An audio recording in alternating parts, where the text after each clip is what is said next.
everyone. It is Friday. Hope everybody's day's been going well. Mine's been going well. Today, we're going to be playing Zenless Zone Zero because they've added a new chapter. Let's go. So I can't wait to see what happens in this new chapter they've added in Zenless. Guys, I don't know. But it looks like it might be dealing with a backstory on Ambi, so that'll be interesting. So I'm excited into this. So why don't we head on over and get started with Zenless Zone Zero, shall we?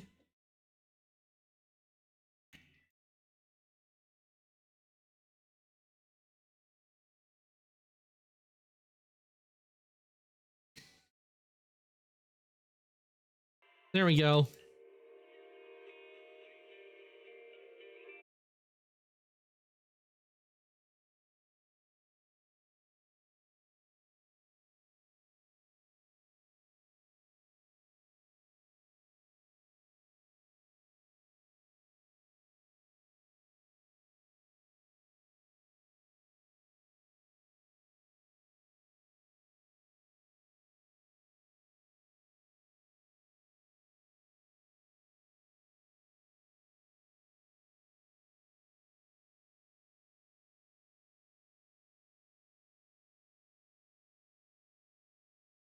Been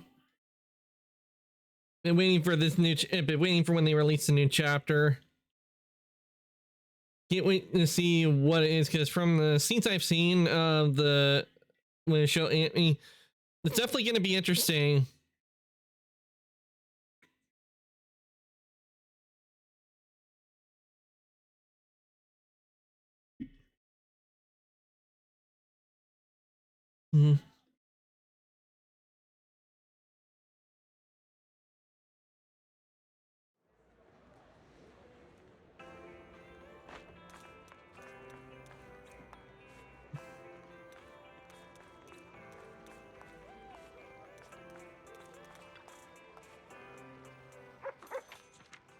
Oh yeah, I forgot. I already did everything late last night when I was checking everything out. Oh, yes. Yeah, this. Here we go.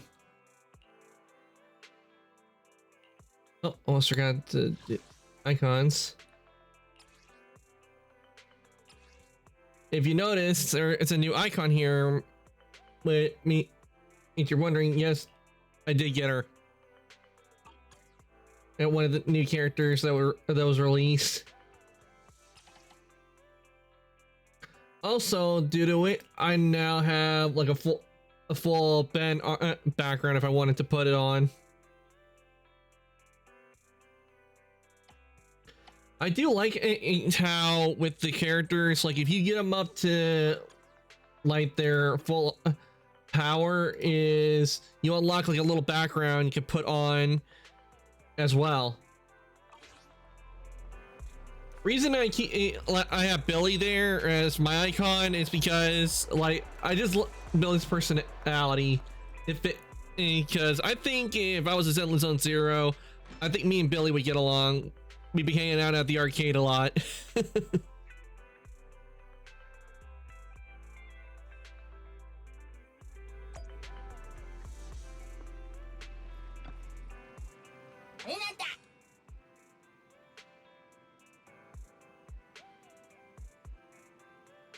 Are there any feelings that the Formula Light story's okay? Let's see. Any okay, like from a film inspired by images from old civilization.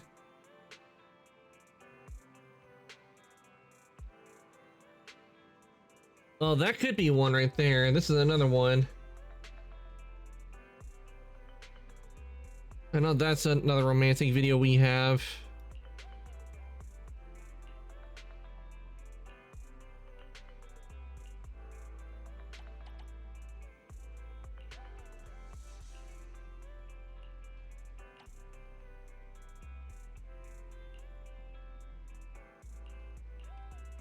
I think probably, and since we don't have a whole lot of romance videos, in the random play. I'm pretty sure it's probably referring to Last Flight. That's what they're no doubt referencing, because it's adapted from real life, and this film was inspired by images from the old world, so no doubt it's probably referring to Last Flight. So we'll recommend Last Flight. Let me see the film description. It contains footage from the old civilization. Seems like a real love story to me. Wonderful. Although they'll after alter things here and there for the adaptation, the thought that the story is based on a real couple fills my heart with warmth. Thanks, manager. I'll take care of this tape and watch the film till the end. Another satisfied customer. All right, we need to talk to Belle. And also, it looks like there's a new video archive, so that will be what we will do after we complete the new chapter. Weiss, the video store just received a reservation. Seems to be a big client. They even paid a large deposit up front. We take reservations now? We signed in with the new software for promotion under Nicole's recommendation, remember? It added channels for reservations and deposits. I didn't expect such a big order to come in this so quickly. We signed in with a new... Oh, okay, so they must have changed. So I'm guessing what Belle is referring to is probably whatever the system they were using earlier for like the store and everything, and probably different software compared to the new one that Nicole recommended, probably to help out with business and to no doubt probably to lower her debt that she owes to Random Play. Wait a minute, our big client's reservation is in just 5 minutes. What's the point of the reservation then? Isn't that the same as just walking in? Maybe it's for making a payment in advance. Anyway, let's welcome the customer first. We're counting on them for this month's electricity bill. You're about to enter immersive storytelling. You cannot complete missions or other types while in this mode. Continue. Okay, sure.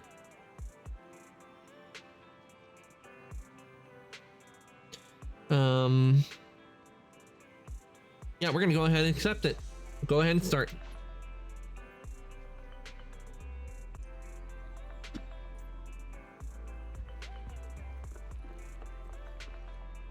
Hugo. Apologies for the intrusion. I'm Hugo. Let's just say I'm something of a collector. I've heard your video store is the most classy one in all of New Eridu, and I must say, it absolutely lives up to its reputation. The ambiance here is understated yet refined, elegant but still cozy. It's so soothing, like a steady beacon in the dark. I've also noticed some well-known individuals frequenting this place, including elite members from PubSec and HSO. Your achievements at such a young age truly impress me. Yep, that's right. Oh, you give us too much credit. I'm gonna go, you give us too much credit. I'm flattered, but you give us too much credit. Trust me, I'm being honest. I do find your store quite special. So, I guess the rumors about this place are true. What rumors? Devils. What are you talking about? I'm not following. What are you talking about? I'm not following. Am I imagining it? Or do you seem really nervous all of a sudden? Children of Devils is an old movie I've been searching for, but it's so niche I can't find a copy in good condition. Or perhaps, did this movie remind you of something else? You're imagining it. Just surprised that there's a movie we haven't heard of. You're imagining it. I'm just surprised there's a movie we haven't heard of. No worries. Like I said, this movie is rather niche. Despite the word devil in the title, it's actually about vampires. I'm sure you already know. Vampires were a popular fictional concept back Wait, in the he's got old pointed ears and he's got a red eye. Could he be a Typically, They vampire? are pale-skinned, well-dressed, exuding a mysterious and dangerous aura. But beneath their immaculate facade lie lethal fangs for draining human blood. Okay, everything he just said is describing Hugo said it's describing him. So is he a vampire? Because that's the feeling I'm getting now. Because I do know because in some anime they do have it when characters that are vampires, they will have the pointed ears, not just for elves. So I'm wondering, could Hugo be a vampire?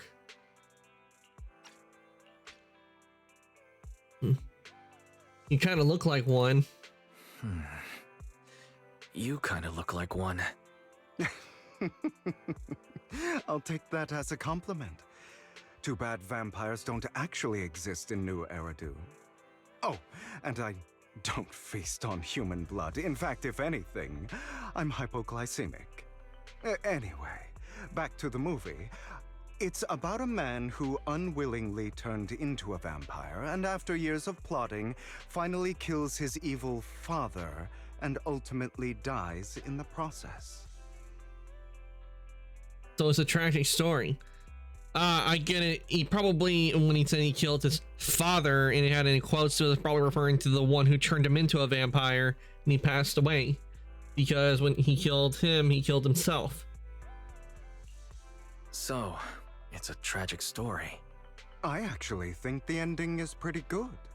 At least he accomplished his goal, and death was just the price he was willing to pay. Well, it's a shame you don't have the videotape I'm looking for. I'll just grab a copy of every movie you currently have for rent. Wait, what? Wait, you'll buy a copy? Thank you for your patronage. Thank you for your patronage. That's very generous of you. Just think of it as my thanks for chatting about the movie with me. Your store is like a collector's gem in itself. Please, consider my payments here as an investment in a collector's prized find. Can a store be a collector's gem too? Just as I expect from a collector. Your definition of a collectible is pretty broad, just as I'd expect from a collector. Because of my work, I happen to know some of New Eridu's upper echelon. Some even collect human organs. Ew. Just some rumors circling around. Hope I didn't spook you.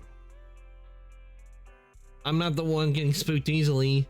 That's not nothing. I've seen my fair share of crazy stuff. Yeah, we have seen our fair share of crazy stuff. No worries. I don't scare easily. I've seen my fair share of crazy stuff. Guess I was worried for nothing. With so many high-profile individuals visiting here, I'm sure you're well-connected and experienced in various fields.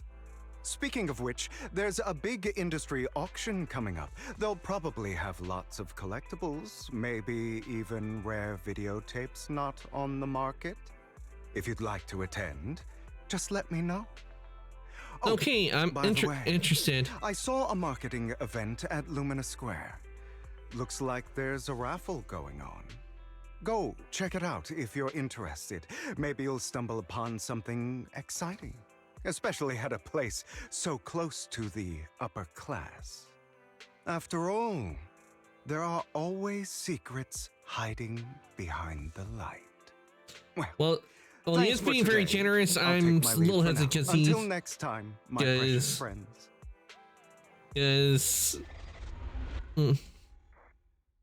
Bury your tears with the past. Wise, I feel like this Hugo talks weirdly. He seems a bit suspicious. Yeah, well, it is generous that he like bought a copy of every videotape in the store. I still find something a little off about Hugo, to be honest. Either it's gonna be where we get involved, where we have to help him, or he's setting us up to get involved in taking care of something that he doesn't want to get his hands dirty for. Or he's the bad guy trying to just assess of who we are. That's what I'm getting from Hugo.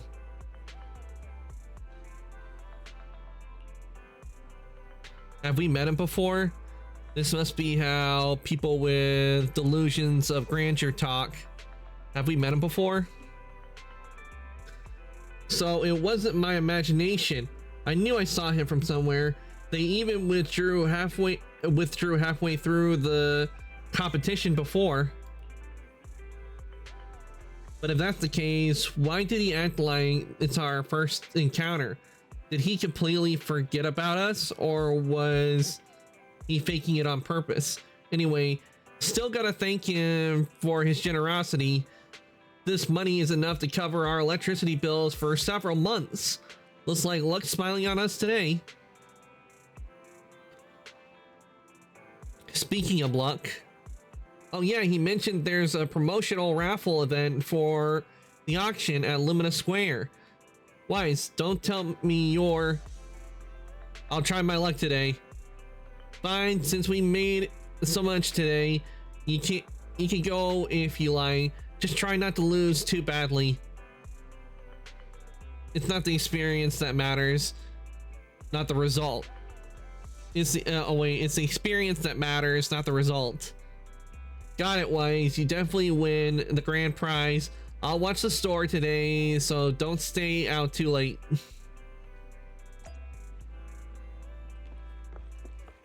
All right, so we're heading to Lumina Square.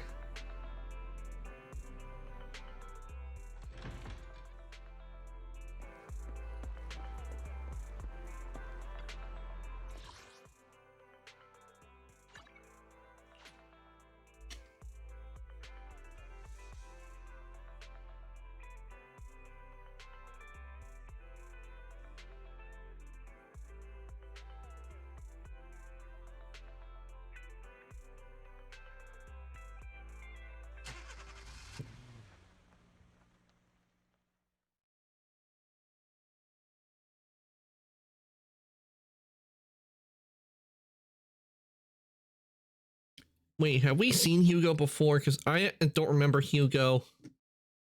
It mentioned that we met him before.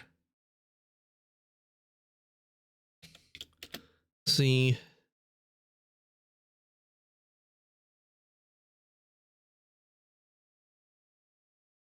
Oh, okay, now I remember. He's from Mockingbird.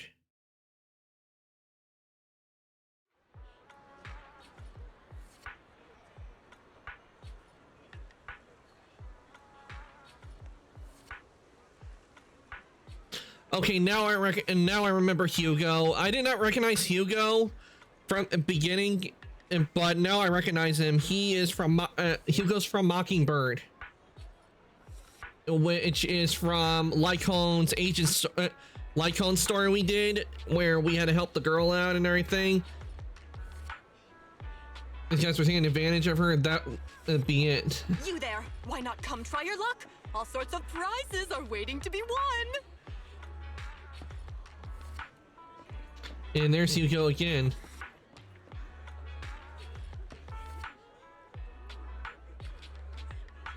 Hi there, are you here for the raffle? We're a bit busy right now, so please head back on the line to queue. We meet Hugo again. Manager, so you came after all. You're here too. Luck is always unpredictable, and that's what makes it fascinating. Whenever I get a chance, I can't help but want to test it. There are quite a lot of people here. Seems like everyone's very confident about their luck. At that moment, a figure suddenly appears, forcibly inserts itself at the front of the line. Hey, young man, what do you think you're doing cutting the line? Cutting the line? Do you know who I am? You shouldn't cut a line no matter who you are. Yeah, that is true. Like, no matter how important you think someone might be, if there's a line of people waiting, it's only curious to if you see a bunch of people in the front in a line that are ahead of you, it's best just to go into the back and don't try to cut.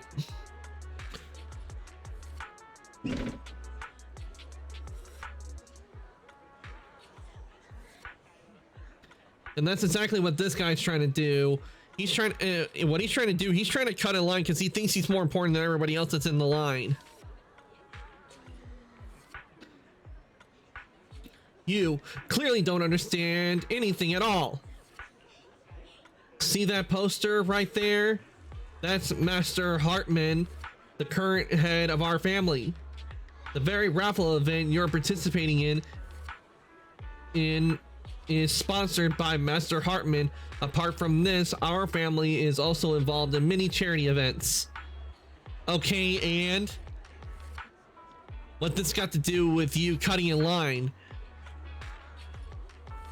This would be me right here. I can tell you right now, like if someone said that to me and I'd be like, okay, and then I would get, what's it got to do, and how does that justify you cutting in line? You're quite persistent, aren't you? In short, since our family is hosting this event, it's only natural that I have the right to priority access. Who authorized this? I'm just here to work, but we haven't received any instructions on priority access. I never met anyone so insolent in my life. Just wait, one phone call and it's all I need to... Wait, where's my wallet? Where did my wallet go? I see. No wonder you came over to talk to me. You were trying to distract me, then steal my wallet. Little thief. Who, me? That's right. You're the one standing closest to me, right? Standing closest to me. Now get back my wallet.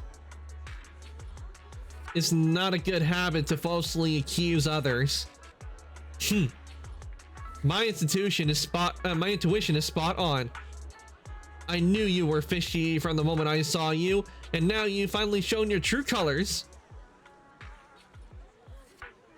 Looks like it'll take time to properly convince this guy. This guy seems arrogant. Maybe I should take a tougher approach with him. I feel like you would have like that total... Quit the act. I've seen right through you. You may look harmless, but I know you have a secret identity. Your crafty skills have caused headaches for countless people. Not to mention, you're revered in your field. Everyone knows who you are. Your true identity is a member of the most infamous band of thieves in New Eridu, Mockingbird. Nope. Actually, I'm more infamous than Mockingbird. Actually, I'm more infamous than Mockingbird. What?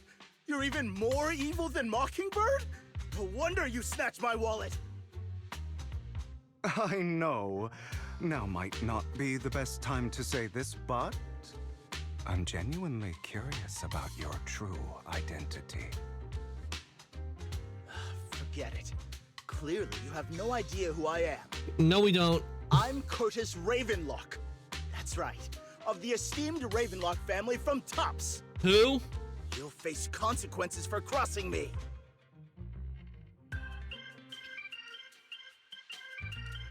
You're from Tops and you're here to join a raffle. Oh no, I'm so scared. Lower your voice, it's not something to brag about. Yeah. The only ones we know that would be, if I remember, the ones that... Isn't that what Miyabi's part of, if I remember? Miyabi's part of Tops. Oh wait, what's that? That was Hand.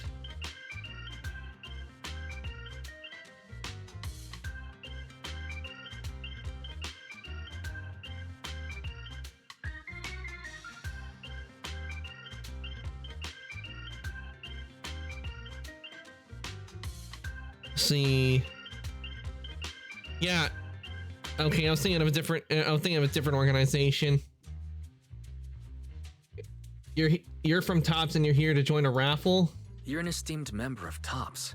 Why join a raffle with us regular folks? Offense is the best defense. Seems like you've got that down.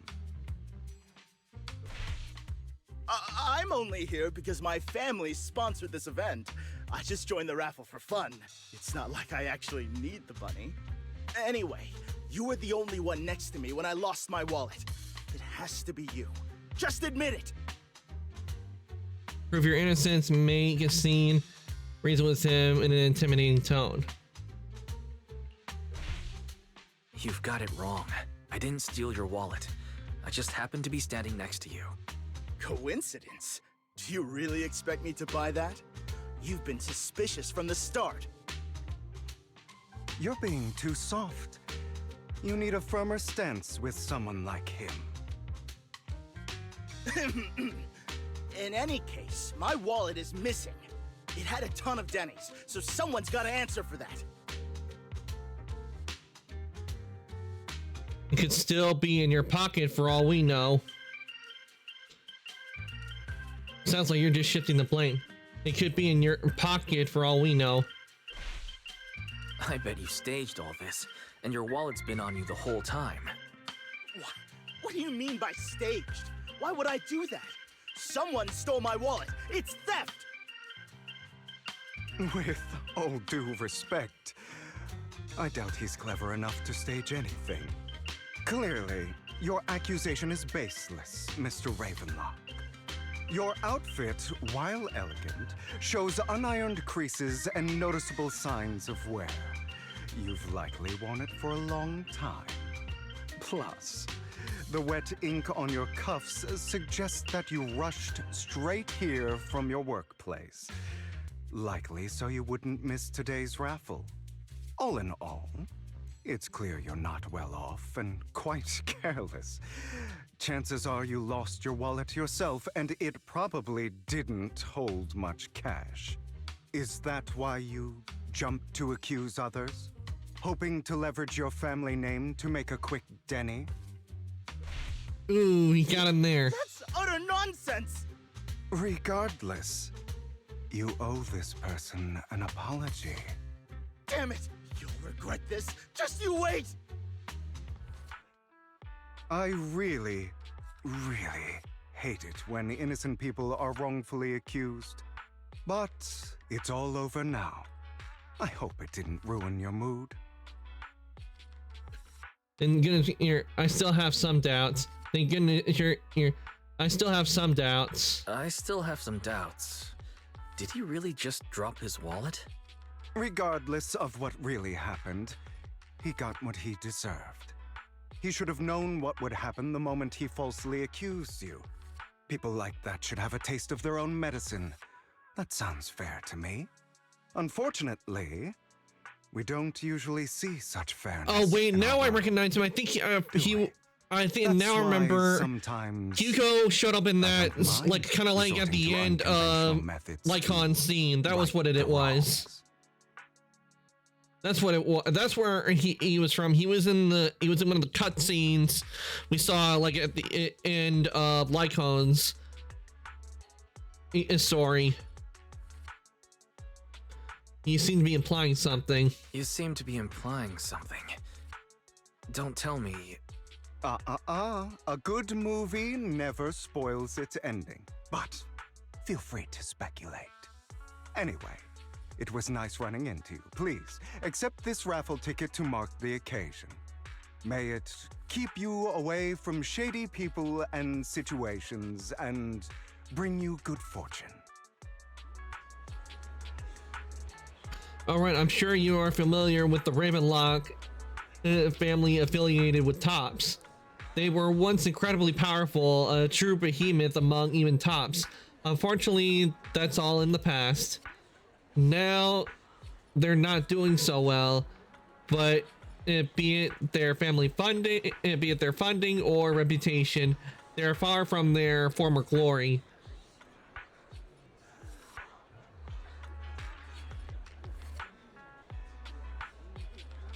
Excuse me for a sec.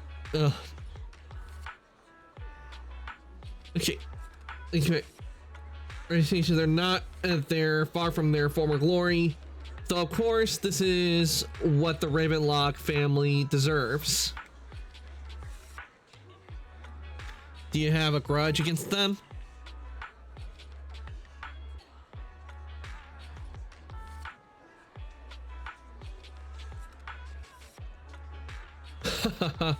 As you know, being a collector means I have to deal with these high society people, and among all the people I have encountered, the Ravenlocks are the toughest crowd. Cunning and ruthless, these words were made for them. While the same applies to most people in Tops, the Ravenlock family is among the worst. Take that Curtis as an example, a branch family member at best, but already immersed in his arrogance. Unfortunately, I'm just an ordinary collector below their playing field otherwise. In any case, if you ever run into a Ravenlock, it's best to keep your distance. Same goes for Tops people, of course. After all, the Tops Enterprise Union is one of the top power players in New Eridu, toe-to-toe with the Mayflower-led city administration. These two are at each other's throats behind the scenes. One New Eridu clearly isn't big enough for two behemoths. But if you ask me, it's just dogs eating dogs. I've been going on for some time now. All right, let's leave it at that. See you again sometime. After Hugo leaves, you see a cat playing with a wallet, and everything inside is gone. Huh? Why do I have some extra Denny's in my pocket? Same here. I don't think I brought this much with me. Oh my, could it be that some kind-hearted person has given us money?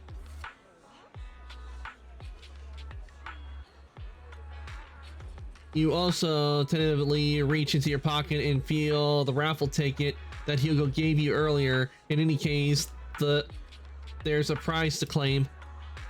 I think I know what Hugo did. He took the...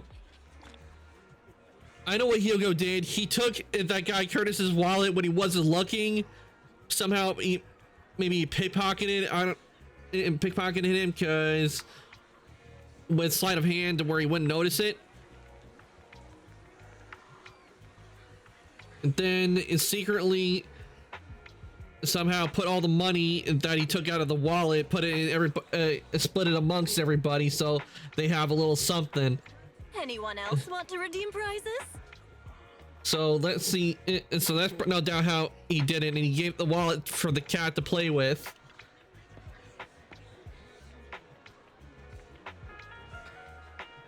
Wow, thank you and your friend for earlier. We wouldn't have been, we would have been stuck with that guy otherwise. All right, you came to claim your prize. Let's see, your ticket is. It's the grand prize. The only grand prize of this raffle has been won. Is it me? The ticket doesn't lie. That's right. Today's grand prize is yours. Congratulations. I guess this is what they call good deeds get rewarded. The prize is 50,000 Denny's. Please keep it safe. 50,000 Denny's, damn.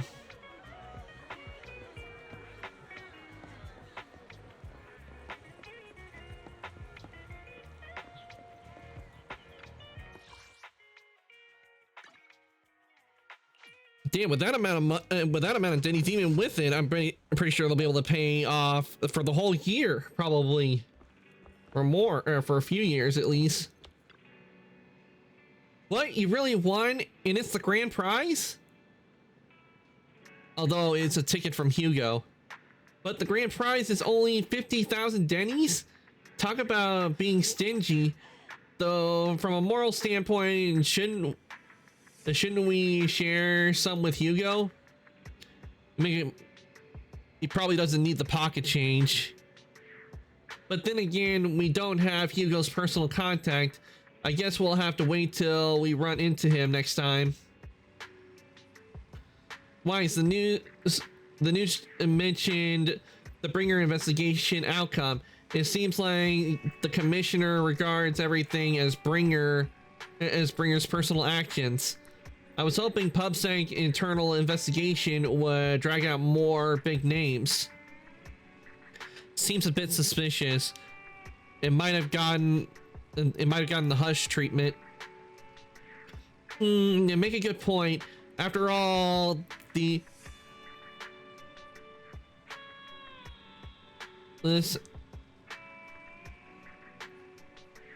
exaltedness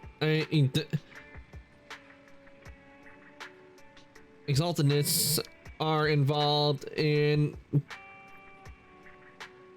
and PubSec probably doesn't want to disclose more details. I have a feeling there's some terrible secret behind this whole thing. Huh?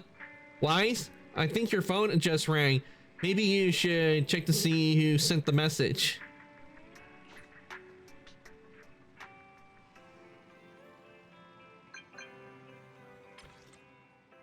It's Lycon! Master Proxy, my apologies for disturbing you. Are you available at the moment? I have some important matters I'd like to discuss with you in person. Sure, I have time. Sure, I'm free, but it doesn't sound like a good thing. In my humble opinion, this shouldn't be considered a bad thing, at least. It's great that you have free time. Please wait a moment. Ellen and I will visit the video store in 5 minutes.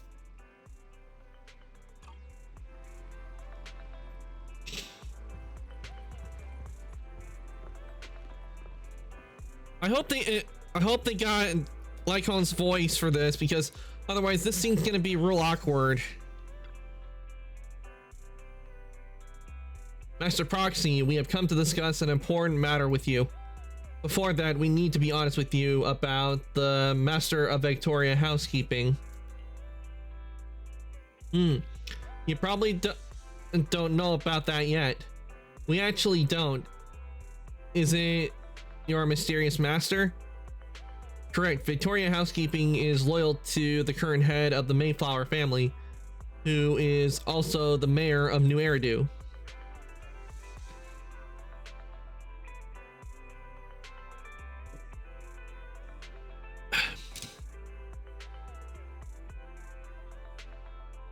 The mayor, okay, well then again, they do work for high class. The mayor? Yes, New Eridu currently has only one mayor, so it must be the one you're thinking of. Don't worry, the mayor is probably just an ordinary person. I haven't met him in person though. This is definitely some news to process. Although I had already suspected you were loyal to some big name, I didn't expect it to be someone of the mayor's level. Actually, it's the mayor who wishes to talk with you, too, which is why we've come. After all, you've both been deeply involved in the previous Bringer and sacrifice-related events. The mayor wants to talk to us? I completely understand your concerns. Please be assured, I pledge on my honor that the mayor has no ill intentions and will not hold either of you accountable in any way. He will only contact us through the phone. Well, if you say so, well then, let's talk. Thank you very much. Then, without further ado, let's contact the mayor. They're here with me now, sir. All right, they got Lycon. They have Lycon doing the voice. Speak with you, young'uns. Helios Academy used to be a peaceful and comforting place. Okay, I'm glad they got Lycon talking now, cause there were parts where I had to do with the lines on it, because the reason his voice VA hadn't done his voice like in the last part of the big chapter and everything, like the big event, why he wasn't speaking or anything, was because Lycon's VA, he was off doing his own thing, and scheduling it kind of was off, so that's why we weren't hearing his voice in some parts previously, because he was busy with doing other stuff and he couldn't get into a recording studio,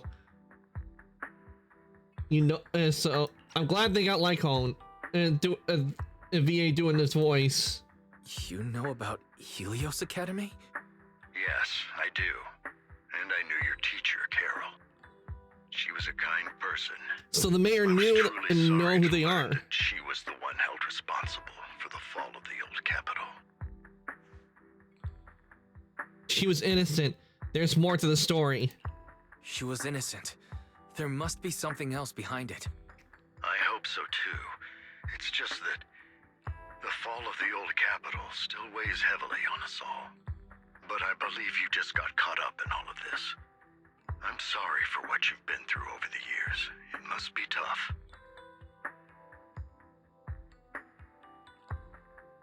We'll find the evidence to clear her name. Is that all you wanted to say? One day, we'll find the evidence to clear her name. Then I sincerely wish you success. The real reason I reached out to you is to tell you something very important. Something about your eyes. Their I eyes? stumbled upon some of the data Carol left behind. She spent much of her time studying ways to minimize the side effects of your eye implants. Oh, the eye implants. So that might explain why. Yeah, I know the eye implants were definitely being used by both Wise and Bell. So whatever, so the implants must have been put in when way before the fall of the old capital, and they probably rigged it up, the Bangbu, to sync up with their eye implants, and that's why they're able to see what the Bangbu sees from their eyes. Teacher. She was always looking out for us. Yes, which is why I believe this was her final wish. As her friend, I want to see it through. Simply put, your eye implants are directly linked to your brain, and their functionality depends on your body's limits. As a result, the HDD system takes up a part of your body's capacity. This leads to certain issues, the most notable being that it suppresses your innate ether aptitude. I brought in a team of specialists to analyze Carol's data samples, and after some effort, they created a plan to upgrade the HDD system. After the upgrade, the HDD system will operate with significantly reduced power consumption, allowing for a substantial boost in your ether aptitude, or rather, a restoration to its original level. Hey, that sounds pretty good. I mean, if that means, you know, that means either it'll run into Wise and Bell will run into less likely if they ever have to go into a hollow themselves of it affecting them more. Do you mean that once the HDD upgrade is done, we'll be able to enter the hollows ourselves without EOS? Exactly. You'll likely experience some discomfort at first, but you'll get used to it over time. I'll have the specialists from Marcel Group continue monitoring your physical condition to reduce the burden on your body and help restore your ether aptitude more effectively. Thank you. Rin, welcome on in. Thank you so much for the raid. I really do appreciate it. Welcome on in, Raiders. Hope you're streaming well, Rin. Welcome on in, Raiders. My name is Arcantus. I'm an Ancient Ice Daimon. I play video games and I do 3D modeling. And we are currently playing the latest new chapter in Zenless Zone Zero. Let me give you a shout out, Rin. See what you were playing.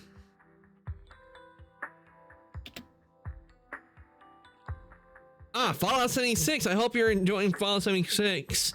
It's actually been a while since I've been on 76. I remember when they first released it, and it was way before they added the human NPCs to the game. And I will admit, playing it, it was fun at the beginning, but it felt kind of hollow with just the robots everywhere, because there wasn't a whole lot to do aside from some missions that you had to do. But I'm glad that they added like human NPCs and they added a lot more to it. But it's been a long time since I played it. Eventually, I do want to get back to 76 and go back to West Virginia maybe I'll start and get the PC version and build. That's my cheese.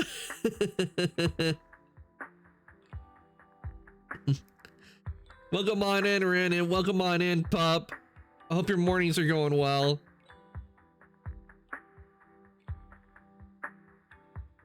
And I hope you guys were having fun on Fallout 76, because 76 is pretty fun. I did enjoy playing it when I did. But I played it on the PlayStation. Eventually, I think I probably should get back into it. I just started. Oh, nice! You just started. How are you enjoying it, Ren? You having fun on 76?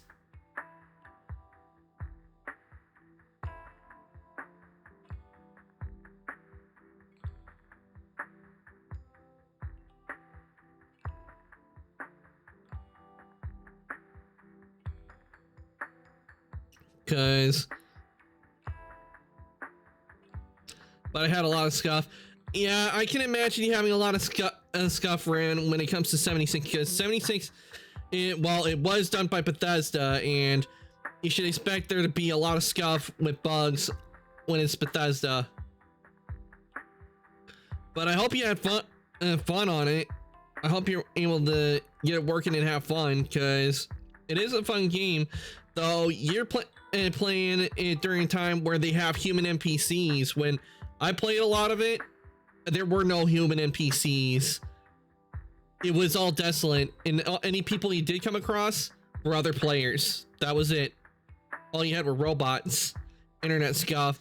Oof. I always hate it when that happens, when you're trying to do something and the internet is just like, nope, not gonna work today. And it craps out on you. I hate it so much because it makes it so hard to get things done.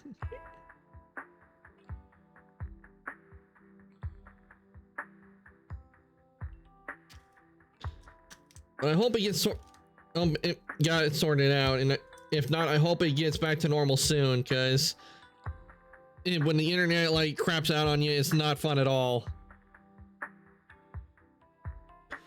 We are currently what we're doing. We're playing the new chapter in Zenless that they've added, and what's good about this so far is we heard Lycon speak again, because there were some parts where Lycon was completely silent, but that's because his VA was off doing other stuff and couldn't record its lines. Feels like there's some kind of catch. Are you really giving us such advanced technology for free? Feels like there's gotta be some kind of catch. Besides, you must have known about us for a while. So why wait until now? I'm not asking for anything in return. As for why I didn't reach out sooner, truth is, from what I've learned, your eyes possess even greater power. Perhaps the power within you could affect all of New Eridu. But you must understand, power is a double-edged sword. It can be used against enemies or allies. Or could cause harm to yourself. New Eridu, I must ensure everyone's safety. So I hope you'll forgive my caution. I'd been observing you for some time. That said, I'm confident to say that everyone at Victoria Housekeeping speaks highly of you. You know, about what the mayor just said about power like being a double-edged sword, that is so true, because like if you have like great power, but the thing is, having great power, it can be devastating either to your enemies or to yourself. Because let's see, how can I see like when power can be devastating? Like I know, like for example, in Star Wars, you know, like how the dark side is, where like Sith Lords, they say like they gain like immense power and all that, but what they don't, but reasons a lot of the Sith Lords don't live long and they get corrupted is because they can't handle all that dark energy, and that's why they end up looking like they do. Especially if we remember, like with Palpatine, why he ended up being all shriveled up like he is. It's because of that power he has. So it's a double-edged sword. He had a lot of power, but it didn't certainly do too well for him.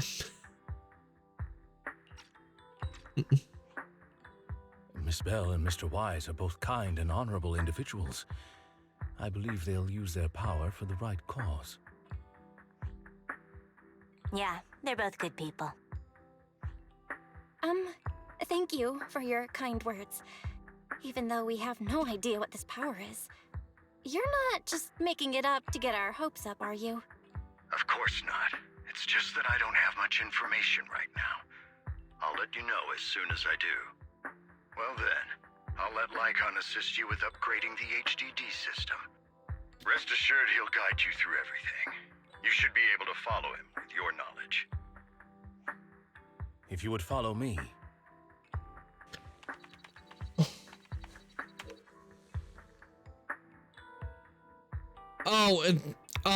I'm looking at.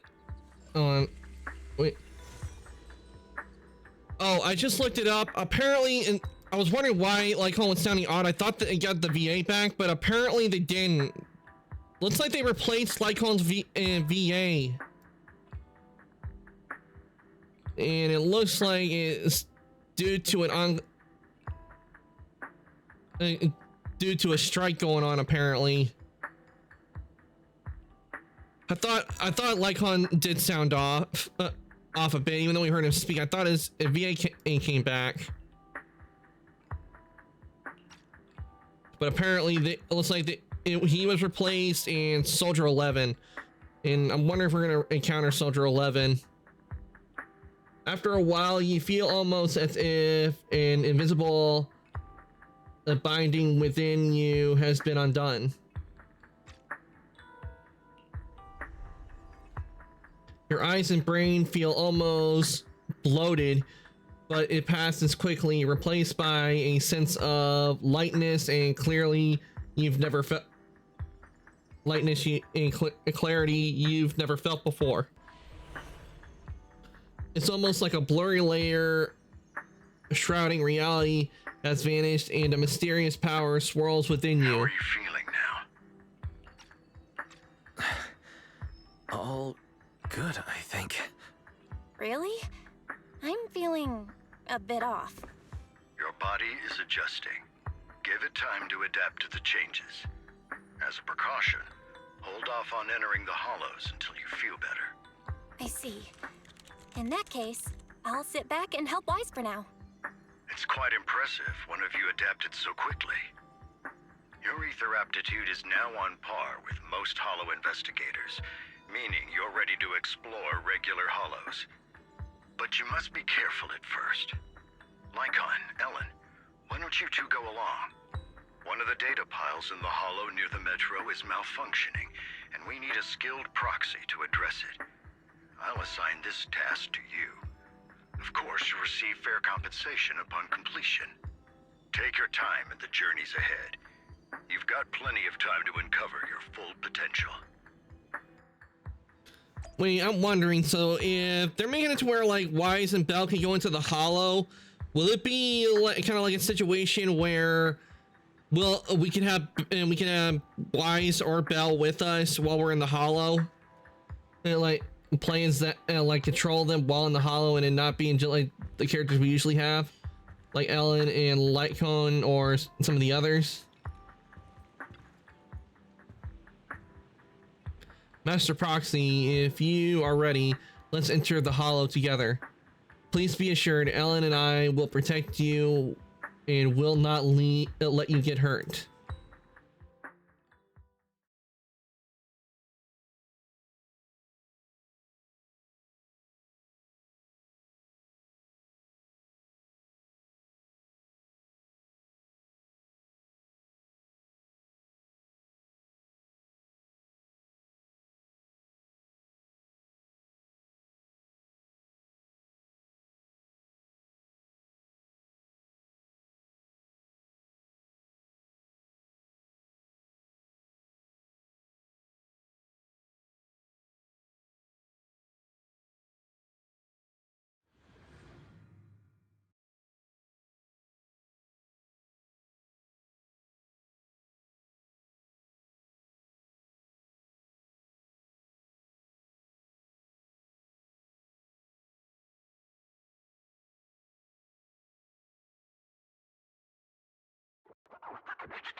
Let's confirm the mission objective. The mayor wishes for us to retrieve information from 3 data piles here in order to update the current of this area. Retrieving the data in something only esteemed Master Proxy can accomplish, so we'll leave it to you. Master Proxy, the data pile that the mayor mentioned is in this direction.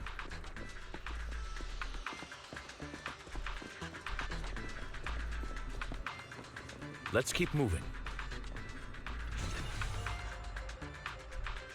That's 1 hollow data set successfully retrieved. Master Proxy, you are indeed skilled. Let's go find the next data pile. Huh?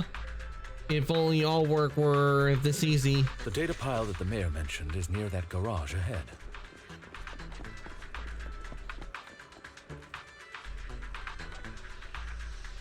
What a pain. There's nowhere else to go. We'll have to move the train. Clue not obtained.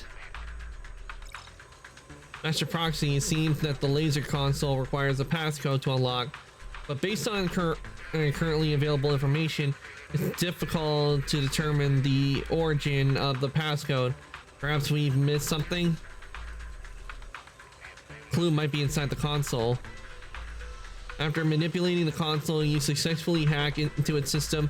Although you can't directly crack the passcode, you learn that clues are hidden in the nearby area.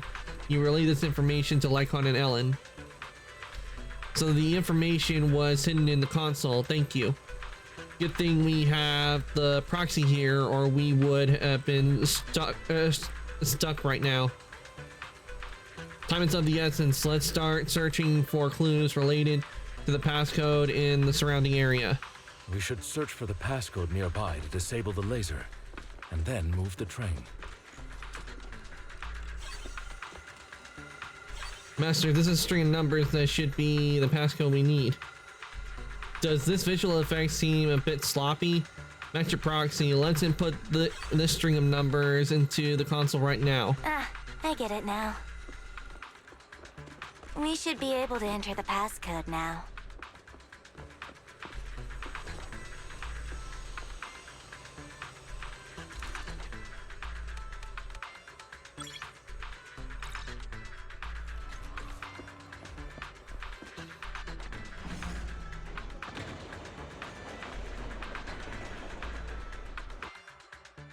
How are you feeling now, Master Proxy?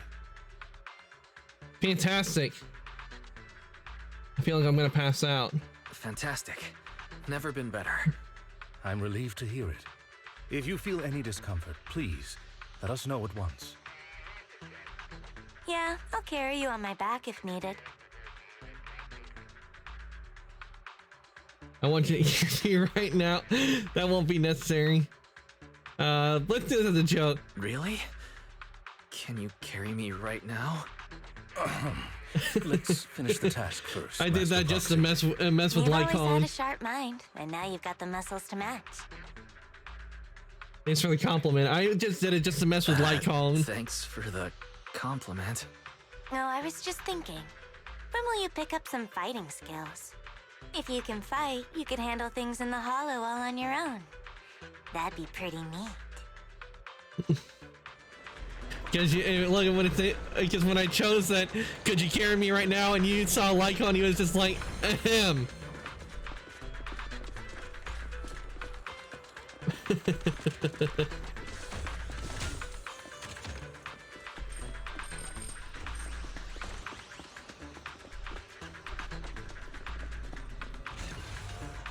Good, we obtained another piece of data.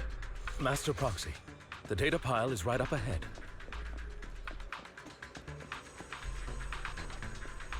Enemies are approaching, Master Proxy. Please focus on obtaining the data. We'll handle the combat.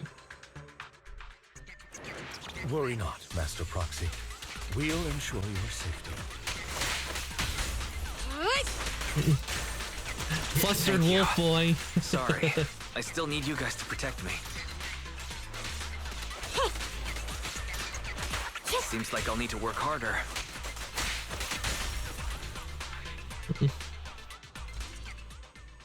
Clue not obtained. Master Proxy, the console also needs needs a password. Leave it to me. You manipulate the console again like before. This time the passcode is more complex and requires 3 clues around the area to piece together the complete string. You relay this information to Lycon and Ellen. There are 3 parts. Let's hurry and find the scattered passcodes then. Oh, it's another passcode. We should be able to find the passcode nearby. Let's keep an eye out for it.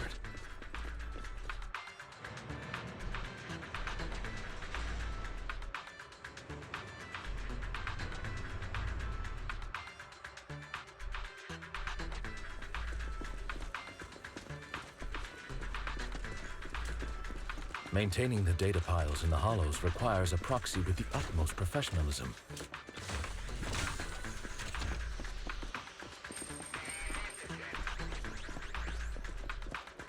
It is Victoria Housekeeping.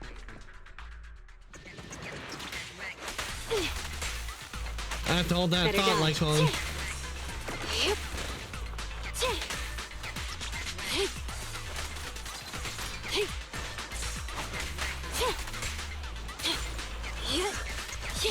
Ellen, switch up.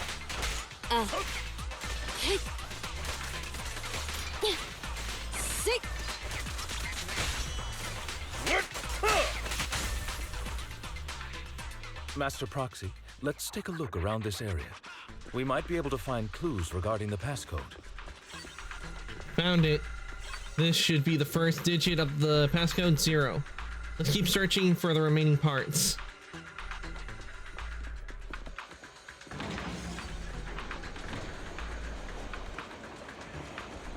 Proxy's moves seemed more fluid in that last battle. Master Proxy, this should be the second passcode.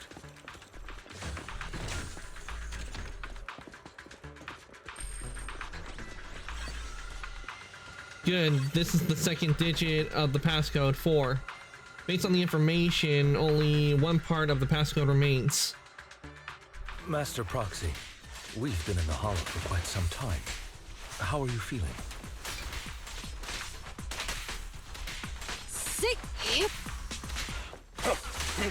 I feel fine. Nothing unusual, actually. Take this. That's good to hear.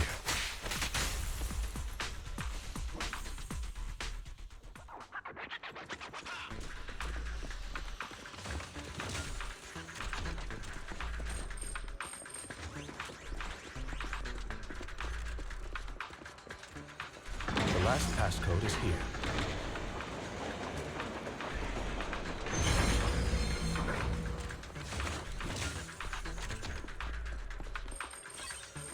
Okay, 0451.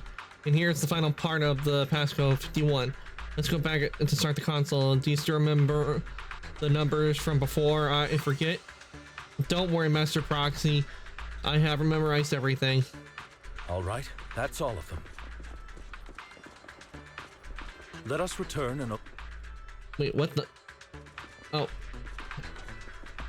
Hey, look, steel shipping crates, just like what I've been working on.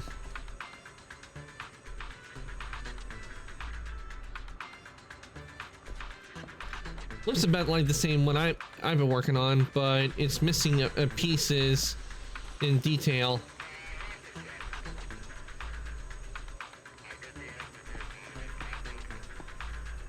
Now we just need to piece together the 3 passcode parts from before. I remember the numbers were 0451. Let's enter them.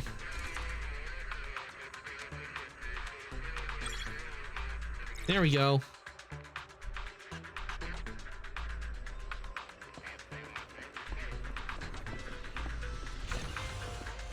This is the last piece of data. Master Proxy, our mission has been successfully completed. Are you experiencing any physical discomfort? Everything is normal. That's wonderful. If that's the case, let's leave the Hollow and report the mission results to the mayor.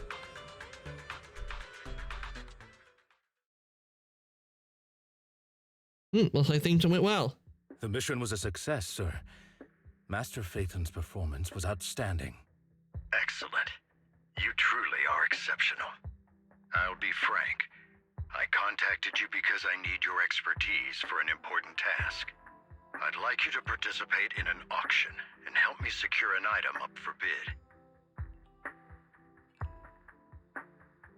An auction? Don't tell me. Hold on. Hugo mentioned an Is it auction. the same auction I heard about? The one with all the high-profile attendees? Yes, that's the one. I knew asking you was the right choice.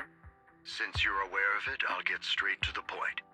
It's related to the sacrifice you encountered. Sacrifice? It's back? Remember the sacrifice you took down near the construction site? Public security did some research after retrieving it. It turns out it can maintain its form outside the hollow and carries human genes. Ooh, that's not good. Within it, we extracted a mysterious core. This core possesses the same inexplicable power as the sacrifice, allowing it to exist without relying on ether. However, the core was recently stolen from the most secure lab in New Eridu. We suspect this is an inside job rather than an external theft. We searched extensively without success, until I saw the auction flyer. The core has been concealed within an auction item.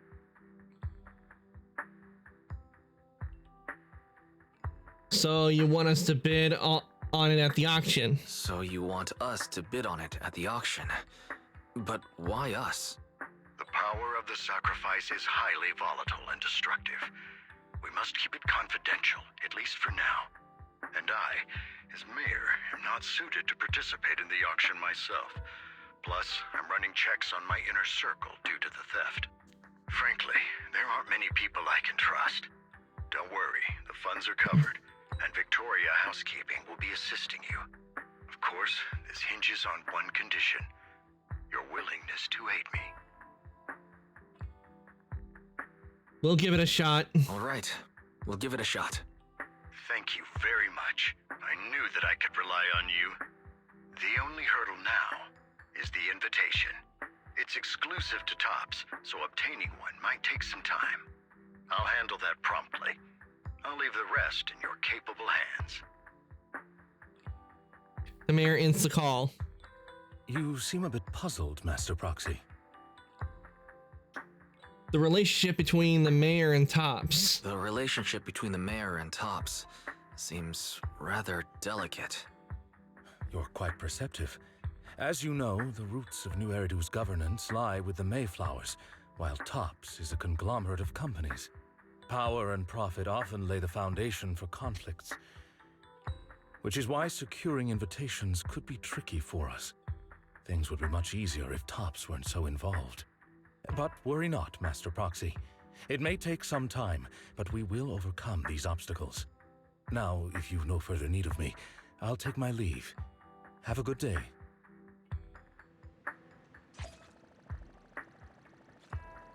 All right.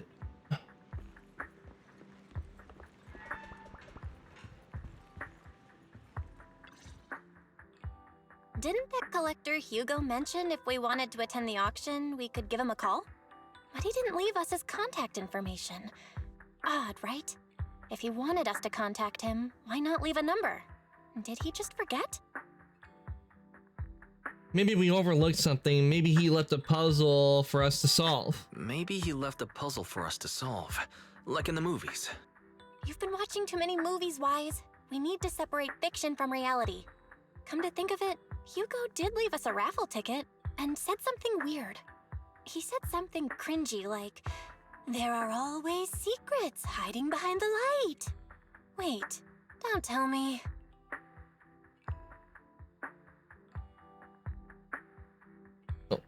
You hold the ticket up to the light and a string of numbers appears. It is literally behind the light.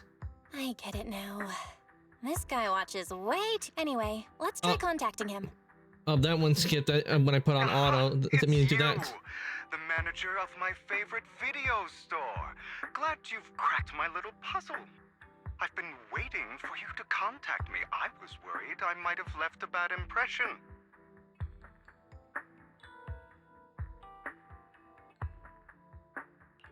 Actually, I have a favor to ask.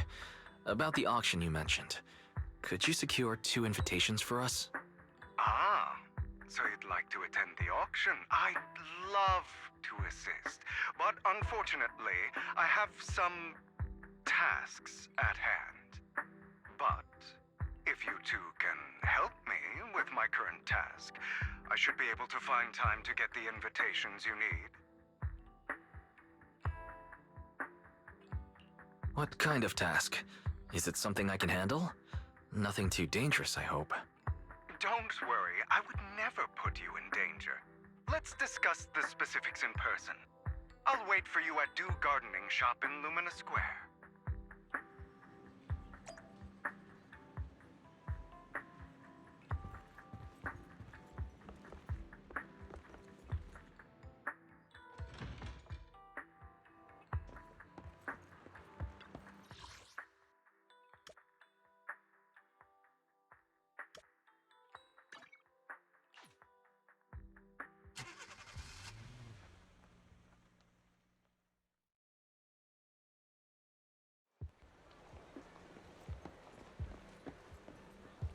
You've arrived, my friend.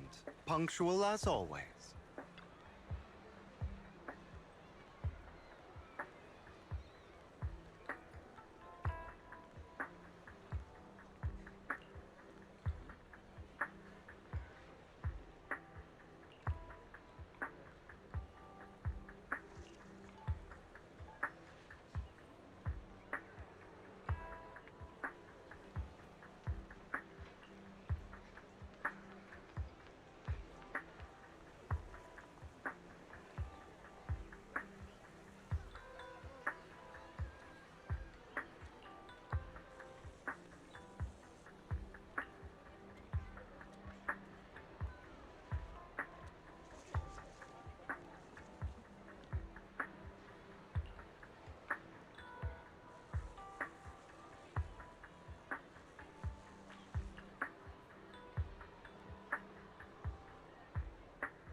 Another waste of my precious time.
This time.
Good day, manager. Wonderful to see you again.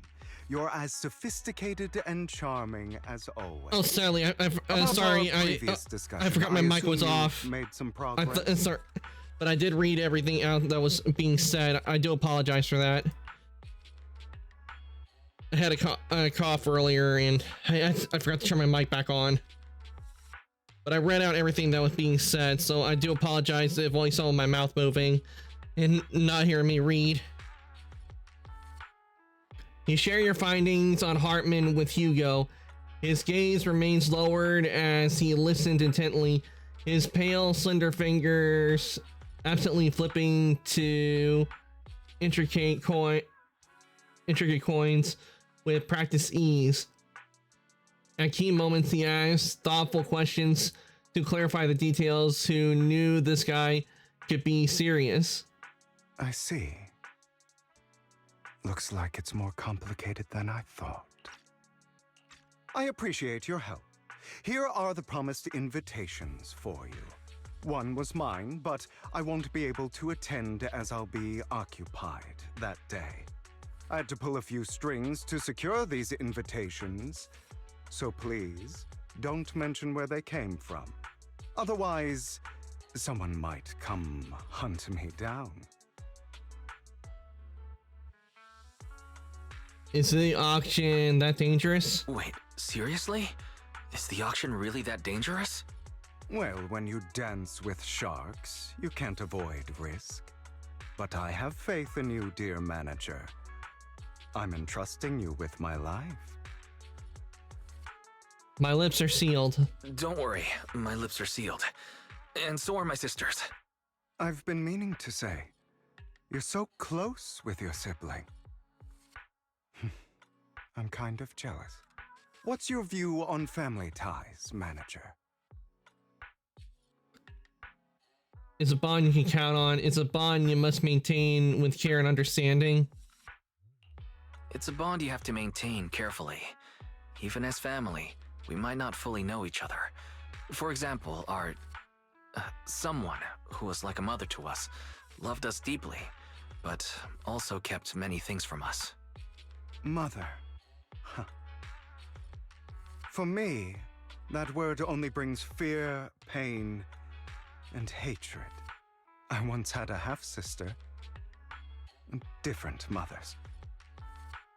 Had? You didn't have a fallout over some big argument, did you? No, we never argued. I would like to try, but it's too late. She's been gone so long. I can barely remember her face. My condolences. I'm sorry. I didn't realize it was a sensitive topic. My condolences. It's okay. I brought it up first, and it was ages ago. Anyway, back to what we were saying. It's highly likely that Hartman will be at the auction as well. As you know, while he's the rightful heir to the Ravenlock family, he keeps many secrets. Should you cross paths with him in the future, be cautious. He's sitting up on his high horse looking down on everyone else, and he'll do whatever it takes to get more power. I hope these upper-class people eventually face the punishment they deserve.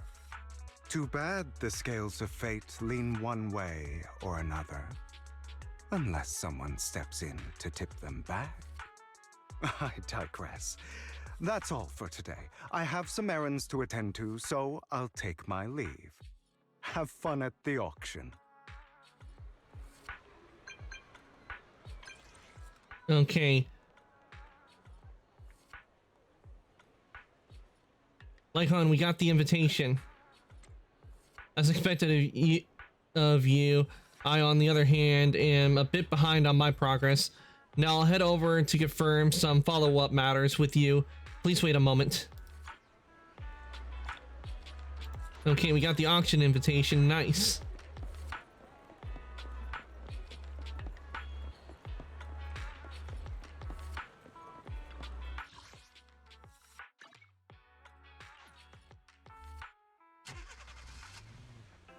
It is a pleasure to see you again, Master Proxy. It's been a while.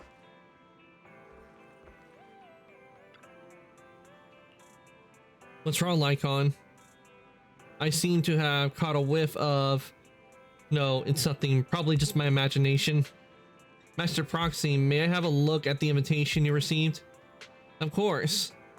This can't be fake, right? This is indeed an auction invitation. It's truly impressive that you were able to obtain it in such a short time. However, if I'm not mistaken, this invitation came directly from Topps. So you are in contact with Topps as well? I have connections in Topps. I see, you are indeed well connected. Don't worry, I won't pry further if you're reluctant to share.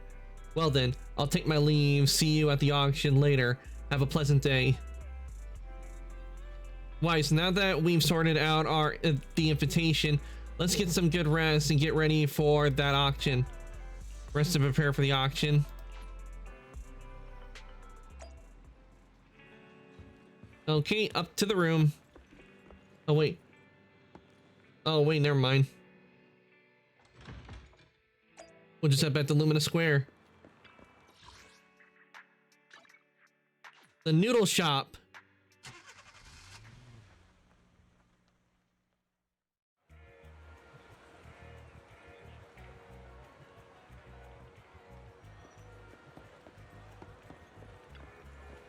Your invitation has been confirmed, esteemed guest. Would you like to enter the private suite now? Enter the suite.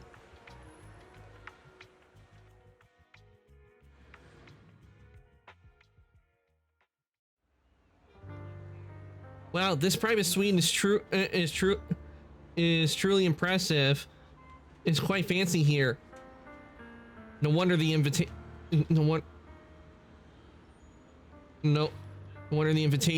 was so hard to get. There are some expensive looking desserts and drinks.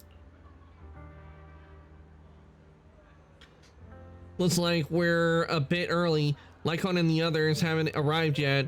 Why, shall we look around first? We can also try some very expensive looking desserts and drinks. Meanwhile, a pleading voice suddenly comes from nearby. Please help me, I really have no other choice.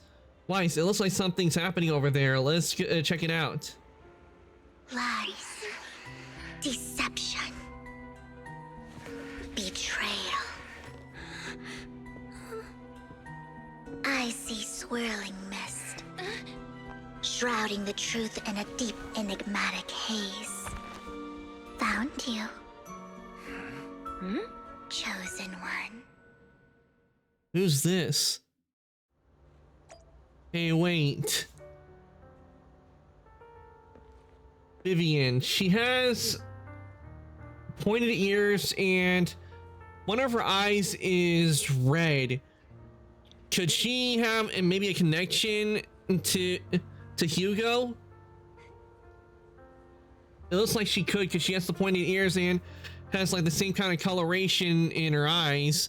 And Hugo does have a red eye, and they have brothers, but they have the same father, so it could be that Hugo got one red eye while she got two.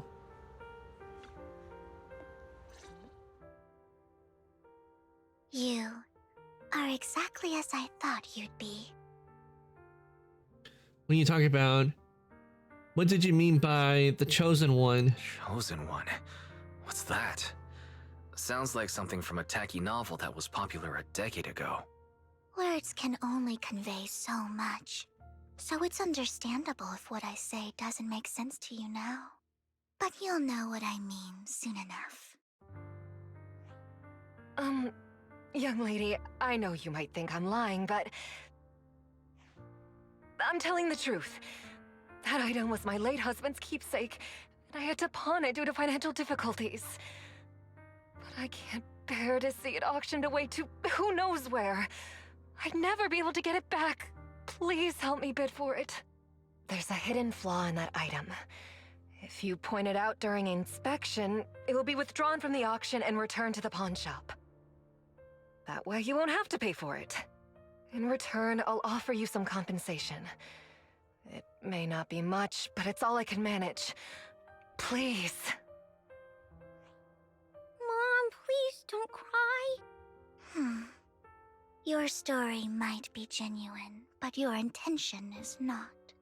Besides, this has nothing to do with me. Your misfortune is not my concern. Young lady, you don't look like you're struggling for money. How can you be so cold-hearted? I'm sure this refined individual here feels the same way. Are you referring to me? Refined? I don't know about a refined. Huh? Are you referring I definitely to would not me? fit in high society. Yes, you. If you're willing, could you please... The auction is about to start. I'm not sure how you gained entry, but I'm sure you don't want to be driven out with your daughter. And you?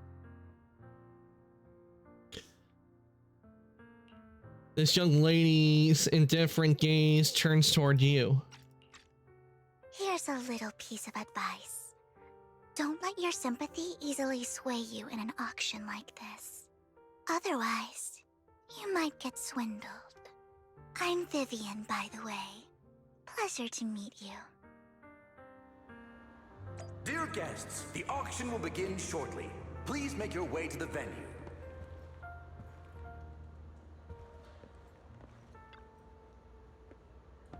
Are you alright? It seems you were caught up in some dispute just now. I'm fine. Then I'm relieved. Actually, I overheard parts of the conversation. Forgive me for speaking bluntly, but it's rather strange to have guests like that, mother and daughter, at this auction. Perhaps this mysterious Miss Vivian said they didn't enter through regular means. There may be more to this. But let's return to the auction. If you're interested in any particular item, you can bid on it. Master will cover the bill for you. Then I won't hold back. Rest assured, Master's budget is quite sufficient. Regular auction items should not be a problem. Unless other parties also set their sights on that item we wanted. Should that happen, we'll adopt accordingly. I trust in your wisdom. During the conversation with Lycon, a sudden unexpected guest appears beside you. What a small world. So you've got a new companion today. What's that obnoxious Where's that obnoxious blonde boy from last time? Obnoxious blonde boy? It's a long story. I didn't expect someone of your caliber to be able to attend this auction. If Master Edmund finds out, he'll make sure to investigate where you got that invitation from. Who's that? You don't even know who Master Edmund is? He's a prominent figure in top, someone with an authority to speak on behalf of them. Master Edmund will also attend the auction, and he has an extremely noble mark on his forehead that anyone who sees it will remember. Psst. Why am I wasting my breath? You wouldn't understand anyway. You better pray you don't set our sights on the same auction item. You'll have no chance of winning. After exchanging those harsh words, Curtis hurriedly hurriedly leaves. Master, that gentleman just now seemed very hostile towards you. It looks like you two have some history. However, it's getting late. Let's head into the venue.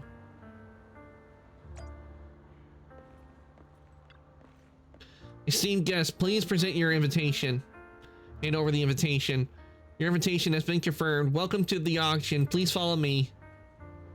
You enter the auction venue. The first half features a variety of items, but none are what you're looking for. There's a strange yet amusing golden bamboo statue. Fortunately, your budget allows you to try bidding for it. The good news is you only have one opponent. The bad news is that it's the guy Curtis. You'll just have to take him down just like last time. For some reason, that mysterious Miss Vivian also seems intrigued by this bidding and comes to our side. He may be from the Ravenlock family, but he's been entering the lottery in secret. His financial situation might not be too great right now. Ugh, what rotten luck. I didn't expect to see you here. I won't back down this time. Try raising your bid.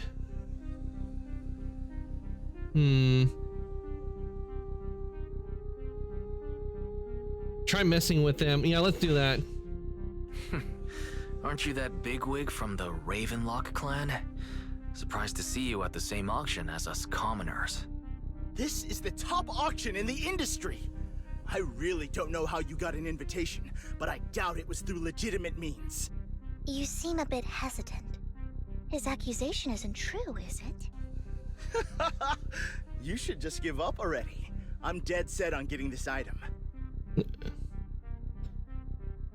Overwhelm him if I try and intimidate him. Yeah, let's try that.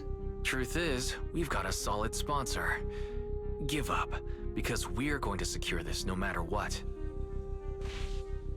So that's how you were able to join the auction? I knew there was something funny going on. Damn it! Am I really going to lose? Nicely done. I see you're getting the hang of manipulating your opponent's emotions at the bargaining table. Okay. Let's not rush into inflating the price.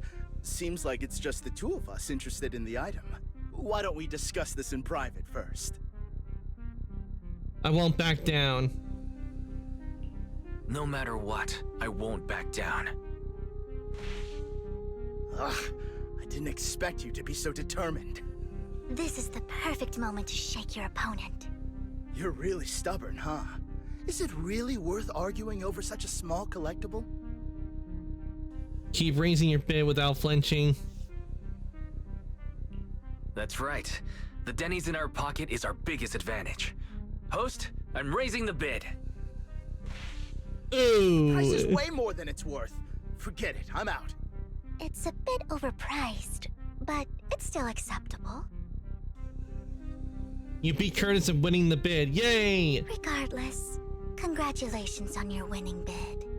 Though, in my opinion, its aesthetic style is a bit ahead of its time. But as long as you like it, that's what matters. After all, the true value of art is in the love people invest in it. The next item is truly exceptional. The final creation of a legendary artist, the only one of its kind in all of New Eridu. The artist's tale is quite fascinating. Unrecognized during his lifetime, his works were discovered by art collectors after his death and became hugely popular. Because of this, authentic works are few and far between, making each one incredibly precious. And this stunning final piece, anyone who loves his work won't want to miss it.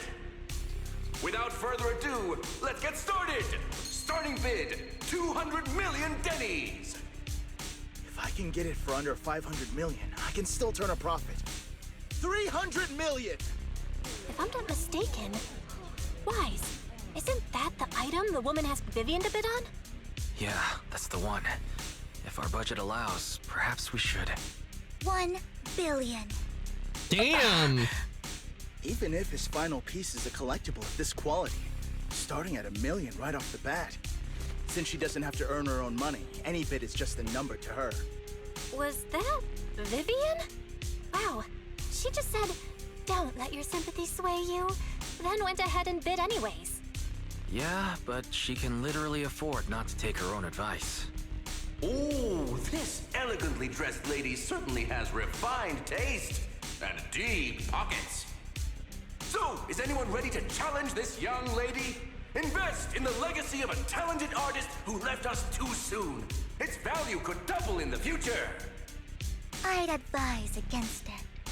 I'm going to bid on this no matter the price tonight. This young lady is certainly very confident.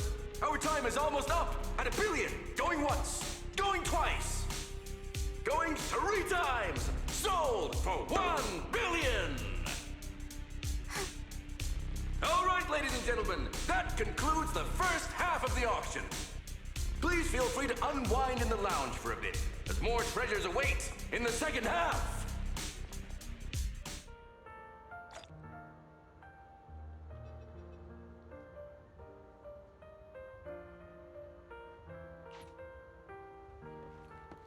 The coffee here is drinkable. Why are there so many unfamiliar faces around? I thought this was for regulars only.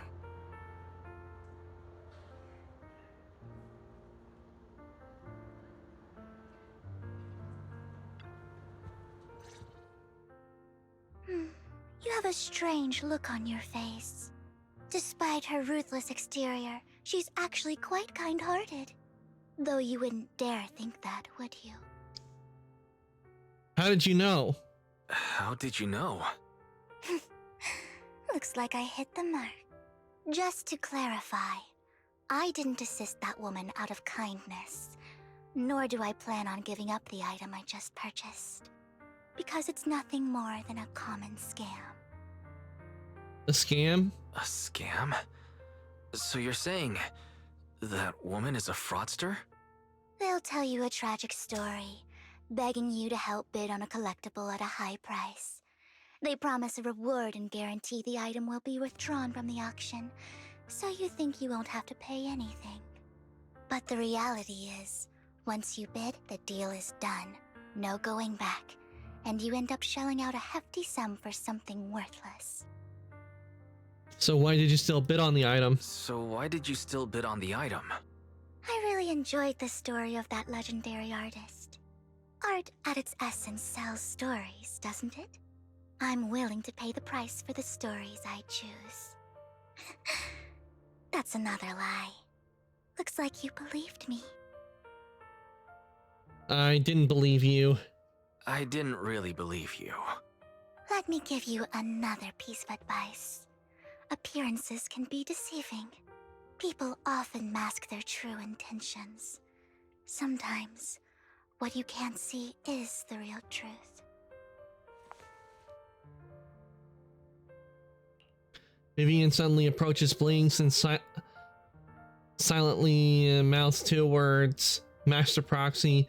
She knows your proxy identity. I hope next time you'll accept my invitation, and not that of these pretenders. I'll see you soon, my friend of many secrets.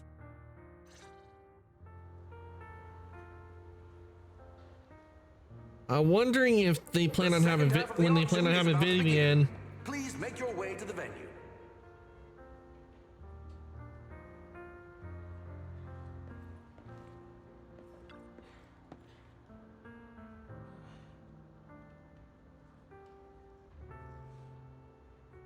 Esteemed guests, the second half of the auction is about to begin. Would you like to enter the venue? Enter. Ladies and gentlemen, welcome back! Up next in our auction is tonight's showpiece, the one-of-a-kind Robe of Heroes! Robe of Heroes? Legend has it that, long ago, this was a garment that only a hero could wear. What truly fascinating is the unique gem embedded in the collar of this robe. It's unlike any gem I've ever seen. Almost magical.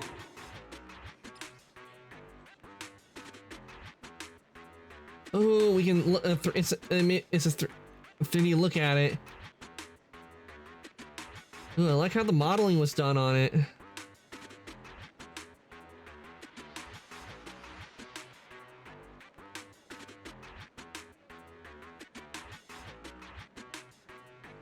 Weird core extracted from a sacrifice, radiating an ominous aura. It seems to be hiding a mysterious power.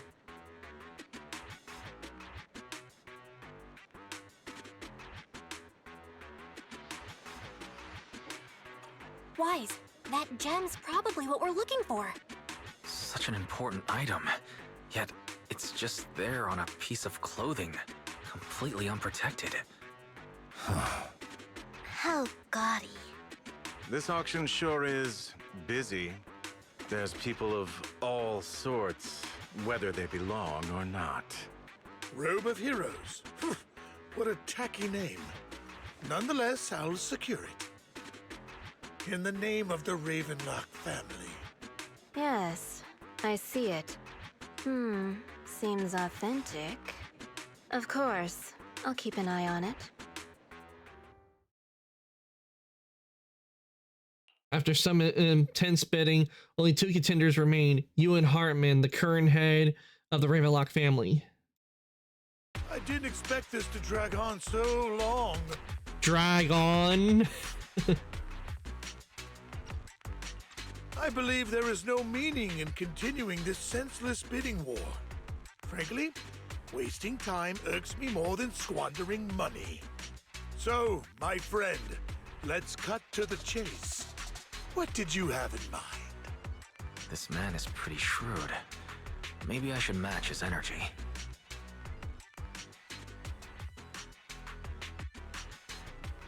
I want the robe. All I want is that Robe of Heroes. What a pity. We both have our sights set on the same item. It seems there is no hope of us coming to an accord. I'd suggest taking a less direct approach with someone like Hartman, lest he prey on your weaknesses. There are more antiques in this auction than just the robe. Why rush into this? You might find something else you prefer.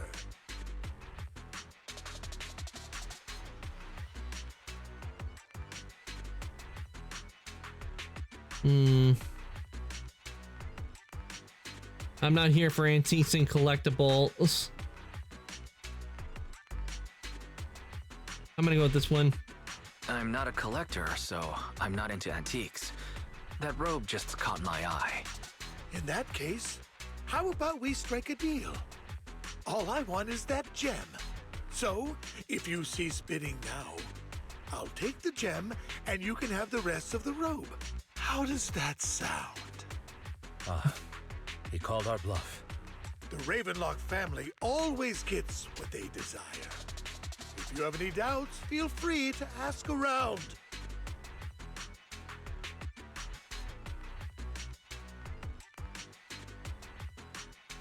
What a coincidence, as do I.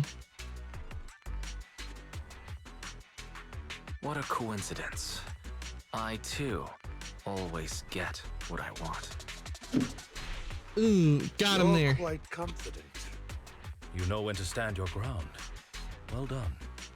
My time is valuable, my friend.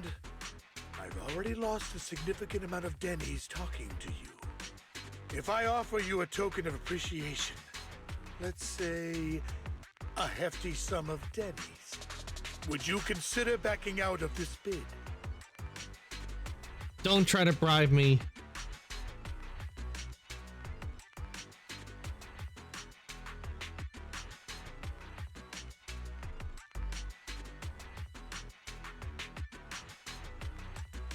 I'm gonna go, don't try to bribe. Don't try to bribe me. I don't need or want money. For once. You're quite persistent, aren't you? It's been a while since someone dared speak to me like that.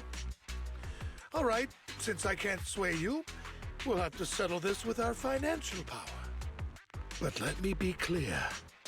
No matter how high it goes, I won't back down. Drat. Though the mayor gave us a substantial amount of Denny's, I have a feeling it won't be enough to win against someone with this amount of financial power. After a round of intense bidding, Hartman secures the robe of heroes at a ridiculously high price. Damn, we lost this one. Thank you, everyone. It appears I'm the final winner of this auction after all. Well, I'll be taking this masterpiece with me. Of course. I must extend my sincere gratitude to all of you. Damn it, we almost won! Ugh, Denny grabbing jerks. I got a message from Hugo. He wants us to... look up? What? What happened? Why'd the lights go out?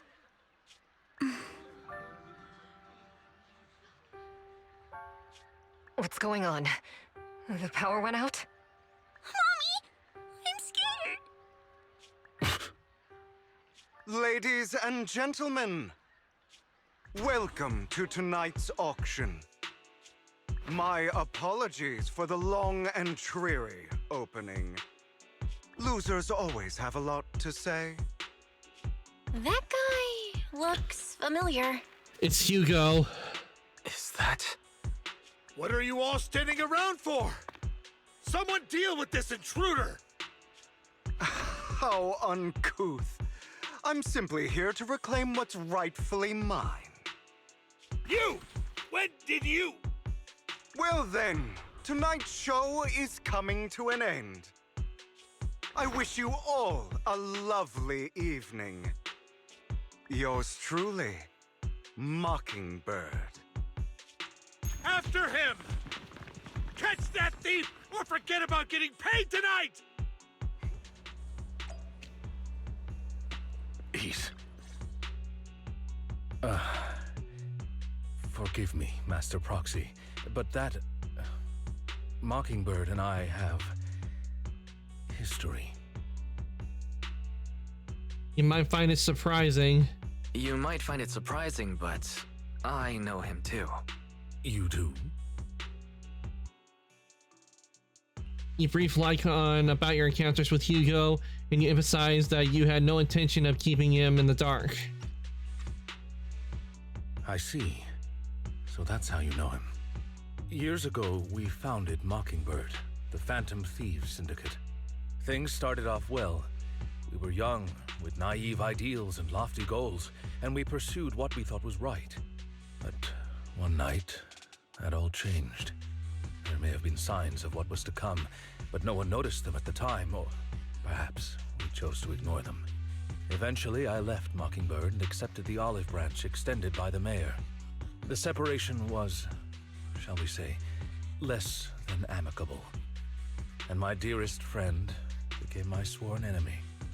Master Proxy, if I may ask, what do you think of Hugo?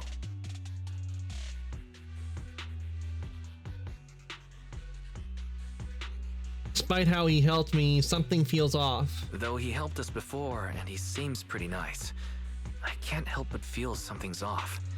He is a part of Mockingbird after all. Mockingbird has changed from how we envisioned it. And Hugo too, No, it's nothing. In any case, he's very dangerous. I'm still unsure of his intentions, but we cannot risk letting him have the sacrifice core. Based on my past experiences, I can likely predict the route he'll take to evade his pursuers and escape. However, this path lies within the Hollow. Master Proxy, can you... Let's head straight over. Let's head straight there. I'm feeling pretty strong right now. Very well.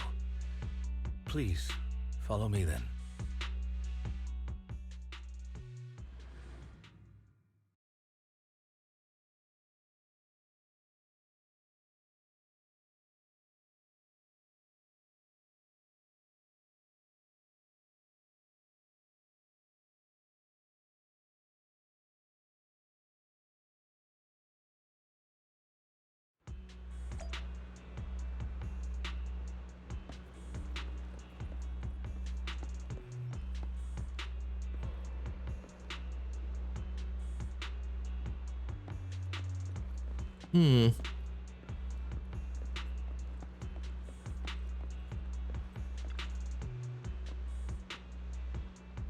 Master, it's the direction. If we enter the hollow from here, we should be able to track him down.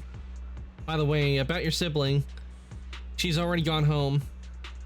That's good to hear. Or not, I'll ensure your safety at all times within the hollow. You seem to know him well.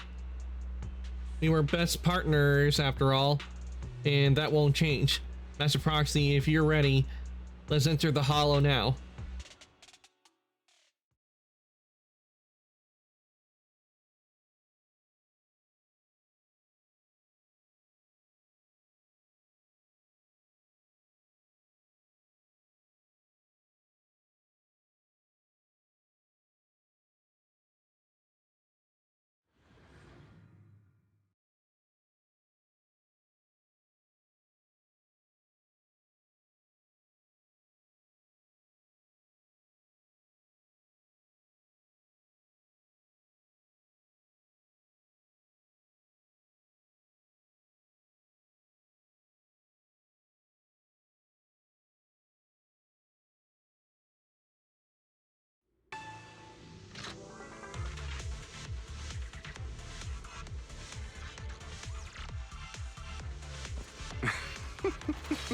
As I thought, Hugo really is here.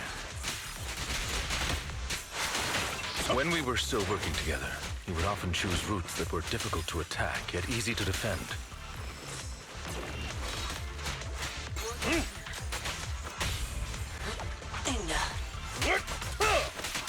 Master Proxy, the layout of the port is complex. Ethereals may jump out from any corner.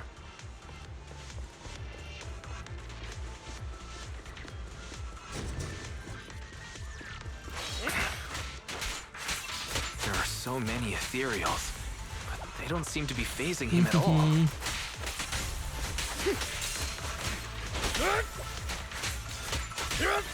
Though I am loath to admit it, that man is...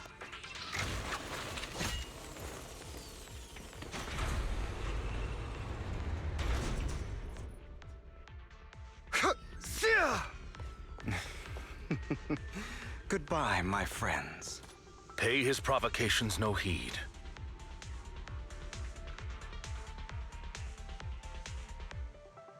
Master Proxy, the container console here has been destroyed by Hugo. He really went to great lengths to block our path. But don't worry, once we find the specific container console, we'll be able to repair it.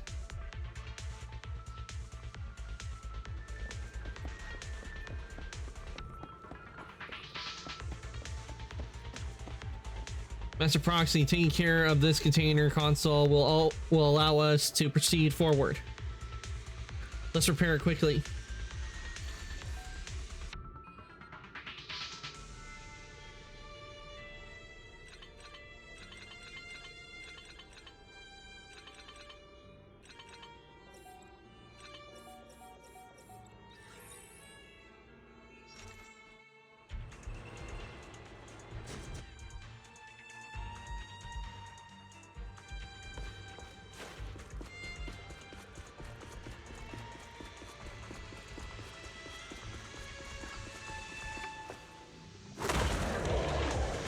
Careful, or you'll get hurt.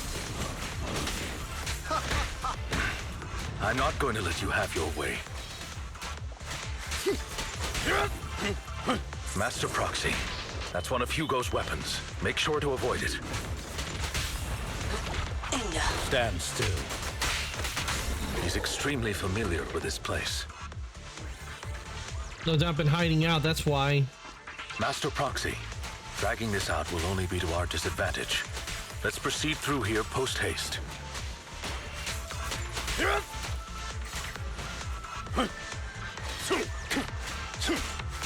Move, please. The mechanism here isn't damaged. It's still functioning normally.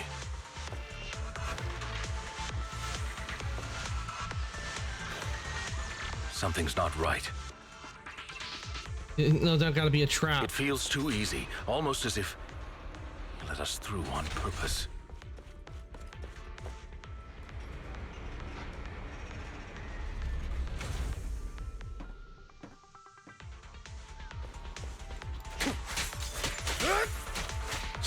we'll get that core back from Hugo one way or the other. Stay calm now.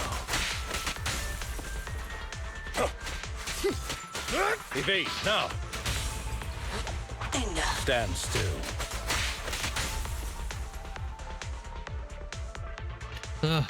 We played right into his hands. He's taking the opportunity to run off again. Is this a thief? Is this a thief's escape ability? You're right. These are skills honed through countless practical experiences. He's very good at this. If I'm not mistaken, the direction Hugo just escaped to should be the area above where we first encountered this hollow. Master Proxy, let's hurry and catch up. This must be the right way. Not to worry, Master Proxy. We'll be able to catch up to him soon.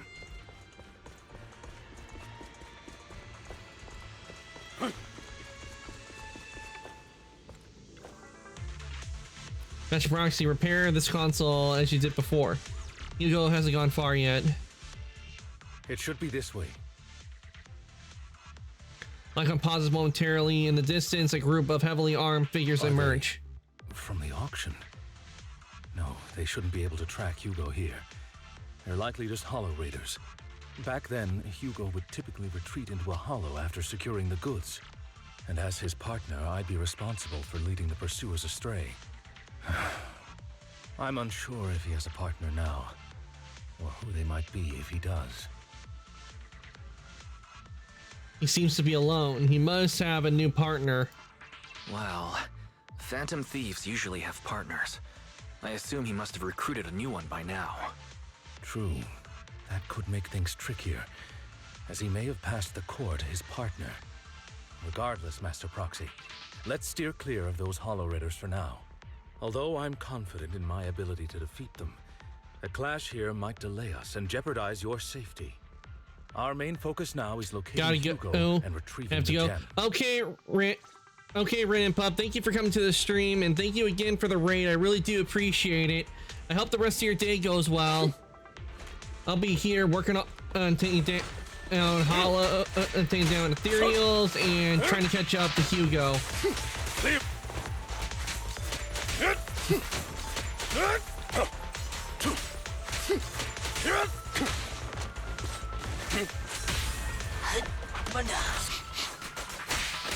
He should be nearby.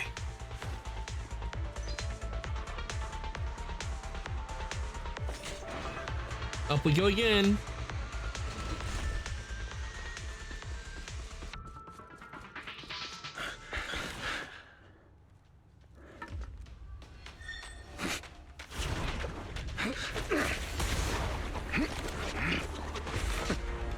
Long time no see, traitor.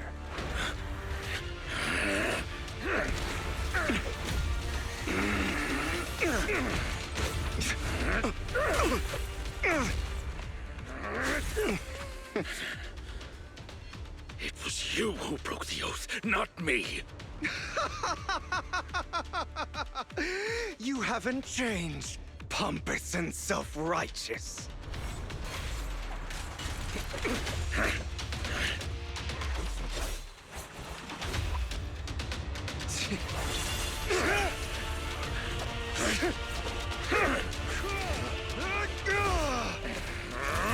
You're beyond reason. Both of you, enough already!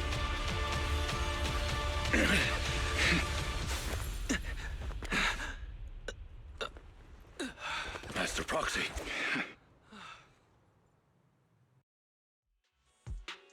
Are you all right, Master Proxy?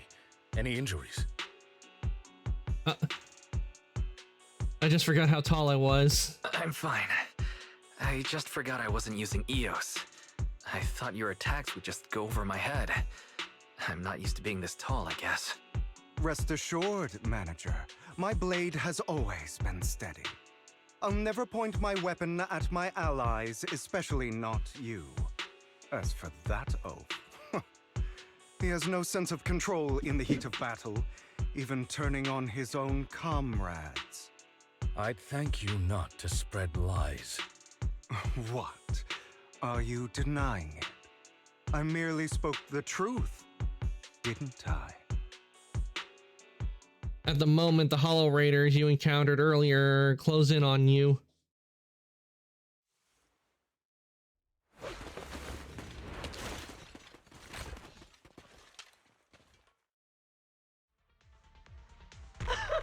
Thought we were in for a tough day, but it seems we struck gold in the end. If you value your lives, you better hand over all your etheric resources and any other valuables you've got. I have no conflict with you, gentlemen. I'm here for personal reasons, not to mine ether resources. Cut the crap. It's been a rough day, and we need something to make it right. Whatever your business is, pay your dough or bite the dust. Pay our dough? This is the Hollow. You're not claiming this Hollow as your own, are you? Not even the current mayor of New Eridu would dare to make that assertion. Am I correct, Mr. Mayflower Watchdog? You sure have a mouth on you, pretty boy. Don't push it. We've buried idiots like you in the Hollow before, and soon you'll be joining them. I'd urge you to reconsider. Huh? Unfortunately, your kind advice has come too late. They've already worn my patience thin. Hugo swiftly deals with the Hollow Raiders. Oh, help me! Scared? Then perhaps you should think twice before you act. You've made your bed. Now lie in it. Sorry, I'm so sorry. Please have mercy. Spare us! We won't do it again! Are you quite done blowing off steam? Don't kill them. I'll hand them over to public security once we're out of... Who do you think you are to tell me what to do? They weren't planning to show you any mercy, yet you forgive them so easily. You haven't changed at all over the years, Lycon. To hell with you and your foolish fantasies of being some almighty savior. Haven't you learned your lesson from what happened with your eye and legs? My principles remain unshaken. No one has the right to take another's life. Sinners deserve punishment. Do you know how many lives they've taken? I'm merely delivering the justice the world needs. It is not our place to pass judgment. I know I will not sway you. There's no point in continuing this argument. I will stop you. I always will. Go ahead and try. I will defeat you. I always will. Be prepared to kneel before me, traitor. You talk too much.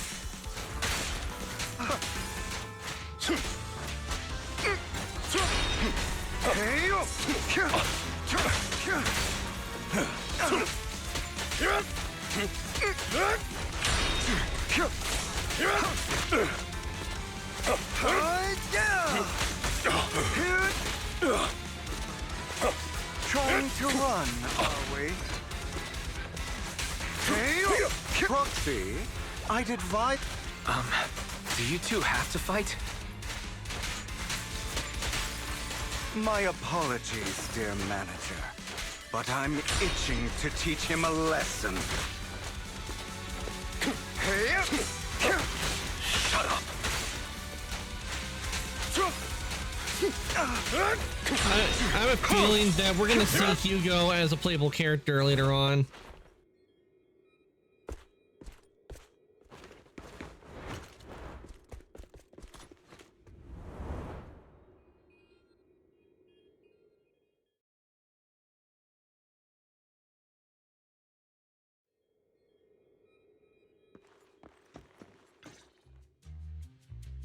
After Hugo leaves, Lycon goes silent as if lost in memories. Worry not. Mastery of my skills will come in time. But there's something more important I would like to teach you. Something about faith.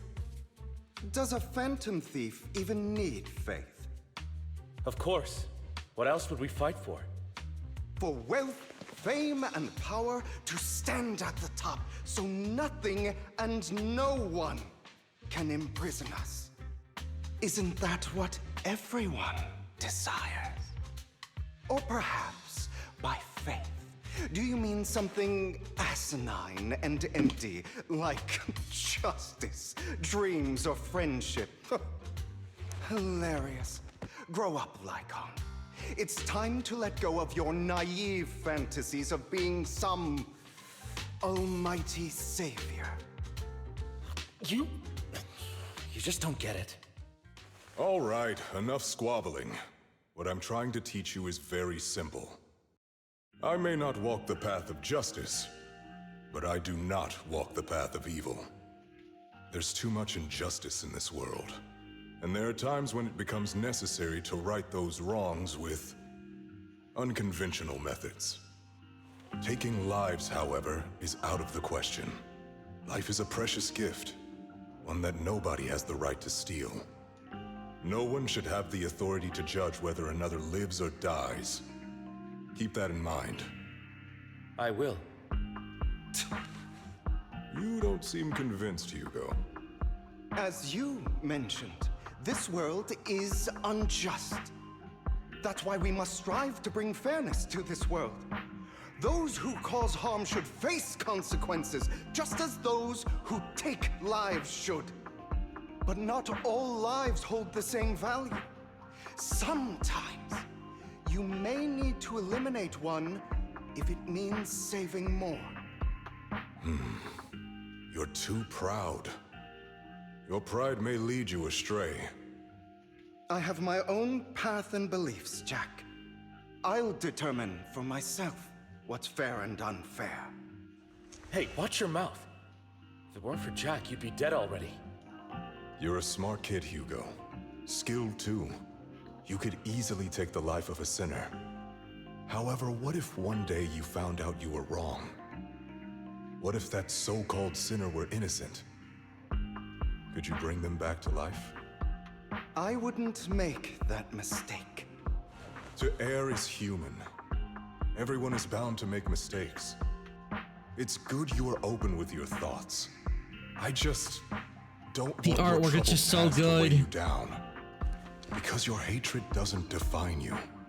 It only eats away at you.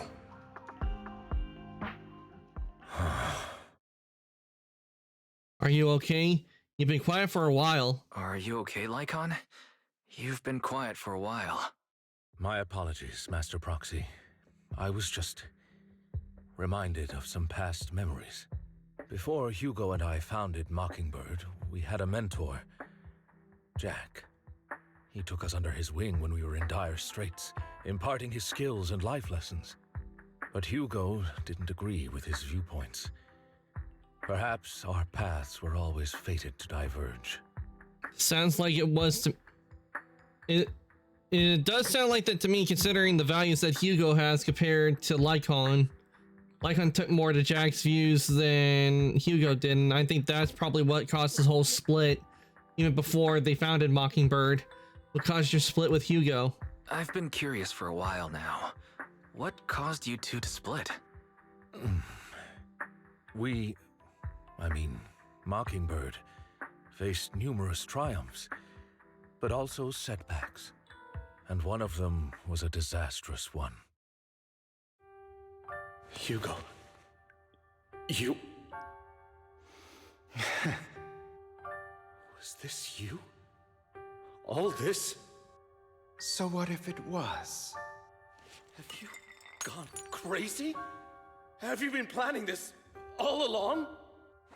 You'd bury all these lives in the name of vengeance? They deserve to die. Especially my so-called father. I should have killed him a long time ago.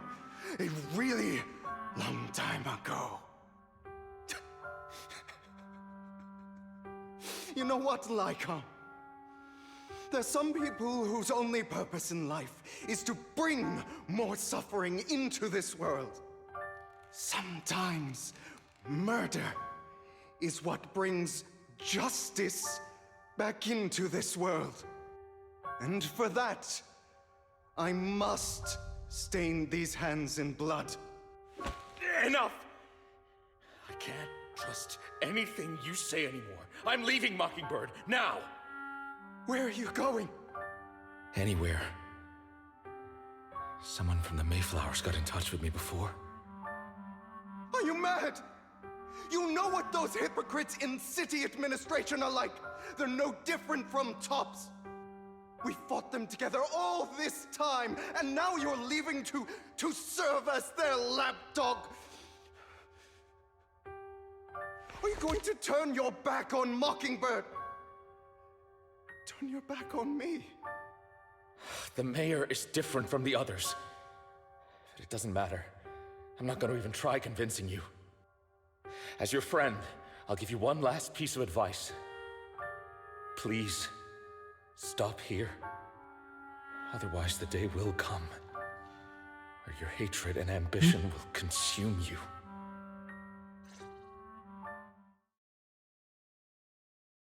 Oh, hold on. Be gone, bot! Back to the void from whence you came! My apologies, Master Proxy, that you had to hear such an unpleasant tale.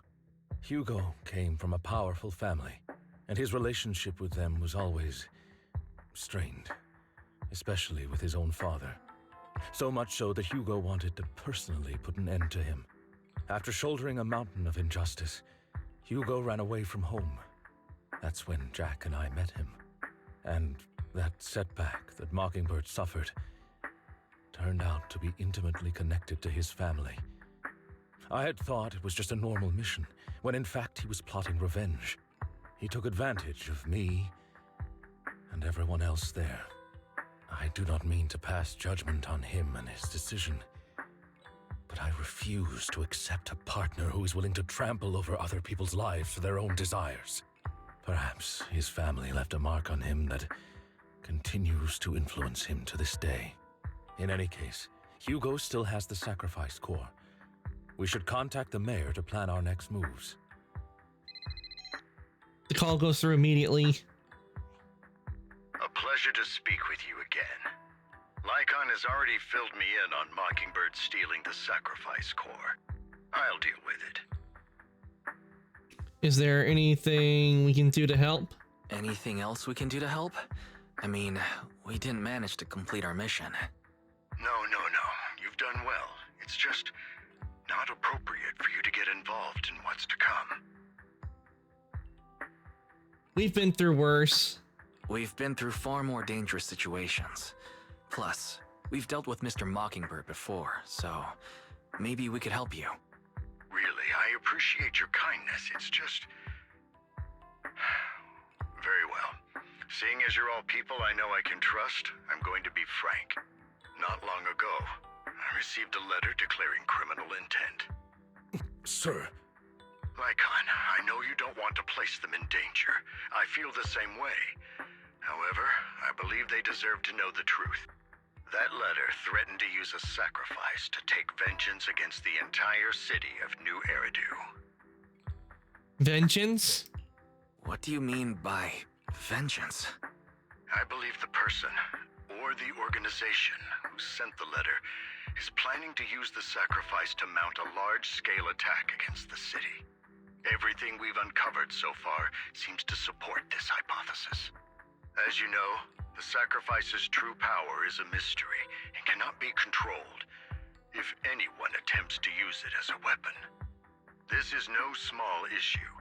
If this gets out, it'll send the public into a panic. Please promise me you'll keep things confidential. Then let us help out. Then let us help out. We can do our part too. But it's like I said before, it'll be too dangerous for you. Whichever way you look at it, you're still citizens of New Eridu, and as mayor, it's my duty to protect you. Plus, Carol would be furious with me if I put you in danger. If she were still around. Anyway, I'm not at liberty to discuss this matter any further. Please rest assured that we will handle things properly as the administrative authority of New Eridu. That's right. Master Proxy, please trust us. So that'll be all for today. Goodbye for now.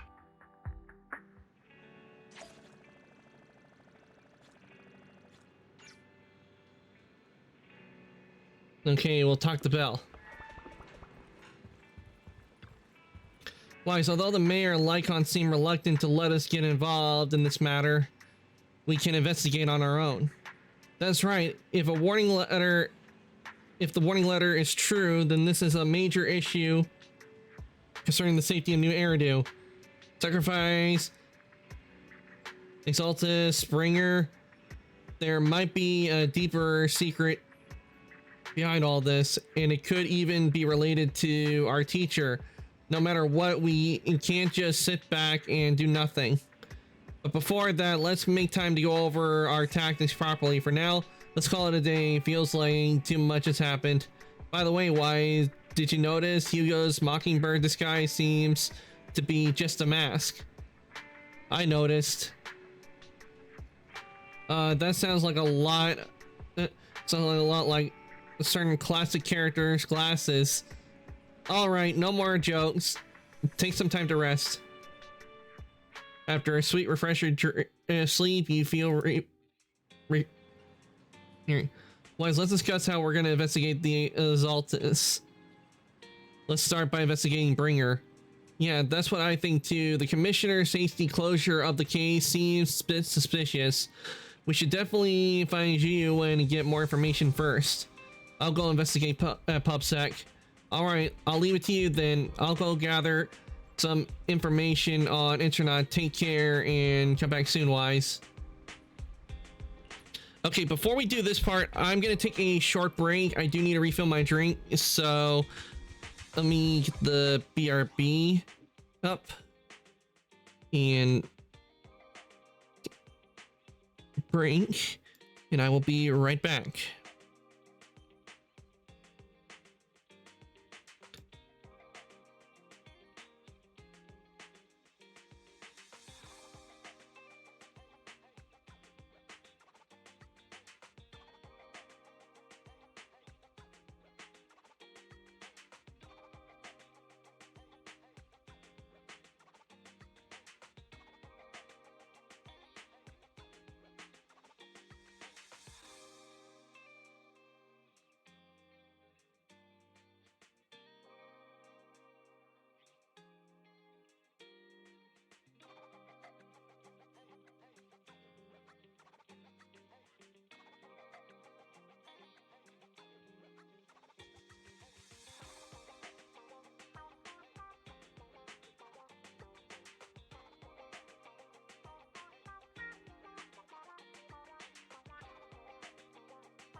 Okay, everyone, I am back. Let me take this off. And make sure everything's situated.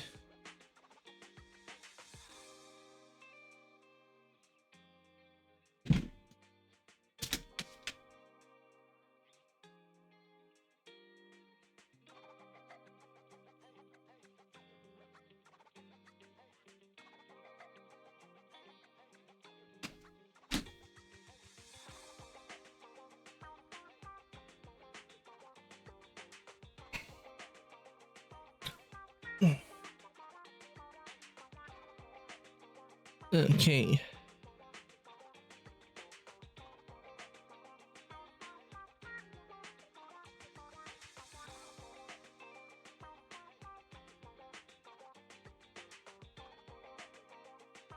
Okay, let's get back to it.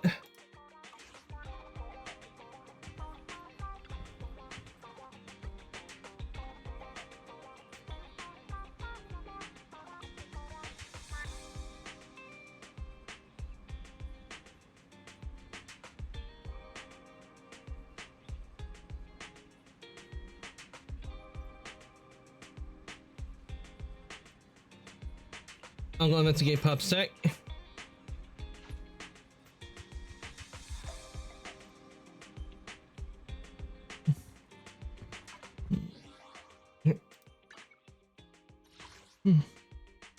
We fighting? Take me.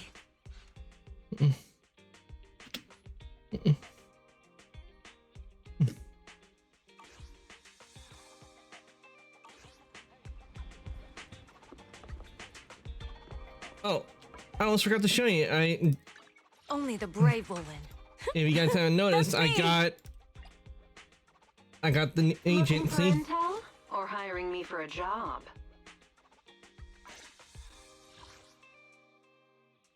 I'll be working on her, getting her up, and okay, they have it to where her affiliations with the Sons of Caledon. I guess it would make sense her being part of Sons of Caledon, considering she is. I guess considering she with the fight and everything, Bernice kind of did invite her to join them. My loyalty lies with the winner.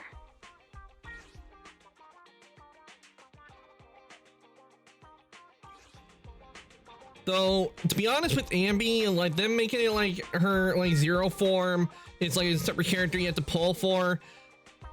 I really don't know why they felt the need to do it that way, to be honest. I mean, why couldn't they have made like Ambi's, you know, zero form? Why couldn't they have made that a outfit? Because to be honest, I thought that was what they were gonna do with Ambi, was that we're gonna make it be like an outfit, and one is they would have her like be like the S rank.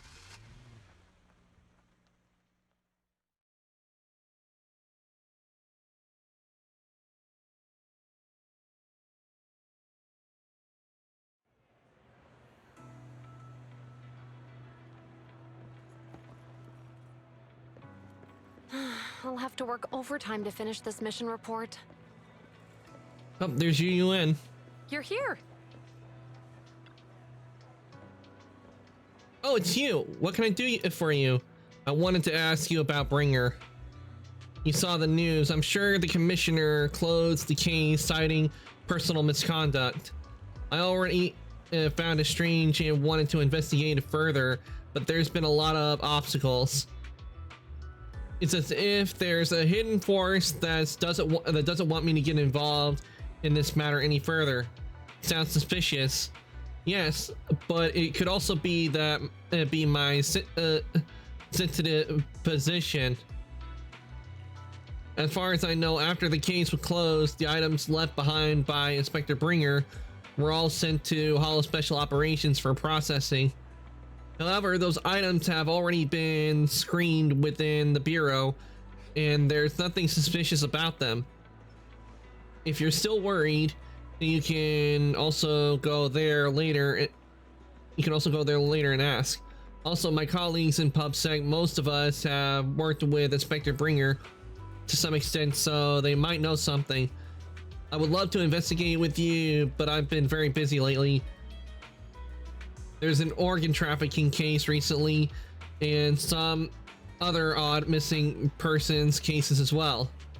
No worries, I'll investigate on my own first. All right, just let me know if you have any questions.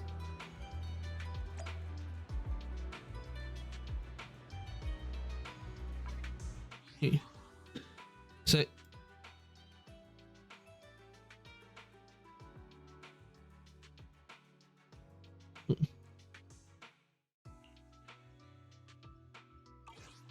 all right. Okay, let's peaceful here. Hello, how can I help you? Did you know Bringer? You mean Inspector Bringer? Oh no, he's not an inspector anymore. I'm not very familiar with him, but I did help organize the things he left behind. Looking at it now, I guess they can be considered his estate. Is there anything special about them? Special? No. Just very ordinary things. However, I heard from other colleagues that Bringer had a notebook he never parted with, but I couldn't find that notebook in his belongings. It's probably lost somewhere. Anyway, everything has been sent to Hollow Special Operations. I think it was Section 6. Maybe it's because the higher-ups suspect there's a mole in PubSec.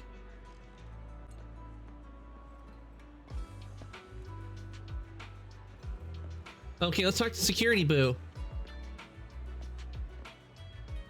Hello, citizen. Is there anything I can help you with? Did you know Bringer? Mr. Bringer, I know. I once caught him in the bathroom secretly recording his to-do list for the next day with a tape recorder. Probably worried that he would forget otherwise. Is human memory that short, or was it just Mr. Bringer? However, if there had to have been others in the bathroom at the time, Mr. Bringer probably wouldn't have done that. It's because I'm a Bang Boo that I happen to witness something like this.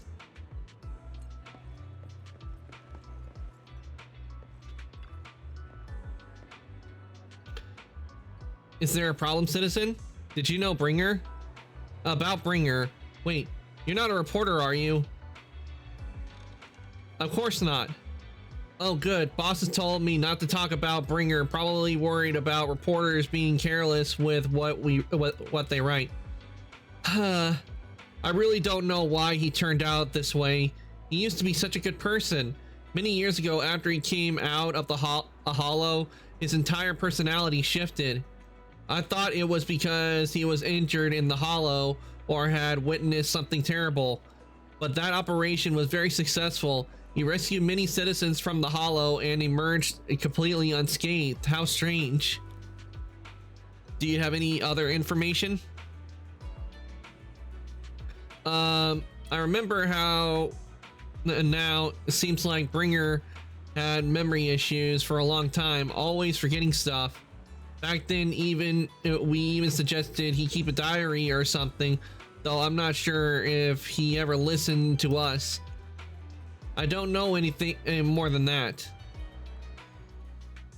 After inquiring around you, you gather a lot of information about Bringer. You share this information with Zhu Yuan and agree to meet at Hollow Special Operations. Looks like I still need to check the items left by Bringer. I'll head to HSO now.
Alright, off to HSO.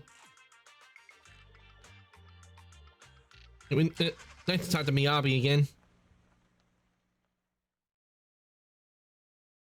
See what she knows.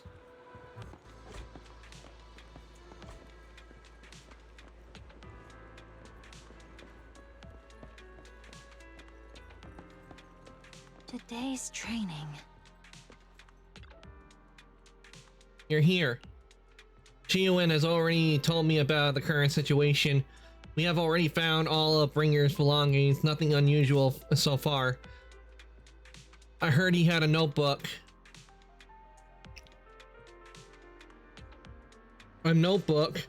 I don't recall seeing one, but there are a few tape recordings. Our colleagues have already listened to these tapes. There's just a routine maintaining meeting minutes and similar recordings, nothing out of the ordinary.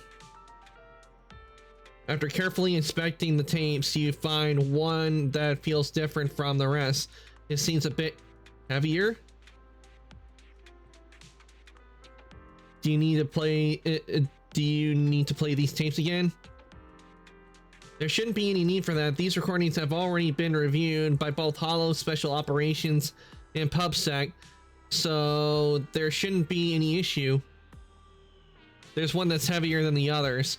Ah, that might be where Bringer hid his notebook. He hid it since he kept so many tape recordings. He might have disguised one of his recordings in the notebook as one of the tape recordings. Indeed, the weight of this tape is different from the others. Let's take a closer look.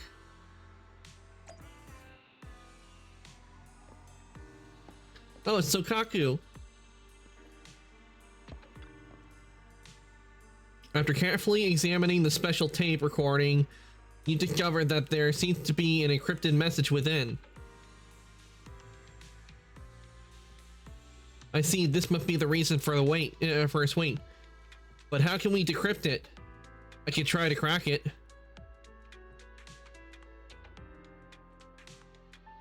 Then we'll leave it to you.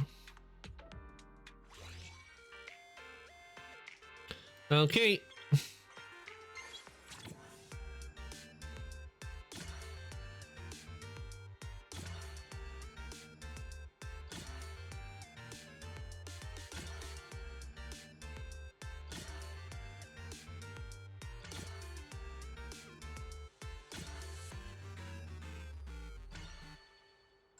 Let's go, S rating.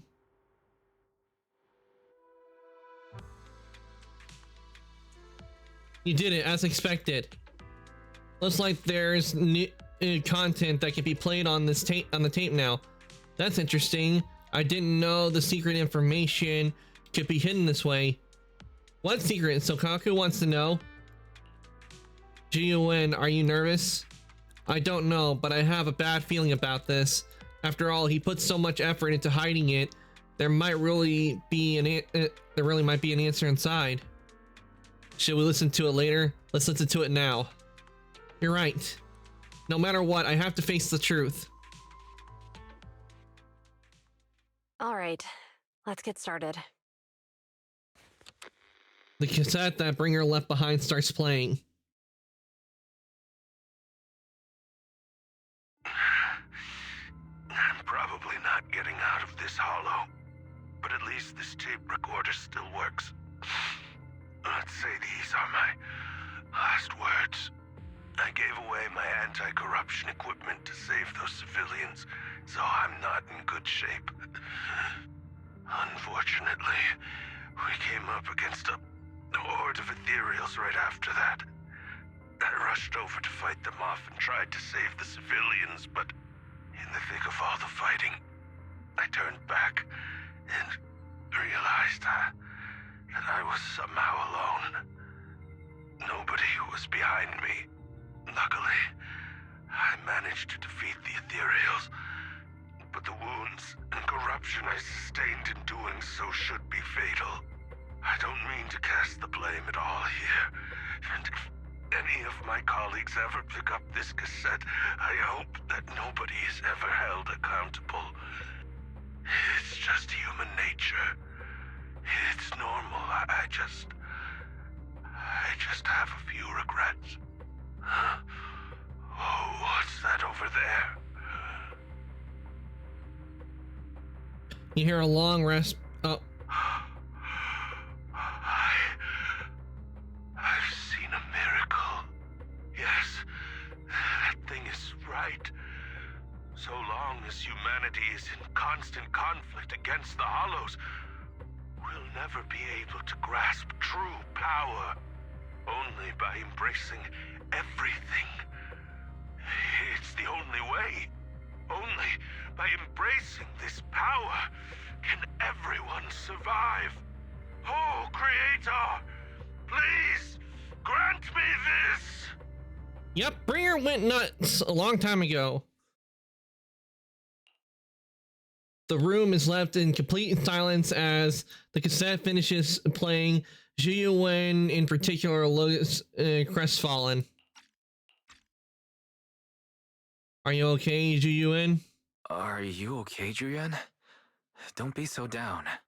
Thanks. I'm okay. It's just, even though we had our suspicions, now that everything is out in the open, I can't help but feel a little... Well, at least now I know the reason why he changed. What did Bringer see during the recording? Whatever it was, he called it a miracle. I saw the mission report from that incident. Bringer emerged from the Hollow unscathed, completely free from injury or corruption. Plus, I remember him rescuing a few civilians and walking out of the Hollow together with them. But if that's the case, then it's at odds with the audio we heard. Which one is the true version of events? It's possible that both are true. Like if Bringer actually met a real god that completely healed his body and helped him save the others. No, I think they met like the organization that is behind all this. Because he witnessed a miracle. That sounds like a reasonable speculation at this point. But it still exceeds the limits of what we know. In any case, it's a clue that ultimately points to the Exaltists. I'll keep pulling this thread and see where it leads.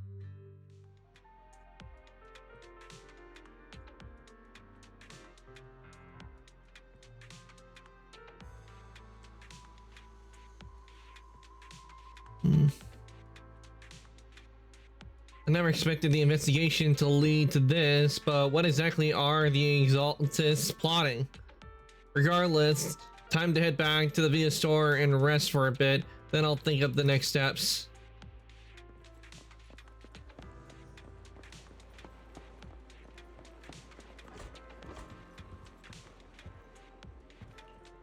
Leave.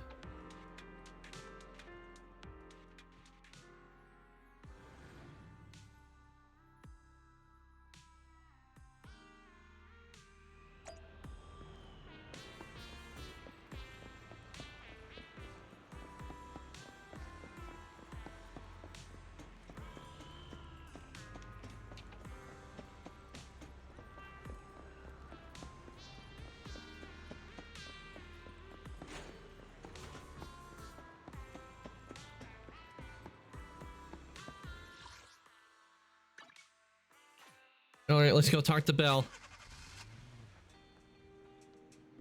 Oh, I've been waiting for you for quite some time.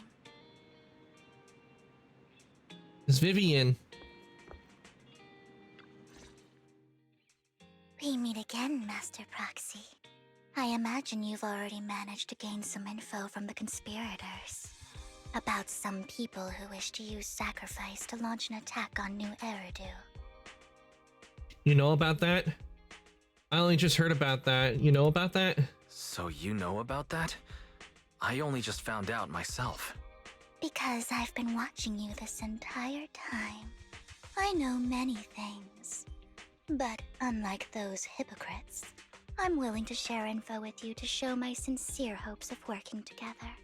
I need to find Bringer's belongings. Bringer's belongings? Bringer's belongings? Did he even leave anything behind? Oh, he did. I have complete confidence in my intelligence network. All the more reason for you to work with me.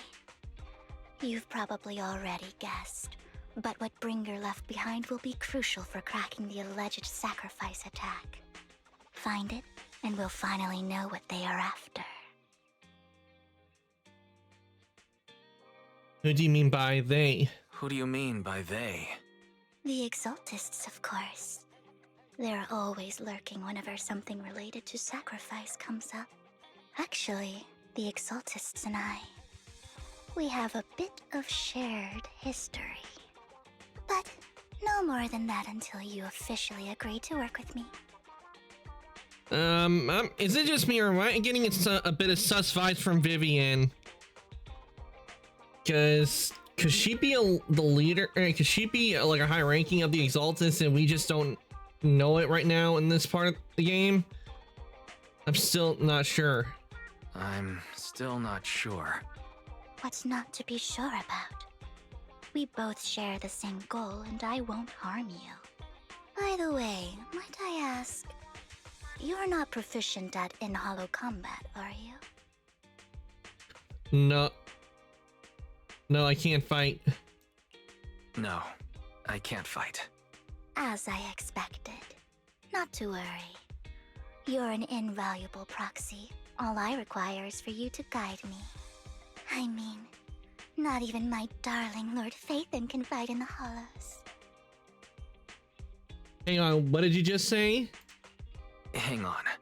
What did you just say? Your darling Lord Phaethon? That's right. The best proxy in all of New Eridu. Lord Phaethon. Don't tell me you don't like him. Not that I don't like him. Actually, I'm Phaethon.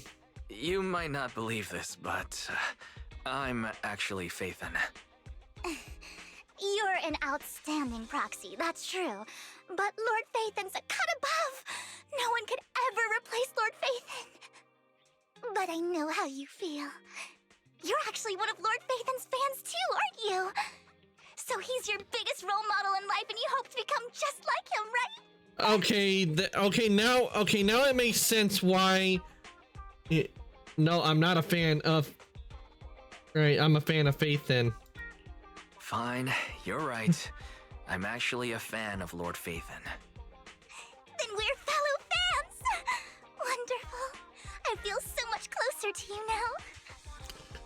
now. Now she's starting to give me a little bit of Yandere vibes a bit. With the way acting. After inexplicably joining Vivian's informal fan club, you listen to her go on about her love of Lord Phaethon for nearly an hour. Oh god, yeah, now Vivian's giving me a bit some Yandere vibes a bit. But let's just hope it doesn't come to where she like goes all murderer slut, Gasai, because no way deal with someone like Gasai from Future Diaries. I see someone like that, I am running. Oh my, once I start talking about Lord Phaethon, I just can't help myself. Look at the time. I suppose that's all for today then. I'll be in touch with more news. I was so caught up in chatting with a fellow fan that I almost forgot why I'm here. I found out where the remainder of Bringer's belongings ended up. They should be hidden in a hollow in the outer ring. I'll need to make some preparations. Let's meet up in Blazewood later. Don't worry, I'll protect you, Proxy. I won't let you get hurt. How did you know we were proxies? Because I gathered information from my intelligence network, of course. She just gave something away. Vivian just gave something away. Because right here, you know how because and then she says H, and then she goes him. I have a feeling Vivian was about to say Hugo, so most likely Vivian is working with Hugo, or is the new is current partner. Because it would make sense, because like, because she sent H right here, so it could only be Hugo.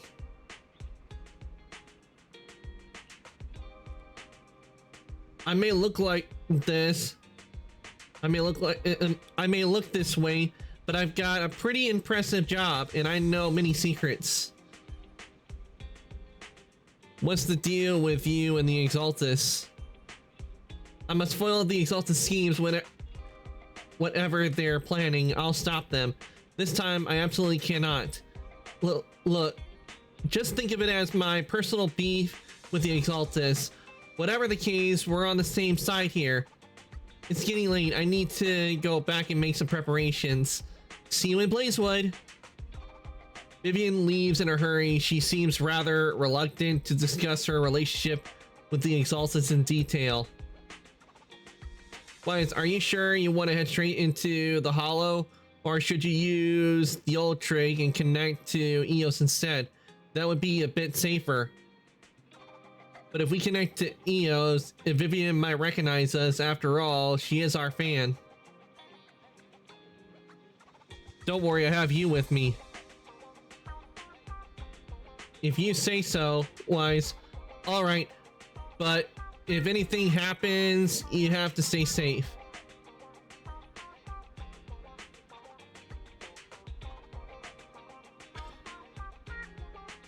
Even though we can't stay in touch at any time, I'll still worry. I'll get myself out. If anything happens, Vivian will protect me. I'll protect you too, Wise. If anything goes wrong, I'll get back up for you right away. All right, let's take a break for now and wait for Vivian to contact us. After some time, a message from Vivian arrives. Time to head to Blazewood and meet her. Me.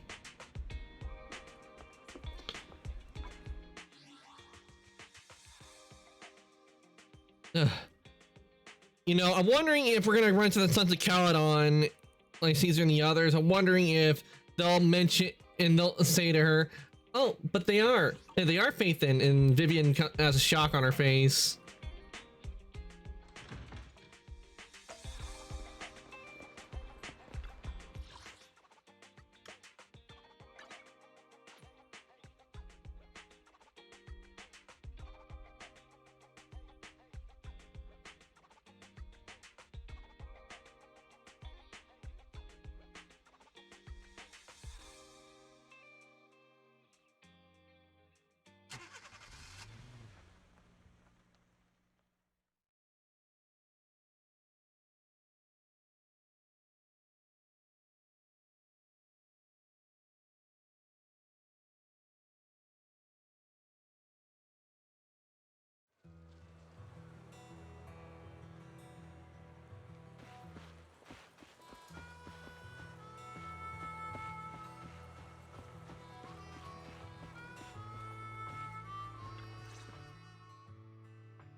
Proxy, you're here too. It's Ambi. I didn't expect to run into you here.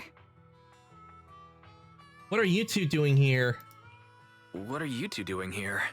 And what's with the new outfit, Ambi? I'm here to investigate that incident.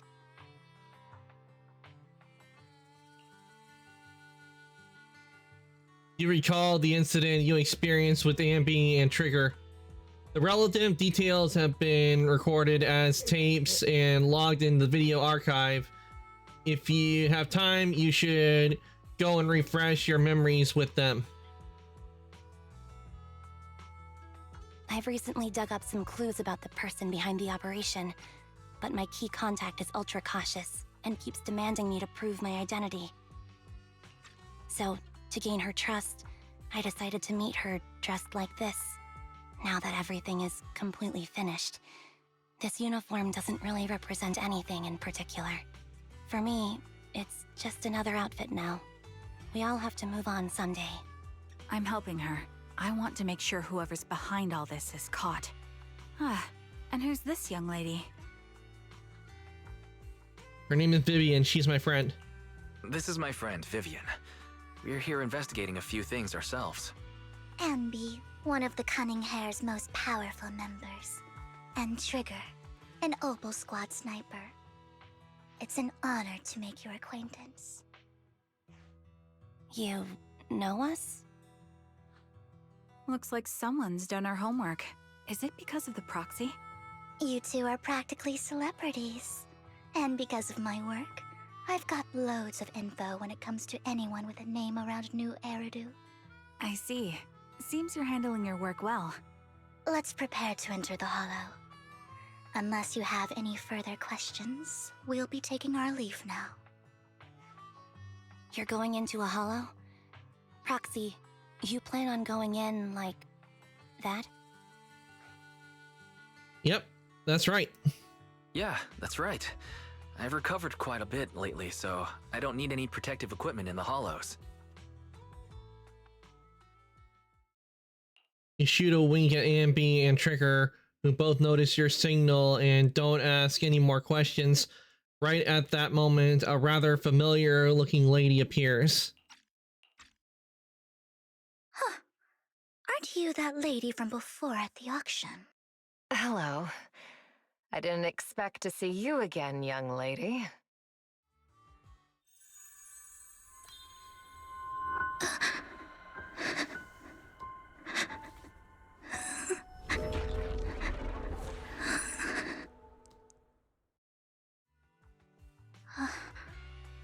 Vivian, are you alright? You look depressed. It looks like she just had a vision. Are you okay, Vivian? What's wrong, Vivian? Are you feeling all right? It's nothing. I just drifted off for a moment there. So then, what are you doing here? Don't worry. I'm not here to scam you. I'm waiting to meet someone. Don't tell me. You're my contact for intel? That's me. Ambi from Silver Squad, I presume? Pleasure to meet you. All right. I'm going to exchange some information with Miss Ambi here. So if you'll excuse me.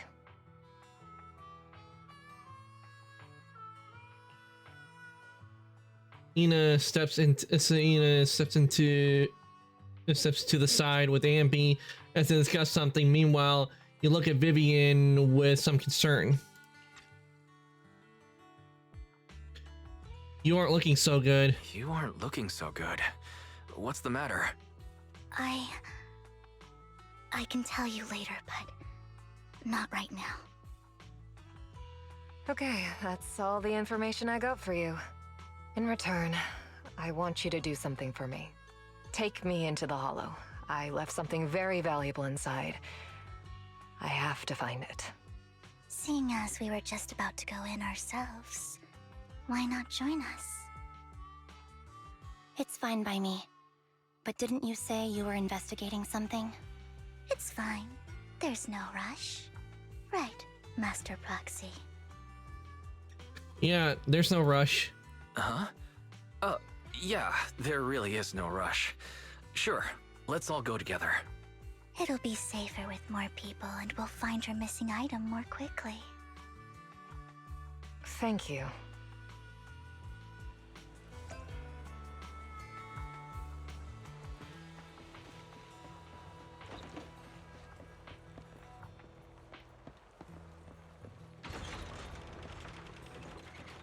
Enter the Hollow with the others.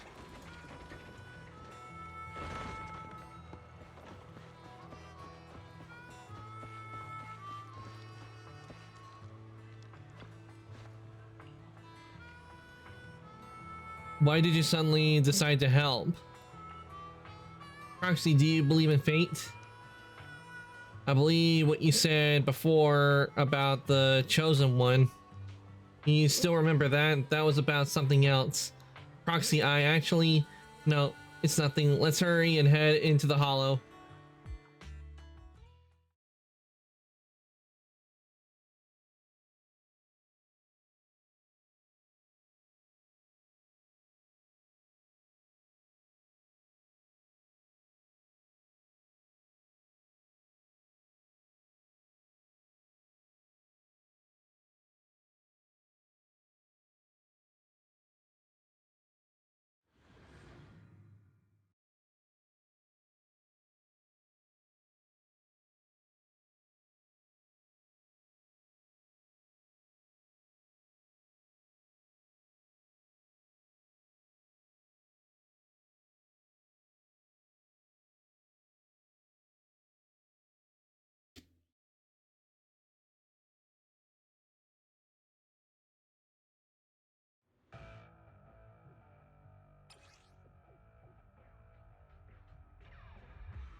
So, what is it that you all plan to do here?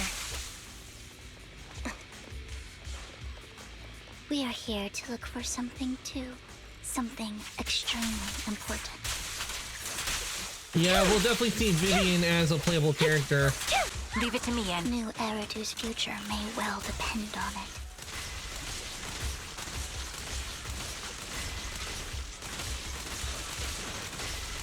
I'm on it.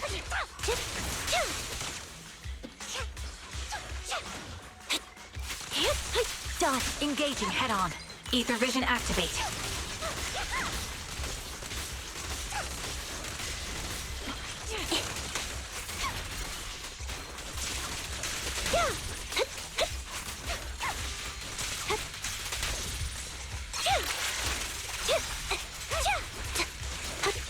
Now it's my turn to ask questions.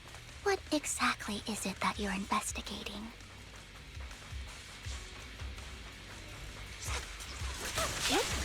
Since you're familiar with the name Silver, then you should know that it shouldn't exist anymore. Recalibrating.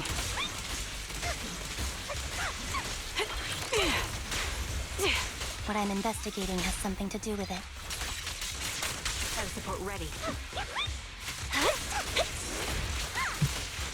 Time to pin them down.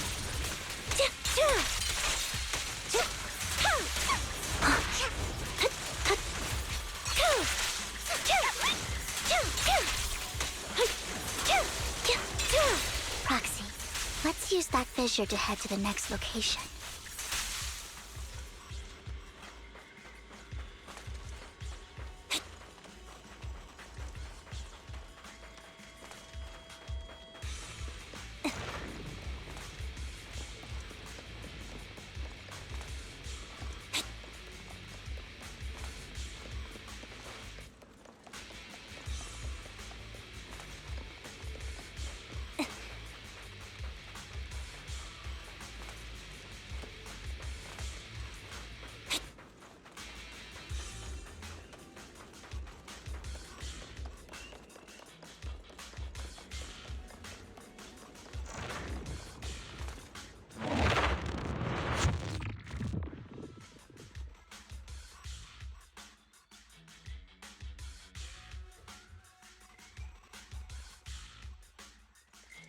This is the place. I like the blades Ambi has. I do like the blades they have. This form of Despite Ambi a bad having. ending, once the camera stops rolling, no one's really gone.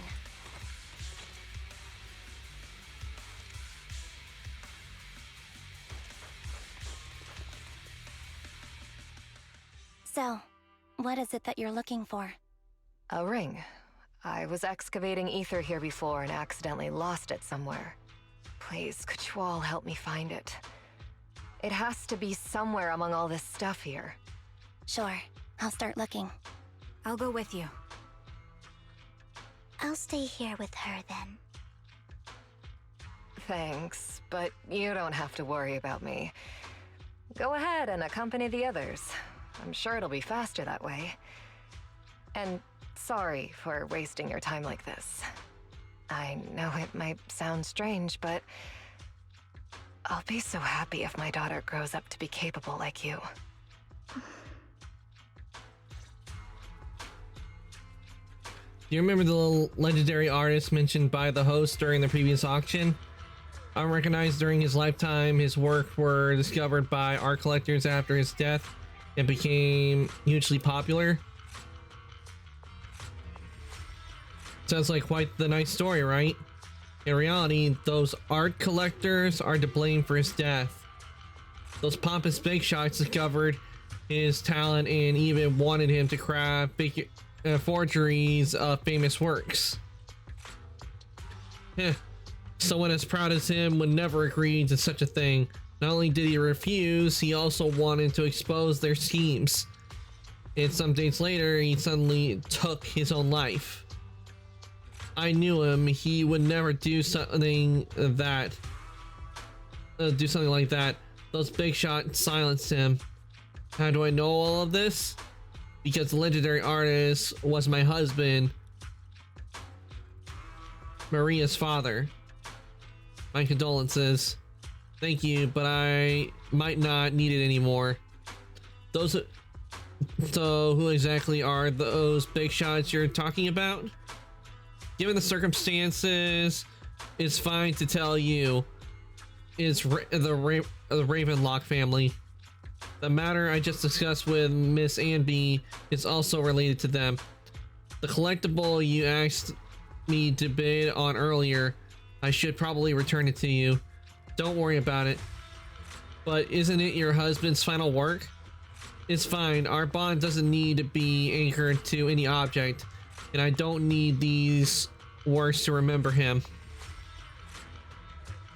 It's much better off in your hands than someone like Hartman's. Proxy, may I speak with Miss Ina alone for a moment? Of course. Maybe in a step aside to discuss something in private.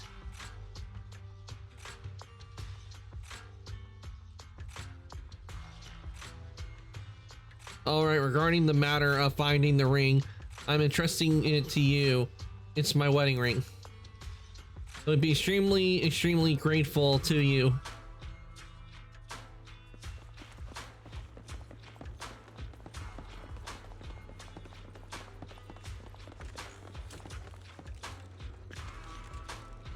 You find some food left in the hollow for unknown reasons. Clearly there's no sign of the ring Cena is looking for among these items. Proxy, if you're hungry, I brought some food with me. Do I really want to eat those leftovers? Thanks, I'm not hungry.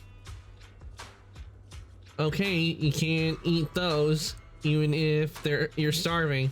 There's leftover food here. I don't want to imagine what's inside the bag.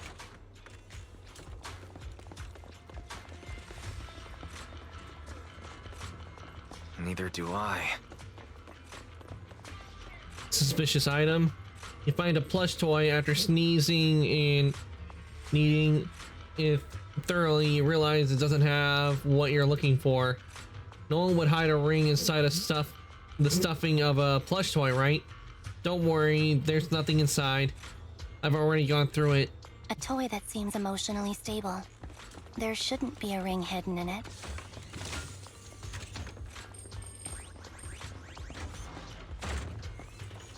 It's pretty cute.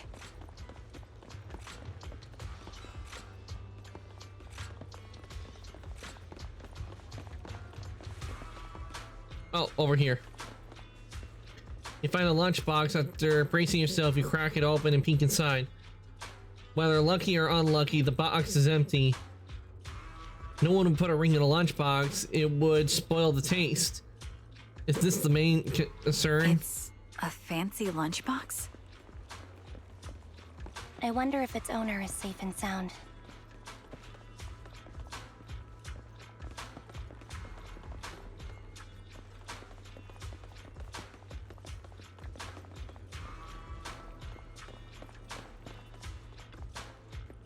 You find some scattered oil barrels. After careful searching, you find nothing resembling a ring inside them. Does Ina actually want to find the so-called ring? What do you mean? She says she's looking for the wedding ring, but she also says she doesn't need any object to remember her husband. We've been searching here for so long and found nothing at all. Maybe the ring never existed in the first place. It was just an excuse. Let's go back. What's wrong, Vivian? You've seemed worried for a while now. Your strength, Anby. Yuck, I'm worried about Sienna.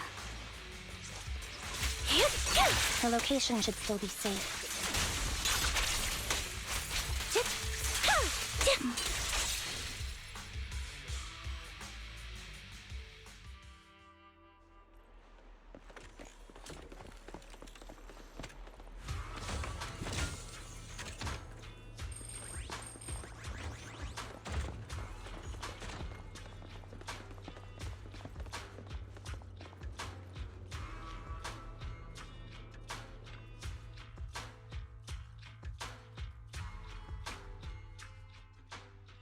By the time you scare, with her eye, discover Cena with her eyes closed peacefully. Her vital signs are gone. What happened? I guess this was her final scam. Shortly before, There's one thing I must remind you. Your time is running out. I'm not sure how you can tell, but you're right. I'm going to die in here. That's my plan. I'm very sick and don't have much longer. If I try to get treatment, it'll just be a burden on my daughter. So I scam my way through a bunch of physical exams and managed to take out a hollow corruption policy through Ravenlock Insurance. Once some time has passed, could you please take my corrupted body out of the hollow? That will secure a generous compensation package for my daughter. It's only what the Ravenlocks owe me. A pity, yes. But it's the only way I can squeeze it out of them. What makes you think that will help you? I just trust you will. I'm just awfully sorry you had to get involved in this, but it's something I must do. I have to leave something behind for my girl. I have to give her a chance at life. If it's okay, could you also please pass a message to Mira for me? Tell her, don't worry. Even if Mommy's body is corrupted, withers away, and turns to dust, my love for you will always be there. Thank you. You're a good kid.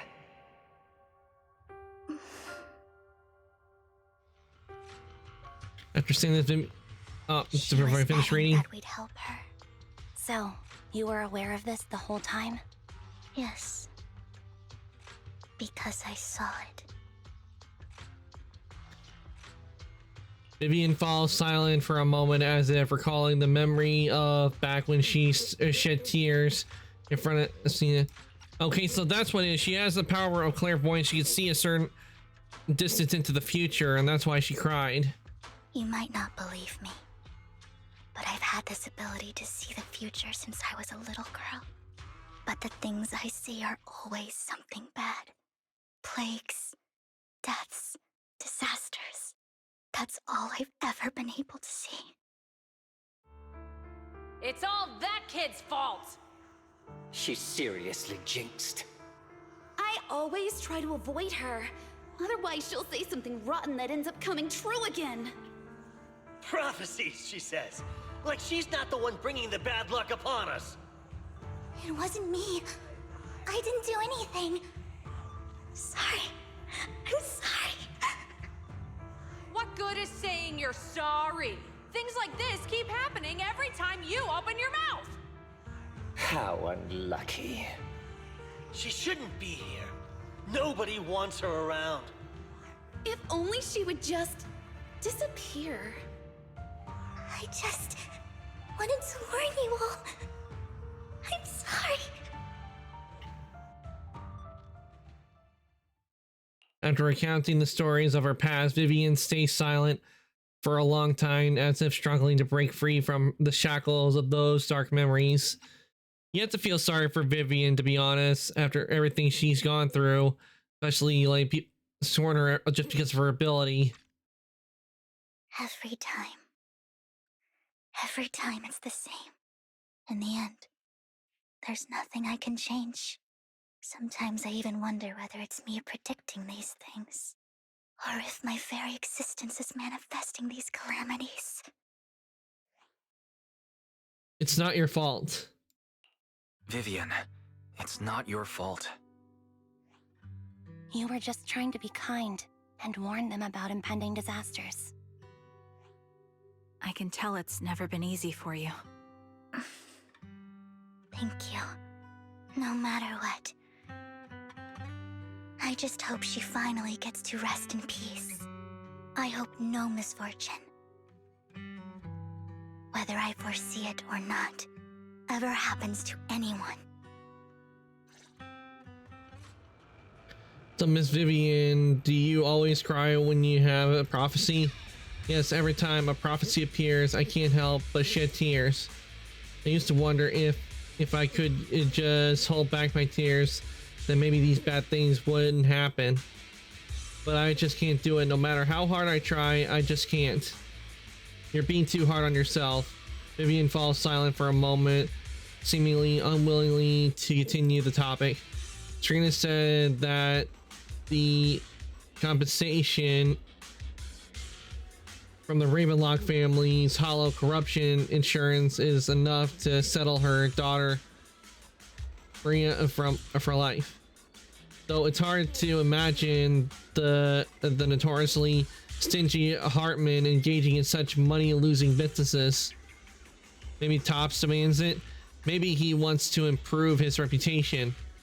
Yeah, I think so too. Actually, there have been rumors that the Ravenlock family had fallen out of favor with Topps for a while now. That's why they've been becoming so desperate, afraid of being abandoned by the mighty Topps. Trina is actually a skilled intelligence broker. She retired from the business a while ago. I see, no wonder she was able to gather classified information. She said she tried many ways, but everything was useless against the untouchable Ravenlock family. She still couldn't avenge her lover, but I believe everything she did was meaningful. The same goes for you, Miss Vivian. Everyone, it seems here that there are ethereals nearby. It's not safe to linger. Let's keep moving forward. Proxy, do you believe that the future can be changed? That's quite the sudden question. I think that it can. Is that so? In my memories, this has happened countless times already. Adjusting for wind. Why can I only see these misfortunes? Why can't I even have a sliver of happiness?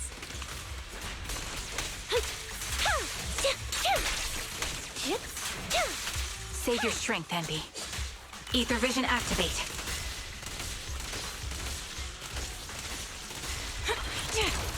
Increase firepower. A sound strategy. Foxy, the fissure that we're looking for is up ahead.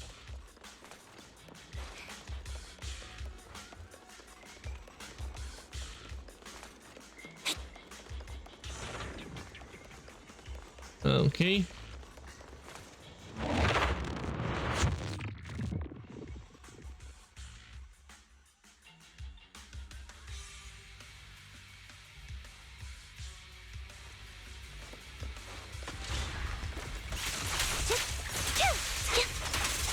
I'll pierce right through. I'll take point. Recalibrating.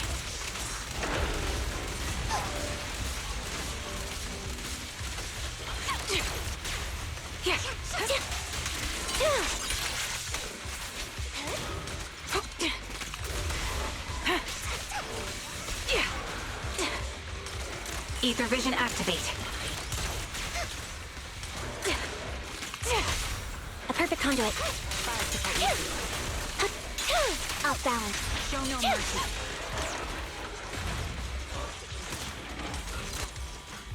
This bullet will reach its mark. I think it's about time. We should take that lady out of the hollow. You guys go on. Thank you.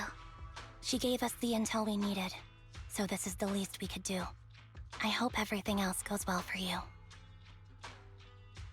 Trigger and Ambi leave. Master Proxy, is there anything you'd like to know? You can just ask. By your prophecy, let's wait until you feel comfortable telling me. I'm curious about your story, Vivian, but we can talk more once you feel ready. Don't worry, I'm very patient. You're the first person to ever say that to me. I'd be happy to share my story with you. These premonitions I see are not within my control, and they always come to me in a flash, like a flood of images in my mind. Most of the time, I see death, disease, accidents, and disasters. Of course, there are also some non-fatal mutilations. But every time, without exception, they end up happening. And I can never prevent or change them. That's all I have to say about it. If that offends Master Proxy and you don't want to hang out with me anymore, then I can understand. Why would I be offended? Why would I be offended? That's just who you are, Vivian. Besides, we're friends. I've always considered this ability as a curse. I think it's a it's not a curse. It's not a curse. Actually, I think you've been given a gift. Thank you. Really? Well, it's getting late. Bringer's belongings ought to be around here somewhere. Let's take a closer look.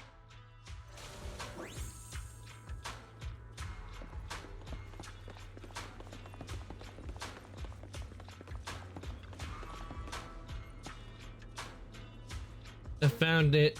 The vending machine. Bringer's belongings are probably stashed away in here. Why the vending machine? That's the intelligence I got. Maybe Bringer thought it was this was a good spot. Anyway, let's look around first. You search the vending machine up and down, but find nothing. Looks like it isn't in here.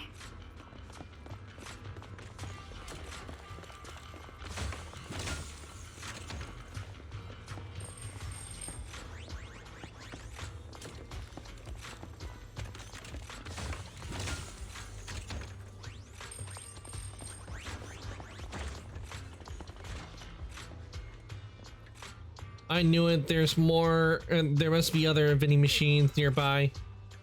This should be one. Bringer belongings. What could they be?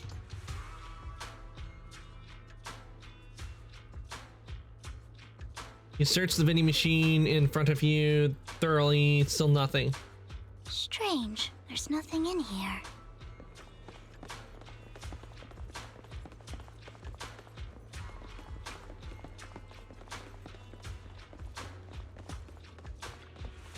Proxy, I have a feeling. Bringer's belongings are definitely inside this vending machine in front of us. I believe you. Alright, let's search it thoroughly. You can carefully search the vending machine and still find nothing. Just as you're about to give up, you kick the vending machine by accident. Where a drink would normally roll out, a worn out notebook appears instead. Wow, Master Proxy! So this is how it's done. You're leagues ahead of professional intelligence brokers. It's Hugo.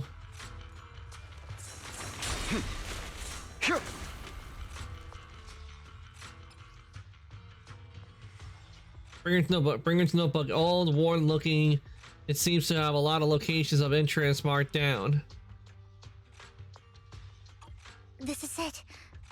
This notebook is what Bringer left behind. But I don't know what these markings on it mean. You and Vivian flip through Bringer's notebook together, ignoring the surrounding danger for some time until a shriek of an ethereal suddenly rings out nearby. However, a moment later, a strange yet familiar figure materializes to block the ethereal, disposing of it with ease. Well, hello, Master Proxy. It's been a while. Oh, don't give me that scandalized look. I did just save your lives. I would have protected the Proxy even if you hadn't appeared. I'm sure of it, but I happen to be in the area. Worry not, dear companion. I have complete confidence in your strength. Wait a minute, companion? Hang on. Did you say companion? So you two know each other? Apologies. I didn't have a chance to mention it before. I'm actually part of the Phantom Thief Syndicate, Mockingbird. That's right. I had a feeling I was she would only be a able part to of slip it. in during the auction thanks to some help from Vivian backstage. So you were only biting on. So you were only bidding on the collection so you could get backstage. So the whole time you were only bidding on the collections so you could get backstage and tamper with things? I warned you before. You can't rely on appearances. Don't worry, Master Proxy. We don't have any ulterior motives here. As you've probably heard, Mockingbird is a renowned Phantom Thieves syndicate in New Eridu that, despite its longevity, has managed to maintain the secrecy of its members' identities to this day.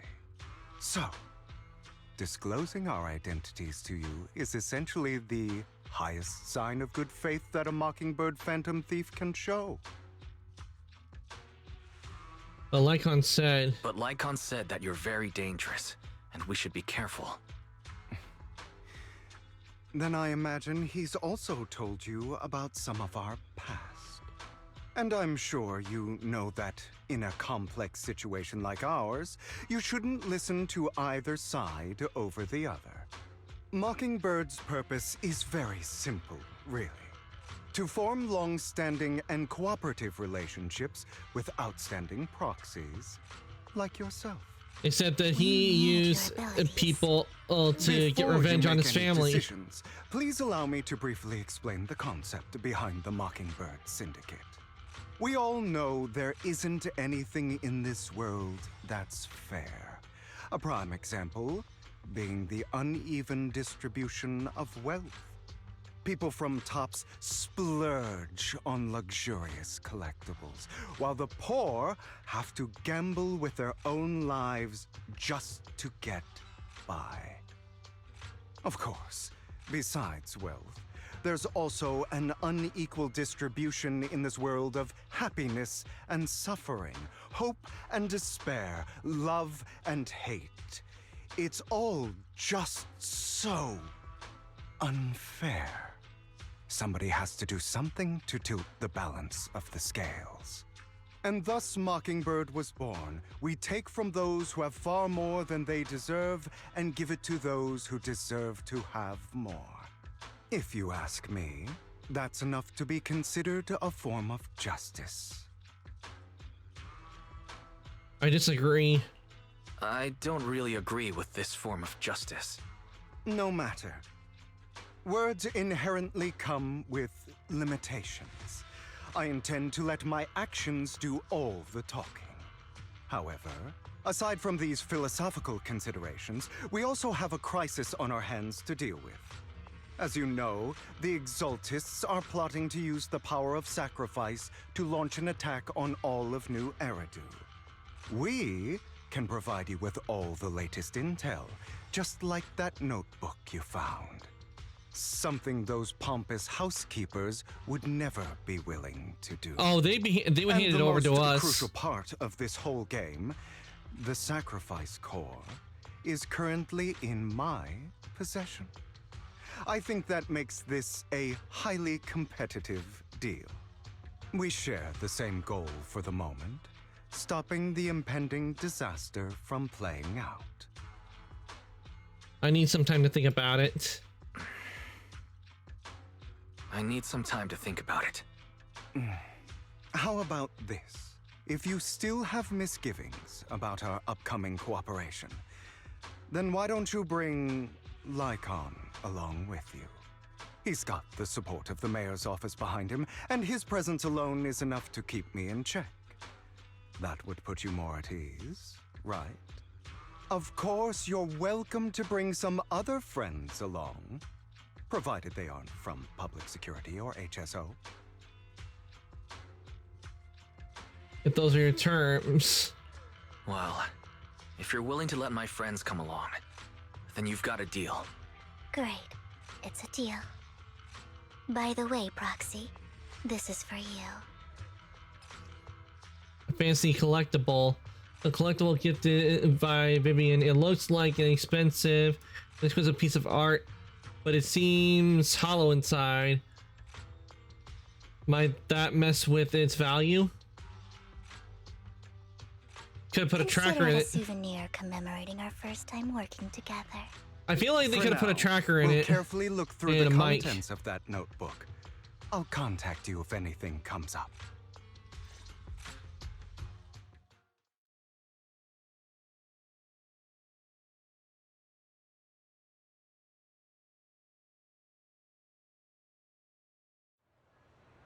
After leaving the Hollow, Hugo and the others return to the video store.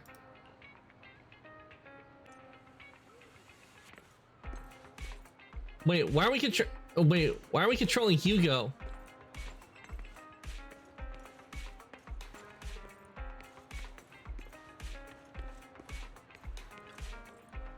Since we're already at the video store, should we ask Master Proxy to recommend some films? My apologies, everyone, but I need to take my leave and go take care of my art gallery now. So you actually own a gallery? I also need a convenient social identity for various reasons. The title of gallery owner works quite well. Alright, I'll stay with Master Proxy for a bit longer. But Hugo, you've been oddly busy lately. You're not hiding something from me, are you? Well, shortly before.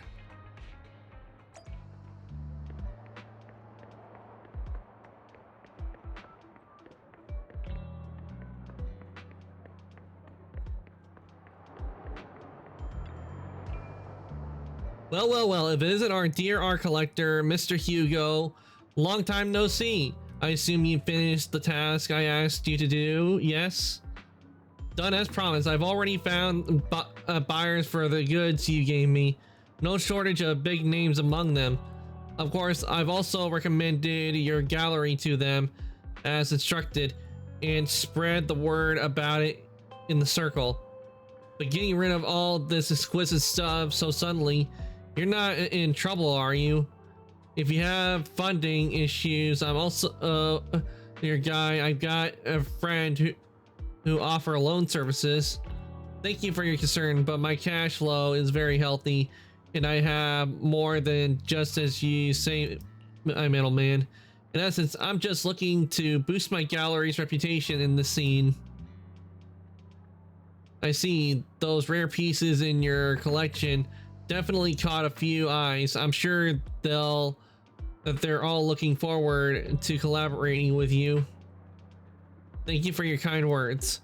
All right, it's getting late. I should head off. See you next time. Now then, to find that guy. I remember him mentioning that he would dress up in something more presentable this time.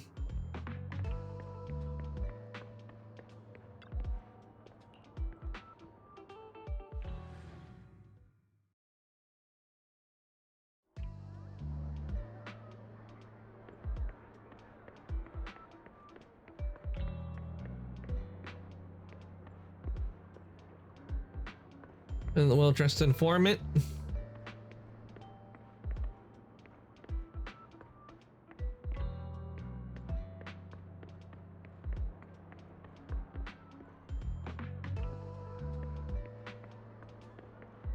Cheers, man.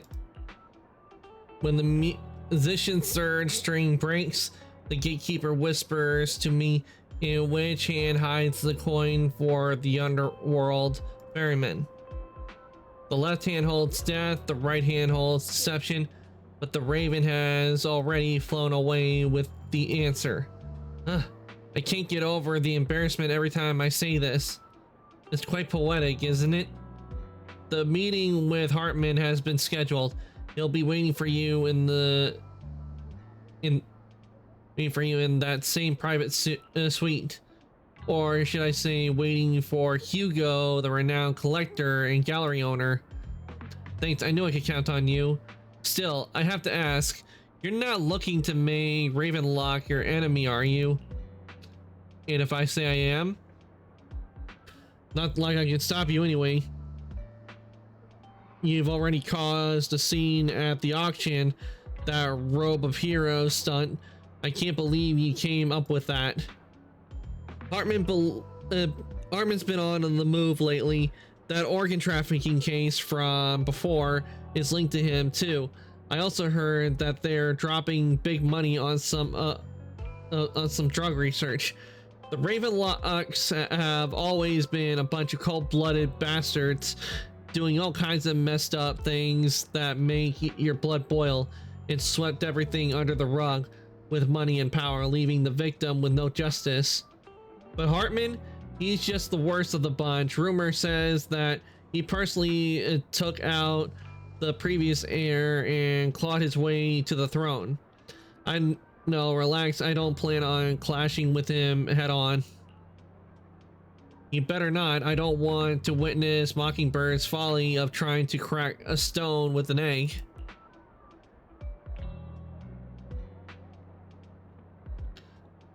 I prefer to see it as more of a gambit. I can never win an argument against you anyway. Don't forget the Ravenlock family's in bed with those Exaltus lunatics. Who knows what awful scheme they've been cooking up lately. In any case, as your friend, I sincerely wish you all the best. Thank you. By the way, how is Lycon doing lately? I haven't seen him in a while. What? I know you two split up, but it's been years. Are you still not over it? Don't know, don't care. If there's nothing else, I'll get going now. Alright, fine. Good luck. The students nearby seem to be having an intense discussion, and you hear a familiar name. So that Mockingbird Phantom Thief Syndicate only looks flashy, but hasn't actually accomplished anything, right?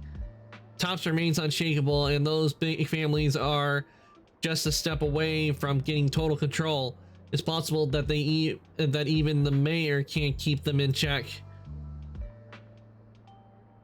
But doesn't the mere existence of the Mockingbird serve as some kind of warning? Every time they release a crime warning letter, fear erupts among the evildoers. Really? But can they actually change? In the end, it's probably just a game to the big shots. Mockingbird is like a fly, annoying but not deadly, so they're just let it be. So what do you think should happen? If you ask me, you have to dismantle everything from within if you truly want to change. Without power or influence, it's all futile. The first step should be accumulating resources by any means necessary, and if possible, joining Tops. After all, to establish a new order, the old one must be demolished, just like how creation requires destruction. That sounds exactly like something a villain would say. If it's really possible to join the Tops, many would probably defect immediately. True, who would turn down money? It's almost time for the meeting with Hartman. Time to go.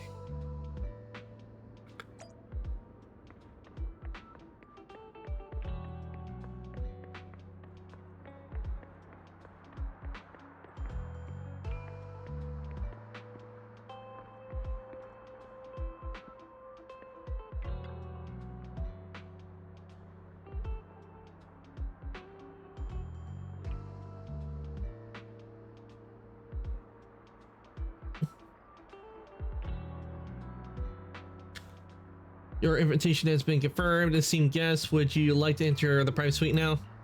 Enter.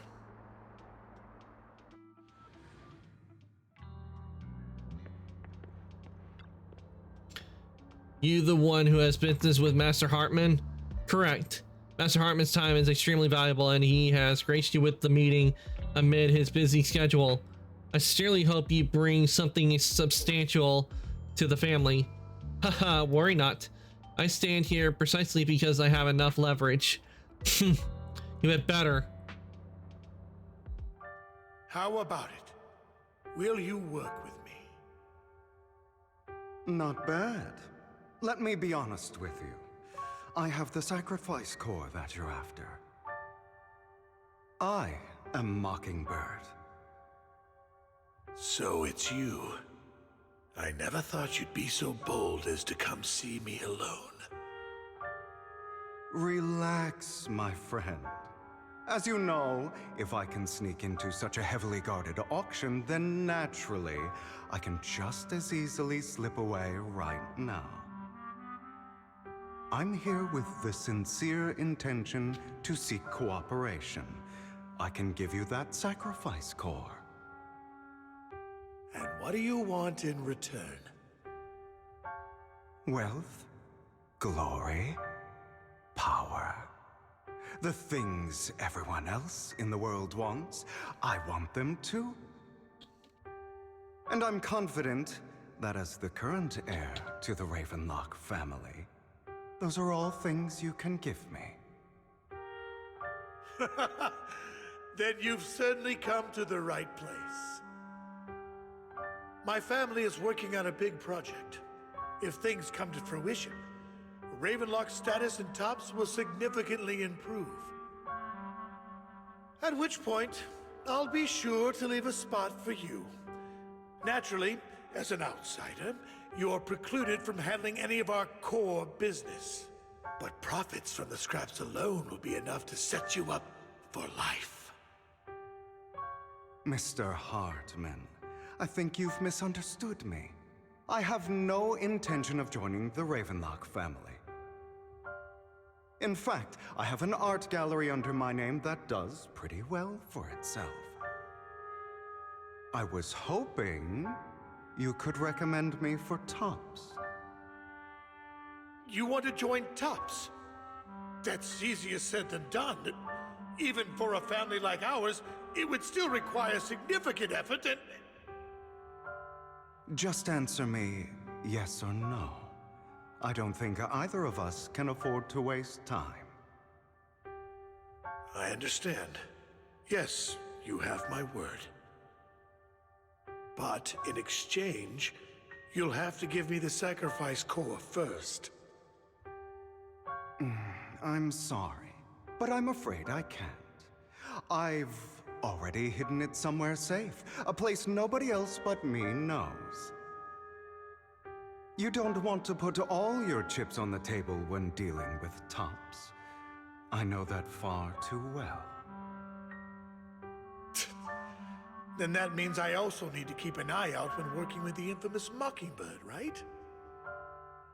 Mr. Hartman, I should remind you that I stand before you undisguised. Coming from a phantom thief who's never publicly revealed his identity. Shouldn't that be sufficient assurance? Got a point there, because he did say that to us earlier. Then you merely need to lift a finger to wipe me from the face of this world. You do make a valid point there. In that case, you have a deal. I appreciate your trust. Why don't we celebrate our new partnership with a toast?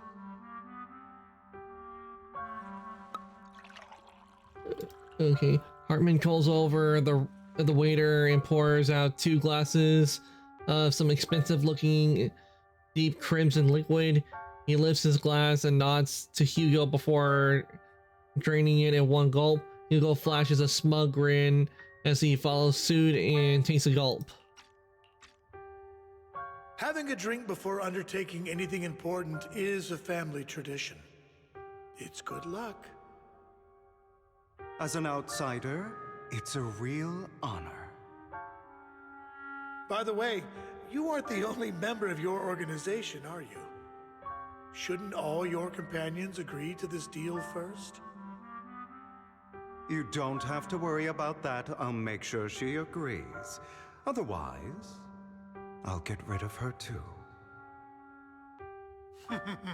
Seems you'll do whatever it takes to get things done.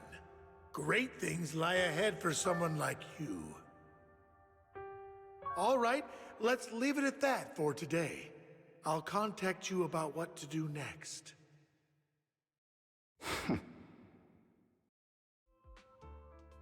That's him! He's the one who killed Serena! She was the only one who was ever any good to him, right? That's how he repays her? That's why they say once a mongrel, always a mongrel. Just look into his eyes. Father! We have to punish him! Serena had been ranking ahead of him. Hugo must have poisoned her water so he could pass her. Pure evil. Typical for an impure bloodline. You should have been kicked out ages ago. Hugo, did you do all this? Yes, it was me. I killed her. He admitted it! Father, he must be expelled. He has no right to live under the same roof as us. Why don't we reunite him with Serena then? Nobody would ever know. Hugo, well done. What? My children, how many times have I told you before? In this world, only the most ruthless, cruel, and unscrupulous of people ever make it to the top. Like Hugo here, who was willing to murder his only true loved one without a second thought. Only someone with the means and the gumption to do that is qualified to be my heir. But I... It's all over now, and the results are obvious. The winner of this month's assessment is Hugo. As for the rest of you, go to the usual place for the punishment you deserve. But Father, before this, I was #1. As I've told you before, there's only room for one winner in this family. You're still a loser, even if it's by the smallest margin. And there's no reason for a loser to exist. This is all for your own good. Do you understand? Go on now. Receive your punishment for the sake of the family. Yes, I understand. I'm sorry.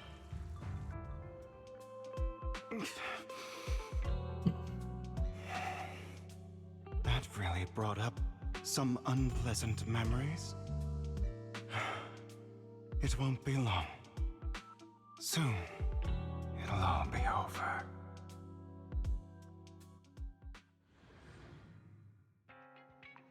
On the other side, after Hugo leaves.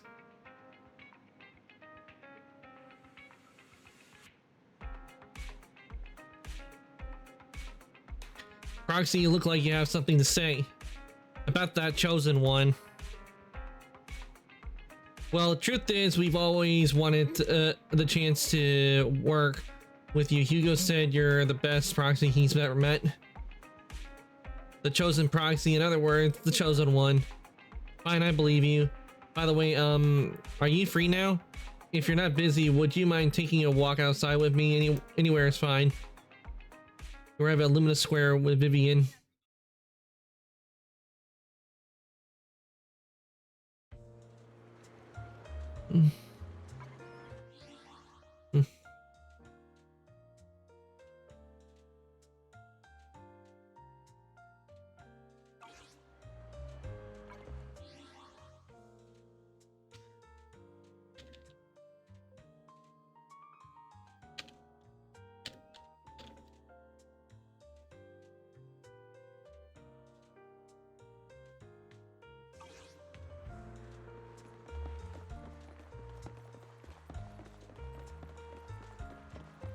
You're a child that only brings misfortune. People have been saying that about me for a long time. Let me check, guys.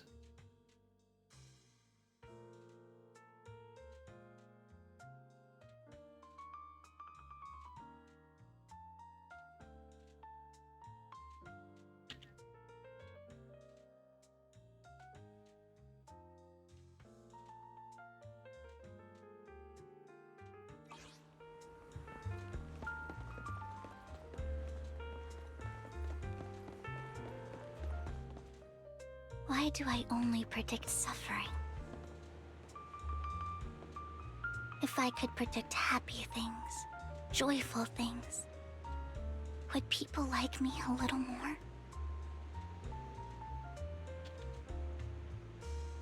Maybe fate truly is set in stone.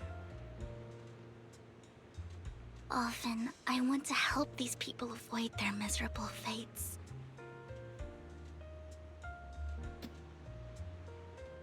For a time, I even thought that I was successful, that I could change people's destiny. Well, nothing's written in stone when it comes to the future. But it was all an illusion. In the end, I couldn't do anything at all.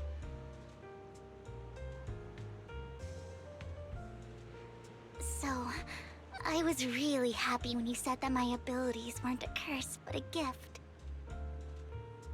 If she only knew that, if she actually just realized that we're the real Phaethon, I'm pretty sure she would probably be going nuts right now. I'm so glad to have met you. And you're also a fan of Lord Phaethon. It's like we were fated to meet.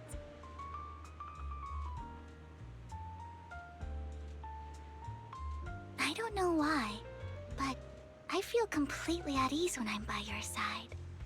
I feel like I'm free from judgment, from blame.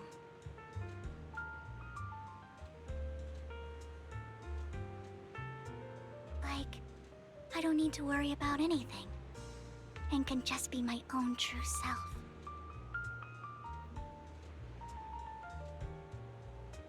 Perhaps people really do possess an aura, and ours just so happen to be extremely compatible.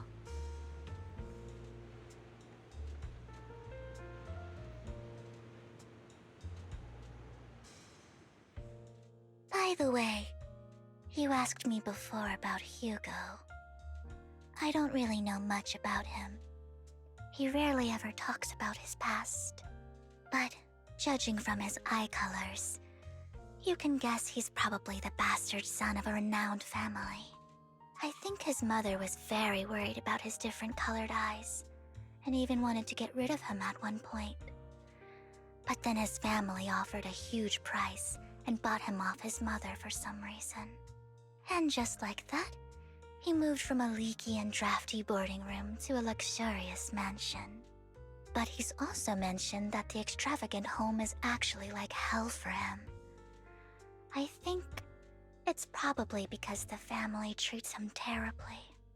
I digress. He ran away and ended up meeting Lycon and his master. After that, they formed Mockingbird together and experienced a rare period of happiness. Until Lycon's betrayal. Well, technically, Hugo betrayed Lycon because he used Lycon and others to get revenge on the family when he knows that Lycon would not willingly and had gone along with that. So technically, Hugo betrayed Lycon. What's your take on Hugo? So, what's your take on Hugo? I imagine I would still be wandering around now if I had never met him. To me, Hugo is just like an older brother. I've always felt as though he's carrying some heavy burden with him. But that's a secret he's kept to himself. Something he'll never tell me. Sometimes when I look into his eyes, I can feel that he's really struggling with something. Even though he may say some extreme things, Hugo really isn't a bad person. I think one day he'll tell me his secret. Until then, I just have to wait. Wait and trust him. After chatting for a while, you say goodnight to Vivian. It's getting late, time to head back to the video store and get some proper rest.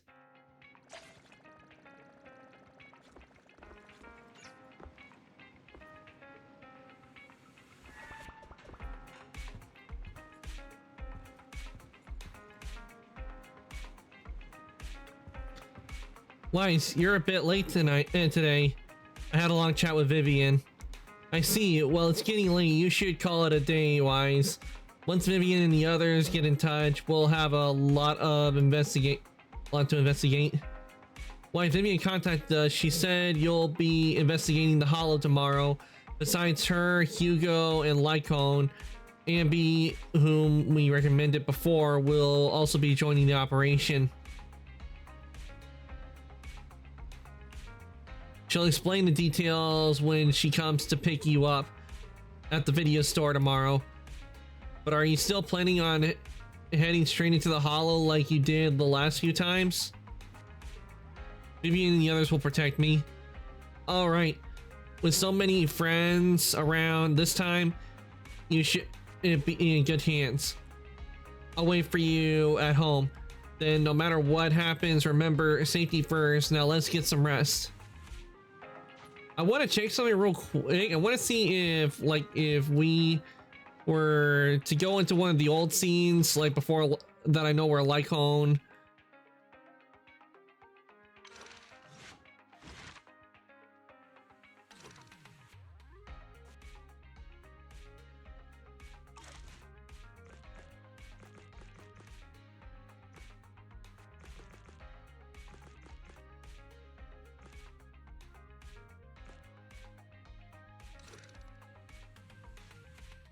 Okay, not this one. It would be...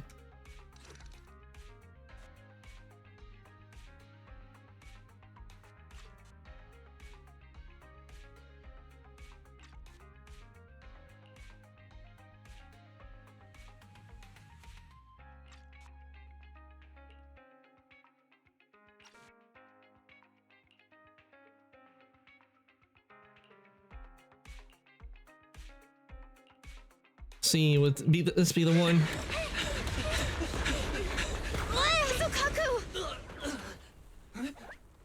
Are you okay? I'm okay. He's here.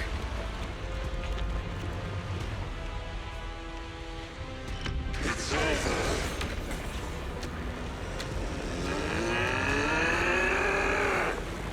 Oh no. Down here.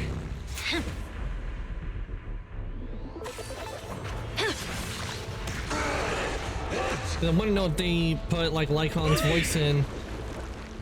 Leaps and bounds. Special delivery. Sorry for the wait, everyone. Gee, took your time. So fast! That's the Overlord for you. So, you are the culprit? Good. We can finish up our training for catching suspects quickly.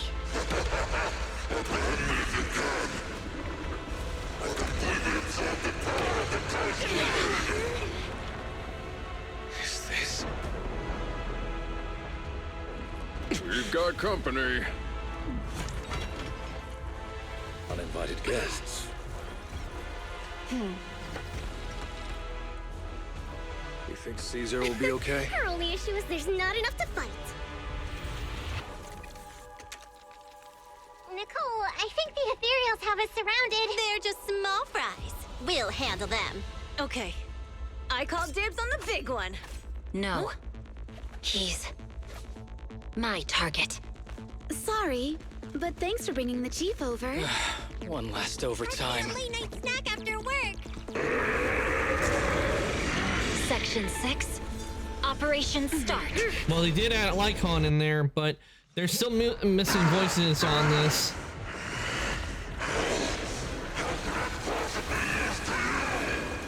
So much power. We are not afraid of you.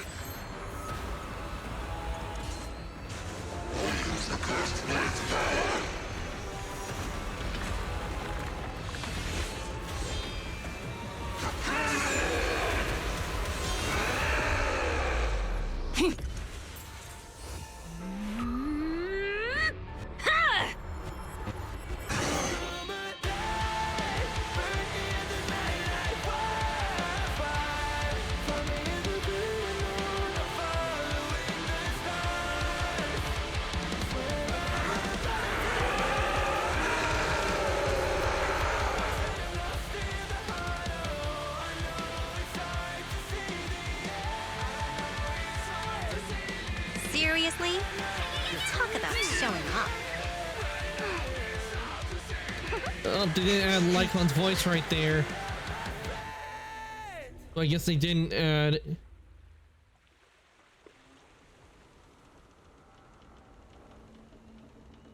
The test is complete.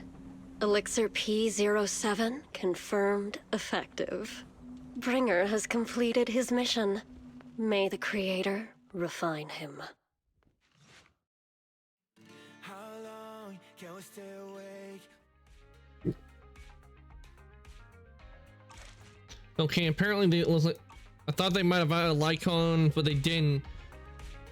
They really should go back and actually add the voices, because I think because when other people come in and they want to play it, play the game, and they get to that part, it would be a lot more effective so they could hear like the voices and everything that were not added when like when I played it, that part.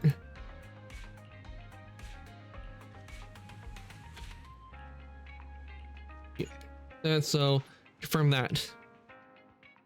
After a good night's rest, the next morning arrives as promised.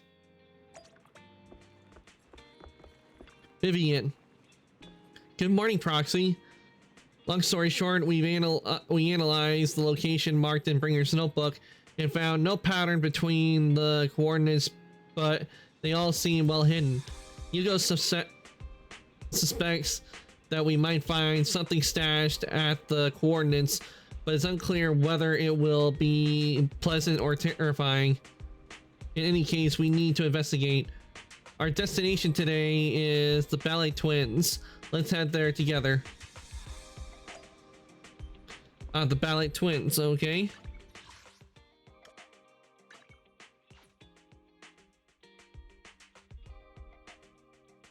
We ain't afraid of no ghosts.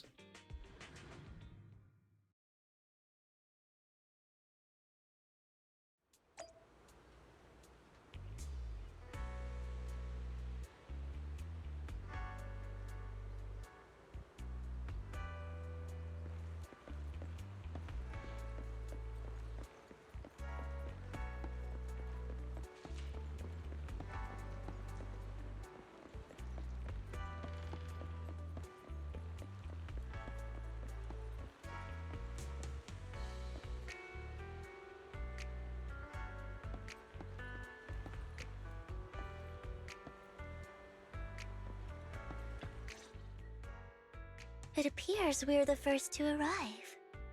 I thought we were running late. This might sound weird, but it's nice to think about getting to work with you from now on. I don't really know why that makes me feel so happy. Oh, it's because we're fellow fans! Anyone who likes Lord Phaethon can't be a bad guy. You're right. You're right. Of course, Lord Phaethon is the greatest there will ever be, but you're definitely the best proxy I've ever met in person. Hugo told me before that you're really skilled, and he said we'd get along great. I never expected he'd be so right. Oh, by the way, would you like to come by my place if you have time later?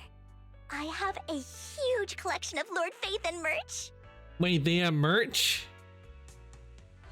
How can because I don't remember Wise and Bell putting that in, because they did that with merch and everything. I'm pretty sure there'd be a lot of people in New Eridu that'd be going nuts for it. It's just they're so big. Does Phaethon really have merch? Phaethon, Lord Phaethon doesn't have any merch out there, right? I mean, we don't even know what he looks like, for starters. It's all my own original merch. Like screenshots of old Internet comments. I print them out and turn them into postcards. Plus the avatars Lord Phaethon's used, the music playlists they recommend. I've organized it all. I'd love to show it all to you if we get the chance. I appreciate that. Well, I appreciate the thought. Speaking of which, what's taking those two so long? Hugo said he had some preparations to do before entering the Hollow. I wonder how that's coming along.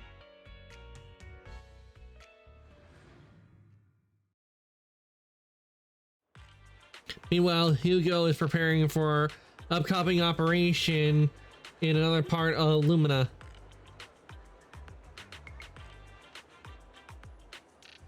Same old routine, shopping first. About time to stock up on chocolate anyway. Chocolate! Chocolate!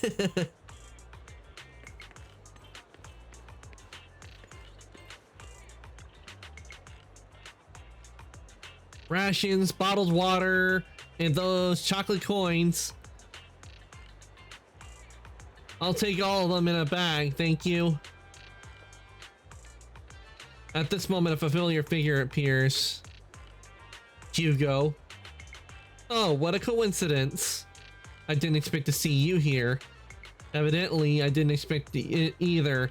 Otherwise, I would have chosen a different store. Are you preparing for the operation?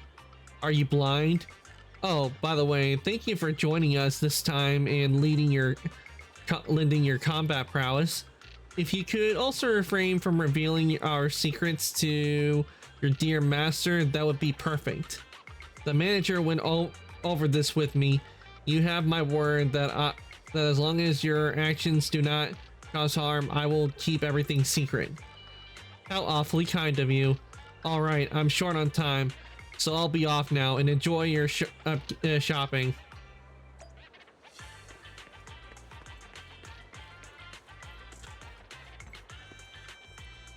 Emergency medications need restocking too. Guess I'll stick to the ones I'm used to. At this moment, a familiar figure appears once again. You know what, Lycon? If I were in your shoes and foresaw an awkward encounter with a former partner, I'd choose to go away. Time is short, and this is the only pharmacy around. Besides, I don't see any need to avoid you.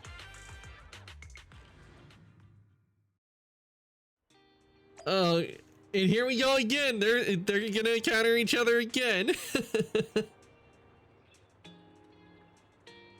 I'm surprised because the way their history is. I'm surprised Hugo and Lycon, like the first encounter, and then on the second one, I'm surprised they didn't try to kill each other, considering how everything is between them.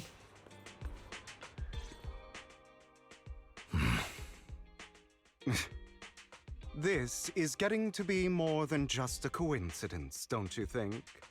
Or perhaps you are actually stalking me. If I was stalking you, you wouldn't ever know.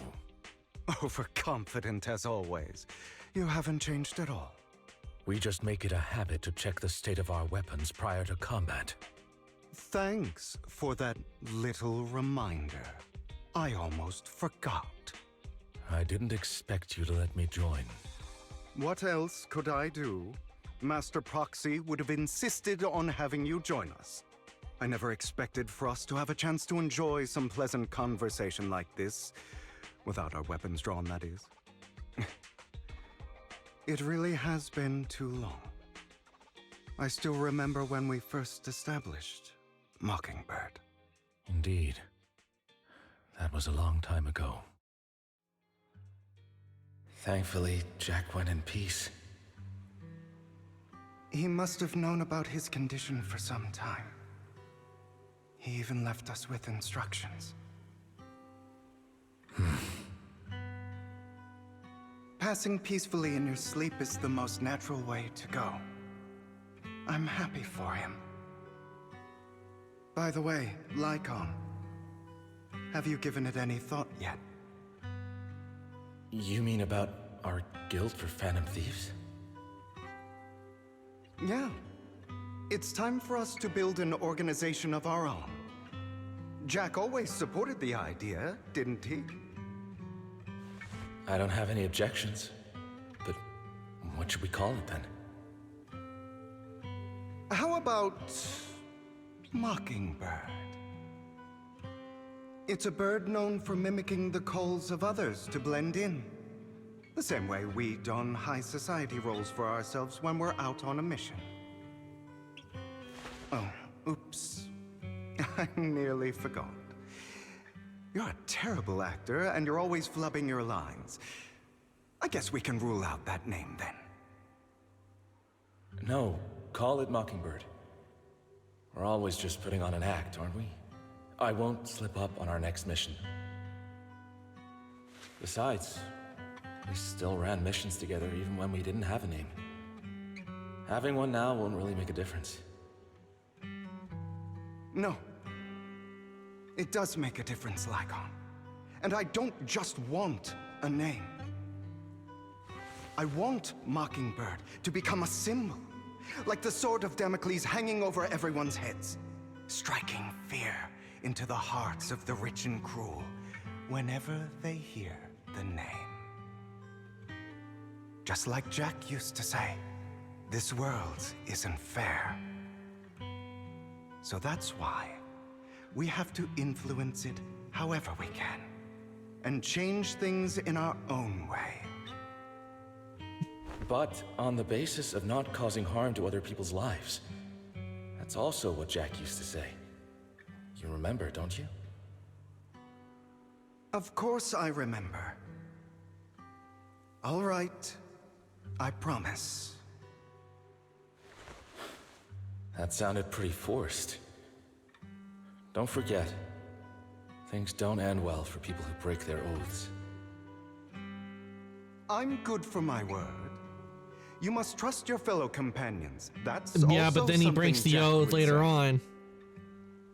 Well then, today's the day that Mockingbird will officially start flying. Our first order of business, deciding on our symbol. A few moments later, Yuko and Lycon share a rare moment of peaceful reminiscence. Meanwhile, on the proxy side, the others joining the operation finally arrive. Looks like we're all here. Hugo, you're late again. Do forgive me. Someone was pestering me and wasting my precious time.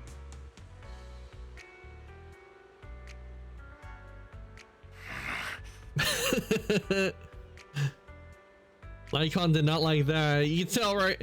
You can tell Lycon is trying to be professional, but I can tell he really wants to punch Hugo in the face right now. Alright, other than familiar faces, we also have a new friend joining us for this operation. Seems that Miss Amby is the reinforcements recommended by the manager. A pleasure to meet you. I'm Hugo. Hello, the proxy has already updated me on the necessary information. Rest assured, I will keep it confidential. So before entering the Hollow, let's confirm the mission's objective once again. We'll be heading to one of the coordinates marked in Bringer's notebook and searching the area. Based on relevant information, these coordinates may contain secrets related to the Azaltus. These could be treasures or something awful. Hold on, give me a sec.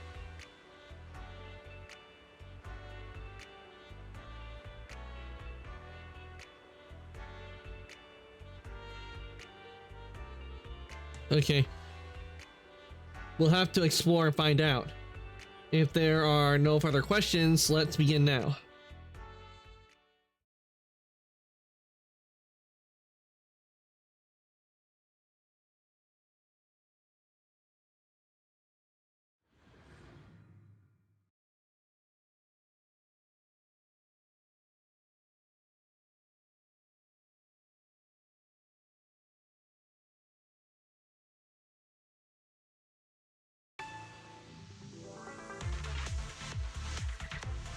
I didn't expect the coordinates in Bringer's notes to lead here.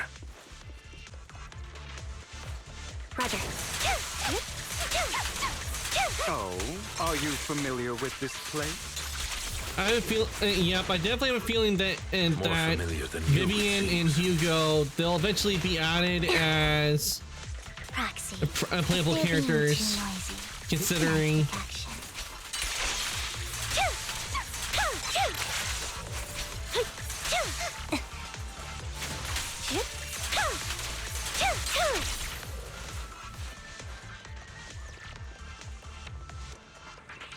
Understood.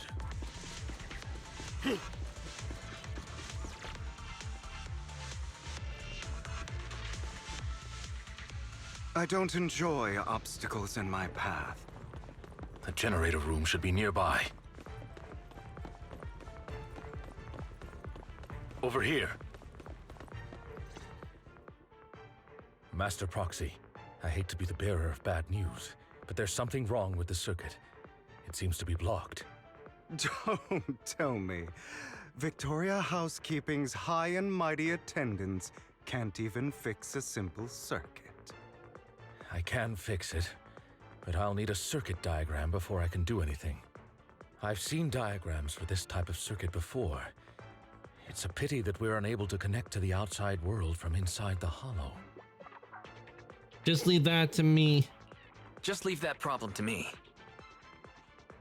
Wise, I just sent an image of a circuit diagram to you. Have a look. Thank you very much, Master Proxy. Now then, let's start repairing this circuit. Master Proxy, I have organized the circuit-related modules. You just need to connect them in the same way you've done before.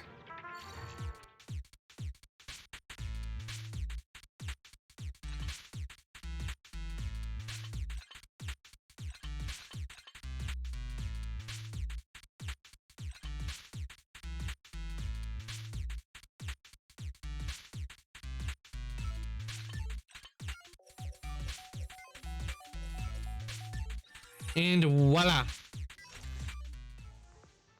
The circuit is fixed.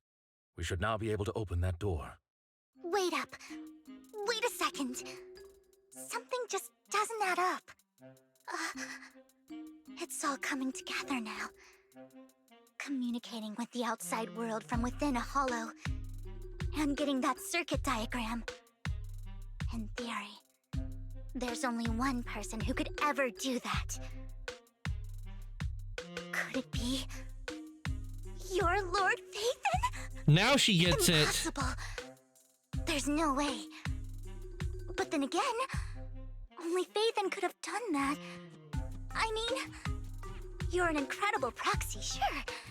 And you're a good person. But could you really be Lord Phaethon? That's me, I'm Phaethon. Nope, you got the wrong person. That's me, I'm Phaethon. That's me. I'm Phaethon. Sorry, I just never had the opportunity to tell you. Unbelievable. Lord Phaethon, I've been your biggest fan for years now. Goodness me, Lord Phaethon was right in front of me all along, and I had no idea. This is like a dream. Could you, I mean, if you're willing, could you please give me an autograph and a group photo and... Let's wait until we're out of the hollow first. Yeah, best to wait until we're out of the hollow because we're kind of in a mission and Theros get attacked and don't want the autograph. And if Wise wants to get the autograph, don't want it to get destroyed by Ethereals because then that'll really make her mad. Anything you want, but let's get out of the hollow first, all right? Oh, okay. Sorry, guess I got a little too excited. Anyone would be enraptured meeting someone they admire that much. Yeah, if I ever met my favorite movie director, I'd be the same. We should keep moving. And be acting like that, I can hardly see her acting like that. Because she's usually stone-faced a lot. The door's finally open. Though to be honest, when Vivian finally realized, I expected Vivian to faint. To be honest, Is Phaethon? Phaethon is the proxy. This is a dream. I never went to wake up.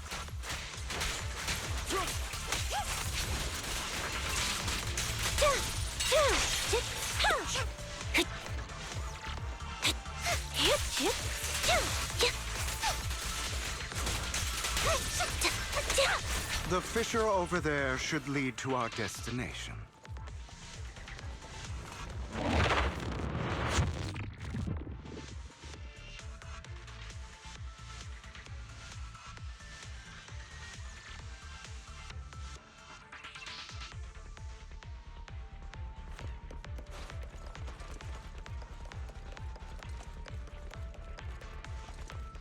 Lycon, your fighting style wasn't so reserved in the past. Off balance. I've matured. You call this mature? You're just being pretentious.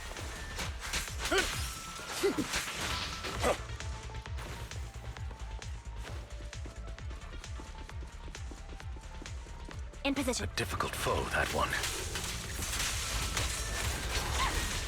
Let us leave this place at once. Ensuring Master Proxy's safety is our highest priority.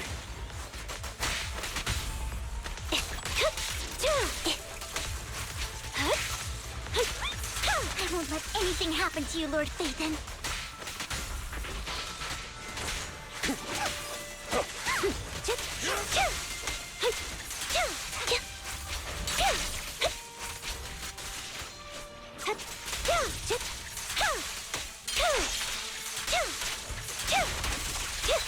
Lord Phaethon, how are you feeling? Are you tired? Do you need a break? Some food? Water?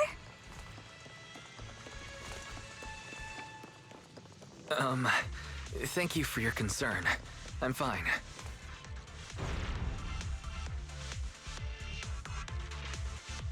You're blocked off by a complicated mechanism. Master, a complex mechanism has been detected ahead. To pass through, you need to activate all 3 smaller mechanisms. Suggestion: split up and handle them simultaneously to save time. So we gotta cover 3 different places. So, we have to head to 3 different places to crack this thing. Huh? We're splitting into 3 groups? In that case, I'll protect you, Master Proxy! I can take care of one myself. That leaves the last one to me, then. You should go with Hugo. What's that supposed to mean? We get along just fine, don't we, Miss Cunninghair? I don't know what's going on with you two, but you've been bickering the whole time. It's annoying. This is a good chance for you guys to build some rapport. Damn, Ambi. Ambi's got a point. Hugo, just go with Lycon. Hugo doesn't want to go with You just want Lycon. to be alone with your Lord Phaethon, don't you, Vivian? Huh? That's not it! Okay, it's decided then. Alright, sounds like a plan.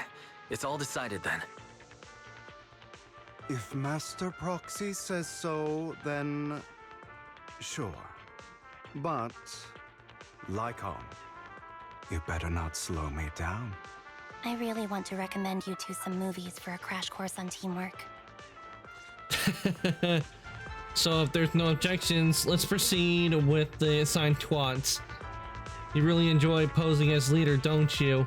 I believe everyone is well aware that within Hollow, Master Proxy is the only leader. Do you enjoy arguing like this? Does it make you happy? Clearly it doesn't, Miss Ambi. Lord Phaethon, are you tired? Would you like to rest for a moment? Let's keep moving. As Proxy said, let's make it quick, friends.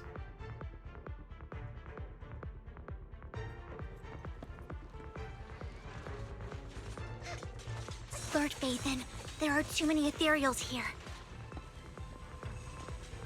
Lord Phaethon, I'll leave the door to you. Don't worry, I'll take care of these ethereals. I will not let these ethereals touch Lord Phaethon.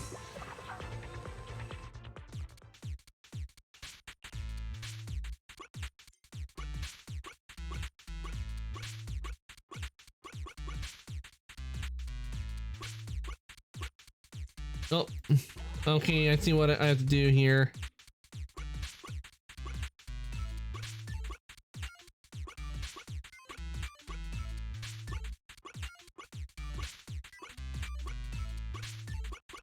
Oh, that wasn't what I was trying to do.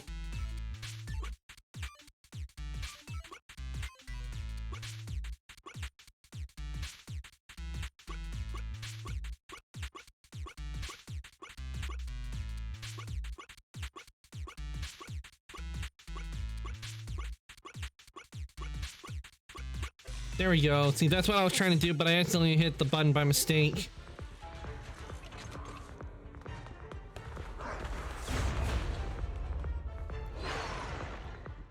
Those ethereals aren't happy.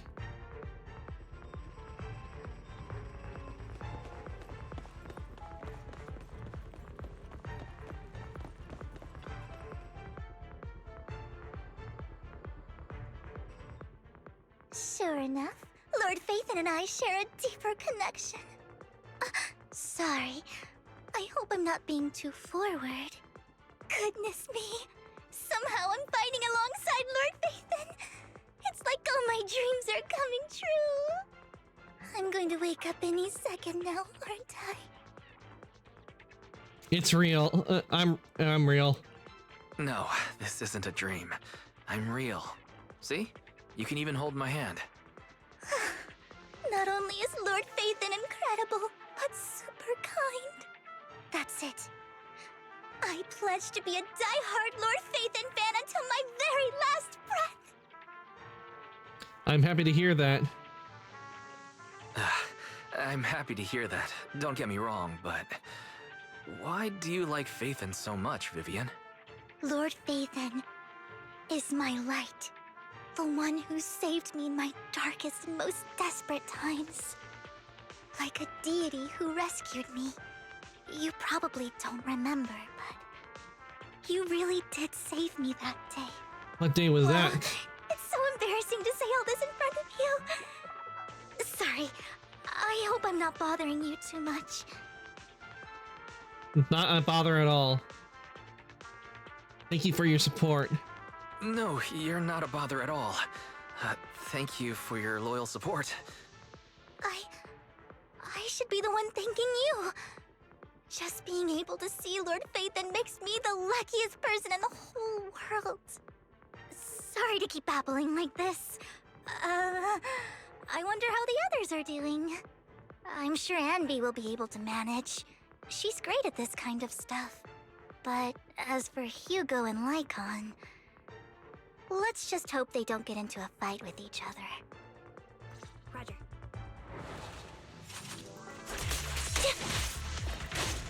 Mind the blind spots.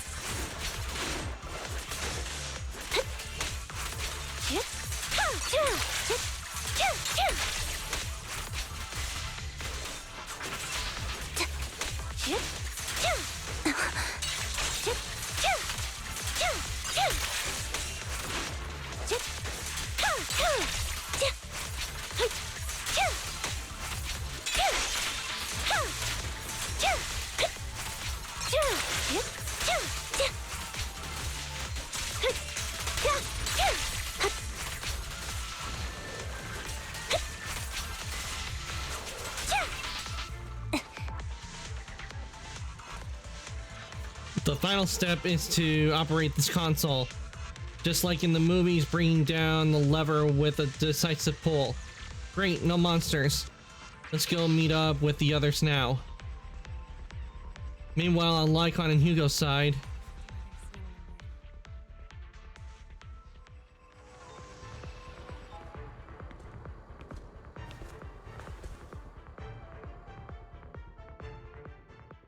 So, we have to cooperate to solve this problem. That's a real shame. I have no intention of arguing with you right now. Master Proxy and Miss Vivian are elsewhere, and we must rendezvous with them post-haste. What a coincidence. That's exactly what I was thinking. Just this once, we should trust each other. For the Proxy. I have no objections. Very well. Then you'd better keep your word. I know you've never fully trusted me, Lycon, even before it all fell apart. Lycon is silent. You pause. Lycon is silent for a while, seemingly to be caught up in some memories from long ago.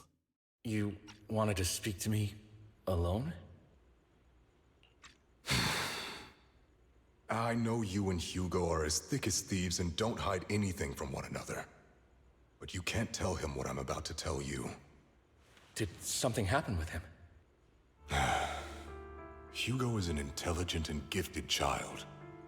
He learns everything I teach with ease. In time, he'll grow beyond me. Reach a place where people will marvel and look up to him as a beacon. Yeah. As much as I hate to admit it, he always picks things up just a teeny bit quicker than me. But none of that matters, because I can overpower him easy. I don't think being gifted is a good thing for him. What do you mean? He bears a dark and painful past. What he was taught, the hatred he was faced with, everything he picked up. It's all become an integral, inseparable part of him. I believe that beautiful flowers can blossom even in the darkest abyss. But the roots of that flower would draw from evil instead of good. Hatred instead of love. It's a curse that flows through his lineage. A curse that fate branded him with. I've seen far too many people like that throughout this long life of mine. They struggle with this curse their whole lives. But they all end up failing in the end. The path of light is narrow and fleeting. And the darkness is filled with such temptation that dropping your guard for even just a moment can send you spiraling straight into the abyss. Do you mean Hugo's going to be a bad guy? I don't know. I hope he'll always stay true to his heart. That he won't give in to hatred and ambition. That he won't become the dragon that must be slain. But he has inherited the seed of evil. You cannot let it take root. I'm afraid I won't be there to help you. There's not much life left in this old body of mine. So then, Lycon, promise me now. You must hold his chain tight. To restrain him. To stop him. And when necessary, to choke him. Back to the present, after about a not so happy cooperation, Lycon and Hugo finally managed to deal with the mechanism. You've become slow. Or maybe you've been on guard against me this whole time, and that's what's slowing you down. Looks like I was right. Lycon, I hope you're aware that the one who betrayed Mockingbird and went to work for the Mayflowers was you. Not me. I would never betray my companion. I don't wish to repeat myself, but you should not break our oath. That's the path I've chosen, and I'm going to stick to it. But you know that path will lead you the wrong way. Who are you to lecture me about right and wrong? I believe any path that makes you feel pain must be the wrong one. Your disgusting sympathies make me sick, Lycon. There's only ever been one person who can kill me or save me, and that is me. Okay, then we need to find an alternate universe version of Hugo.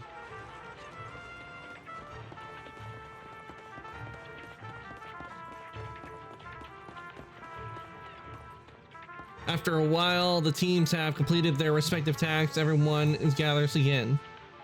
I can't believe we're the last squad to arrive. Clearly, this is thanks to a certain somebody. You wouldn't have come in the last place if you weren't so busy arguing.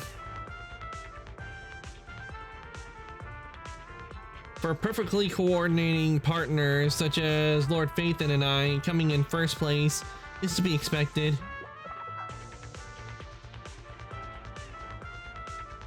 Shouldn't last place treat everyone else? Alright, fair enough. Once completed the mission, I'll treat the proxy to a meal. Since when did we agree to a race? Everyone, the location marked in Bringer's notebook is not far from here. Let's move out. You hear a strange noise coming from up ahead. That was loud. What's happening up ahead? Hold on, everyone. I'll go check it out. It's probably multiple ethereals attacking. Just in case, I'll go with you. Vivian, you should go with them too. Keep an eye on Lycon, will you? I'm worried he might sell us out to the mayor when he gets the chance. I'd never do that. But if Miss Vivian wishes to join us, she's more than welcome. Okay. Then I'll go with you. To be honest, with Vivian's style, I feel like she would fit more in with Victoria housekeeping, with Lycon and the others than she would with Hugo. Why do you look so nervous? Why do you look so nervous? I've spent so much time by your side already. I need to get away from Lord Phaethon for a little bit, or I might die from this overwhelming happiness. If that's the case, Miss Vivian, feel free to come along with me. Okay. All right. Vivian stumbles off with Lycon as if in a daze. So, how does it feel to be worshipped, Lord Phaethon? You had that figured out a while ago, didn't you? You had that figured out a while ago, didn't you? Sharp as always. But of course, I couldn't spoil it for her. She has to figure it out on her own. That's what makes it special. You asked Lycon and Vivian to leave for a reason. Not only that, you asked Lycon and Vivian to leave for some reason. Is there something you'd like to say to me? I can't keep anything from you, can I? I've always treated Vivian like my own little sister. Maybe it's just a coincidence, but she looks a lot like Serena. I think I mentioned it before. Serena was my half-sister. She passed away a long time ago.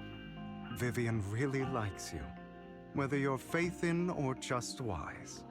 Of course, I also have a lot of respect for someone like you. Strong, fair, and genuinely kind. So I hope... I beg you, please keep her safe. Wait. Hang on.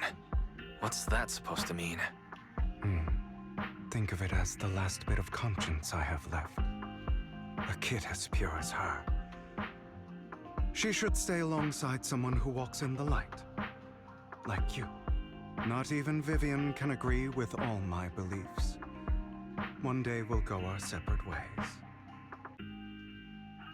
Your beliefs? What do you mean exactly? Your beliefs? What do you mean exactly? You probably heard from Lycon. We swore an oath when we started Mockingbird. We swore to use our own hands to right the wrongs in this world. But never, under any circumstances, would we take another human life. I stayed true to my words. Until my father, the man I hated, stood right before me. I could have ended his life easily, but I hesitated. I remembered that damned oath and their repeated attempts to convince me. I didn't do it. Because of that, innocent people died. All because of him. If I'd killed him first, then none of those tragedies would have happened. People like him don't deserve to live. After that, I realized sometimes taking one life really can save countless others. I understand where you're coming from. I understand where you're coming from. I knew you'd understand. Vivian has a good heart. I don't want her to get her hands dirty. But you know how it is. In this world, someone has to be the bad guy. So, I want to apologize to you. Why are you apologizing all of a sudden? Why apologize all of a sudden?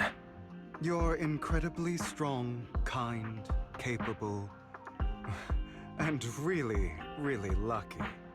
The world needs more people like you. Remember that revenge movie I told you about, Children of Devils? I still haven't found it, but I came across another videotape with the same name. Turns out, in that story, the Children of Devils are actually the children of gods. Sorry for rambling. Hope you don't mind. They should be back soon. Please, look after Vivian for me.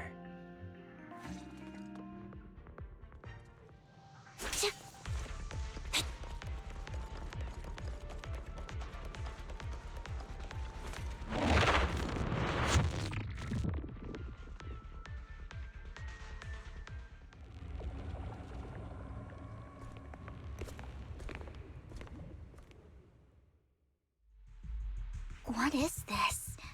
It looks like a cocoon. Which means there's probably not going to be a hollow, an material inside. That's a sacrifice in there. It appears to be in hibernation. We don't know when it'll wake up. If it does wake up, we'll be in serious trouble. Wait, those spots Bringer marked in his notebook. Are you saying each one might have a sacrifice like this? That means there must be at least a dozen of them. And that's only counting the ones we know so far. These there could be more. sacrifices may still be hibernating, but the fact that there are so many of them out there is terrifying. The Exaltists must have a way to revive them. And that's not all. These sacrifices can exist outside the Hollows. If they make their way into populated areas... I'm afraid it will lead to a catastrophic disaster likened to the fall of the old capital. That's almost certainly what they meant by vengeance against all New Eridu. They want to cause what happened to the old capital. We need to get rid of these sacrifices. Let's find a way to get rid of these sacrifices. We can't let the Exaltists have them. Thank you for helping me find the Hartman. sacrifice. But sorry, kids. You won't be the ones to keep it. It's that annoying old man. Why is he here? I'd advise you to choose your words wisely, young lady. You're from the Ravenlock family. So it was you. That face.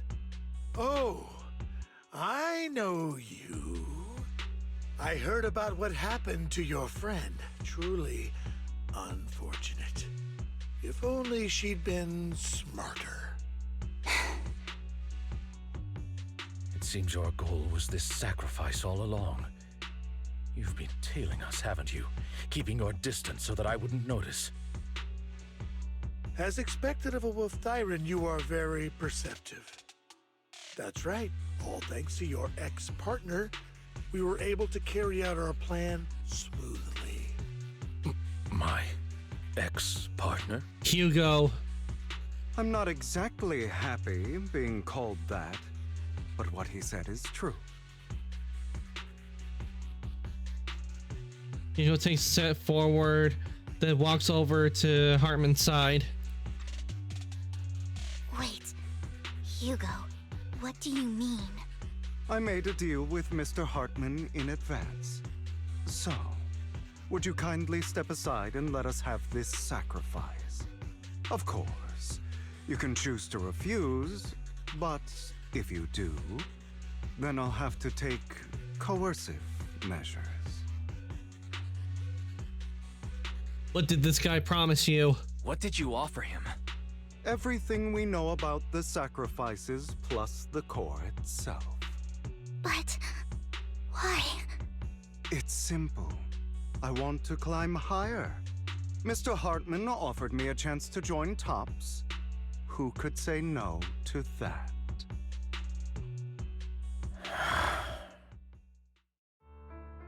No. Impossible. You promised to help me investigate the Exaltists. You told me the whole point of Mockingbird was to do anything it takes to bring a little justice to this world.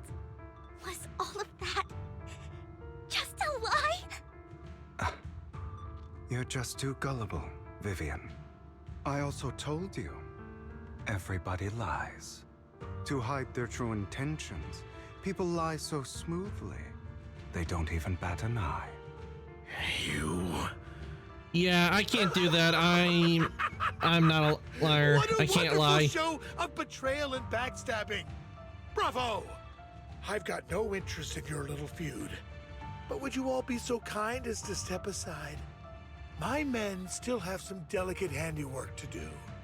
To extract that sacrifice behind you. Over my dead body. Alright, time to beat up some bad guys.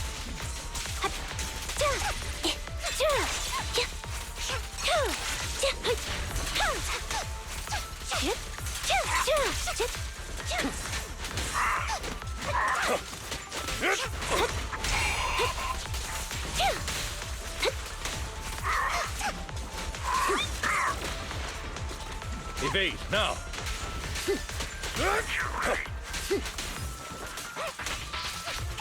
Wide open.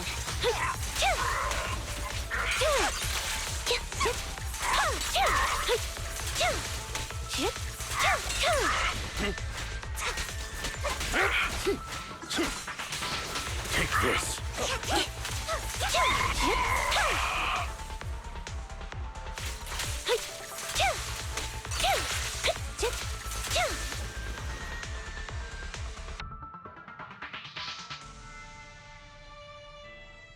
They've escaped through the fissure with the sacrifice. We have to catch up. We can't let them have the sacrifice.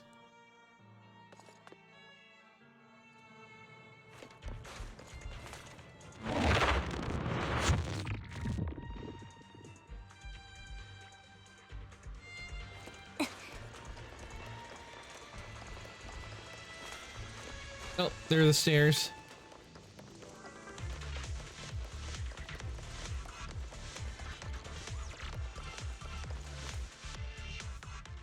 Hartman's mercenaries are quickly dealt with. Oh, you guys are such a pain. Hugo, stop standing around. Time for you to act. We had a deal. Give me the sacrifice core now. Did we? I don't remember. I imagine this is your favorite kind of entertainment. Watching allies betray each other, suspicion festering until it all turns to bitter hatred. Seeing people tear each other apart like wild beasts, just like your decaying family. Does it comfort that dead conscience of yours? You... What's that supposed to mean? I am loving the look on your face right now. Right when you think you've succeeded, I'm here to tell you it was all fake. None of it was real. Let this pain sink in. It's karma for what you did to me back then. You're insane. I have no idea what you're talking about. You still don't recognize me, do you? Let me give you a little hint.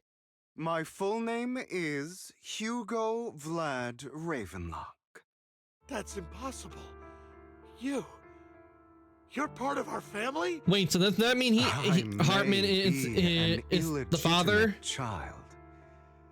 But I have the same blood flowing in my veins as you. I know you. You're that bastard of his. Damn it. I could have sworn you were already. Oh, he's not his father, he's his uncle. You were never worthy of your position. You have no claim to the Ravenlock lineage. You may have killed all of my father's other children, but sorry to disappoint. Okay, so all the bodies we saw, that was because of him. I am the true heir to the Ravenlock family. You're a bastard. You have no right to inherit the family. Technically, if he is the son of the head, he does. Master Edmund is very supportive of my claim. Edmund? That's impossible. You weaseled your way into Top's inner circle? Master Edmund doesn't care who achieves his goal. In other words, he'd happily let me take over the Ravenlock family, as long as I'm more competent than you. This can't be! You don't know the family's real secret! I know a lot more than you think, including everything that you've done.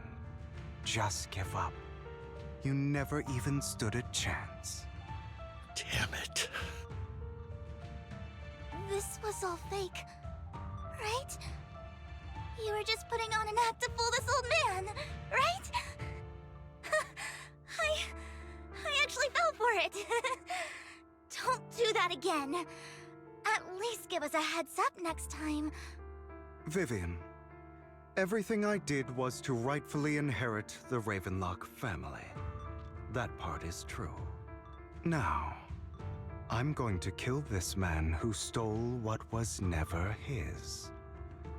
I'll make sure he can never be a threat again. You can't kill him. We still need information from him on the sacrifices and the Exaltists. You must be misunderstanding something, Lycon. Just like you chose the mayor, I chose Tops. At least for now, Tops has the same interests as me. I'm not going to harm my own self-interests. Be it intel on the sacrifices or the core itself. I'm handing everything over to Master Edmund. Why? I just want to take back what's mine. If fate is not willing to give me justice, then I'll just have to seize it with my own hands. Stealing, robbing, lying, or betraying. I'll do whatever it takes. Even if it means selling your soul to the devil? You know about the power struggle between Tops and City Hall. Those elites at Tops would be only too happy to see the Exaltists plotting a grand attack on New Eridu using sacrifices. That would severely harm the Mayflower's reputation and approval rating in New Eridu. And that's exactly what Tops wants to see. If that happens, countless people will die. I'm sorry it has to be this way, but I have to do this. I'm going to get everything Master Edmund wants. Inherit the Ravenlock name, climb to the top. And then I'll be able to change everything for good. For a permanent and absolute victory. We must endure the pain of cutting away rotten flesh. And persevere through the darkest hour before dawn. Someone has to do it. I don't think so. It's not too late for you to stop. Hugo, it's not too late for you to stop.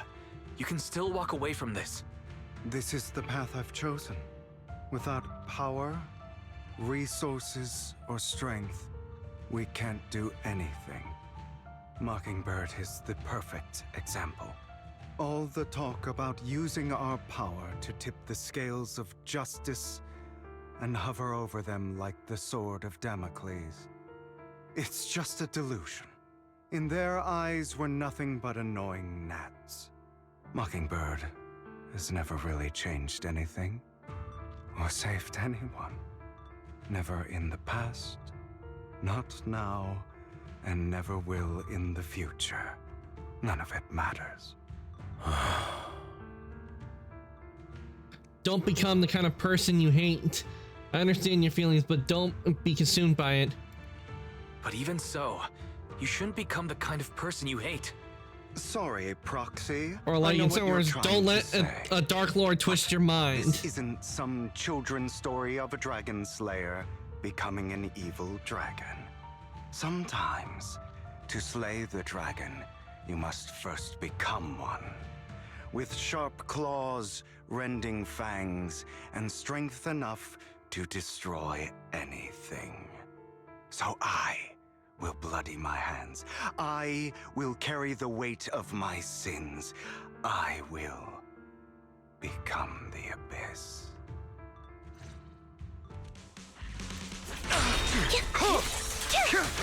Not gonna happen on our watch, Hugo. It's about time you knew.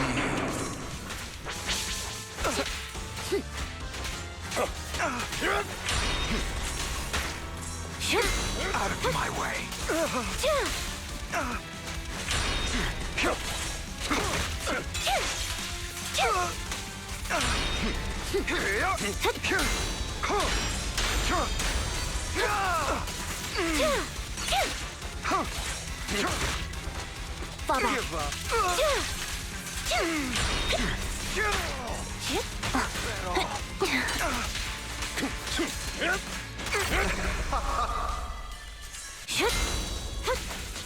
Not bad.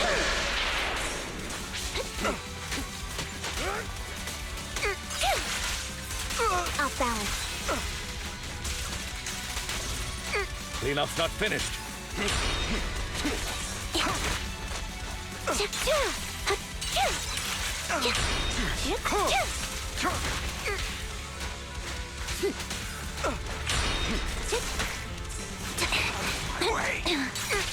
I am feeling there's gonna be a second phase to this.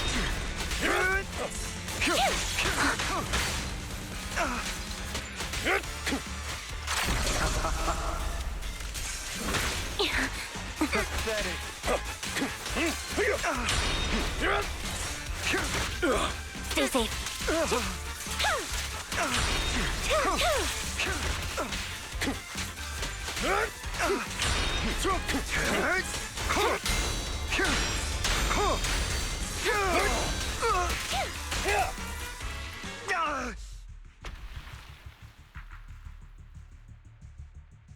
All right, you got me. But too bad. I have my own methods. What are you doing? Well then, make your choice. Oh crap. The sacrifice core, or your precious Phaethon. I know you took it. Don't forget, I'm the one who taught you that. Okay, the core is yours. Just leave Lord Phaethon alone. What a shame. Did you really think I'd keep my promise? That's right. This is the real me. What's the matter? Thinking of killing me? Didn't you say all life is precious? Drop your foolish facade. I knew it. You... He has inherited the seed of evil. Do not let it take root. When the time comes, you must be the one.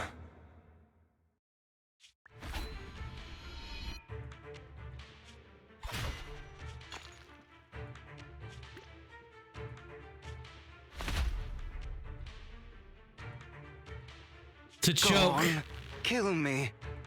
If you've got the guts, do it, traitor.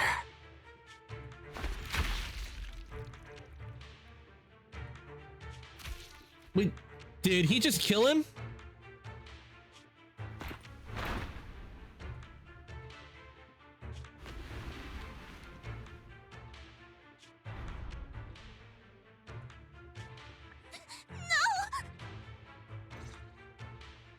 Master Proxy, are you okay? Are you hurt? We're fine. Never thought things would take a turn like this. Don't worry.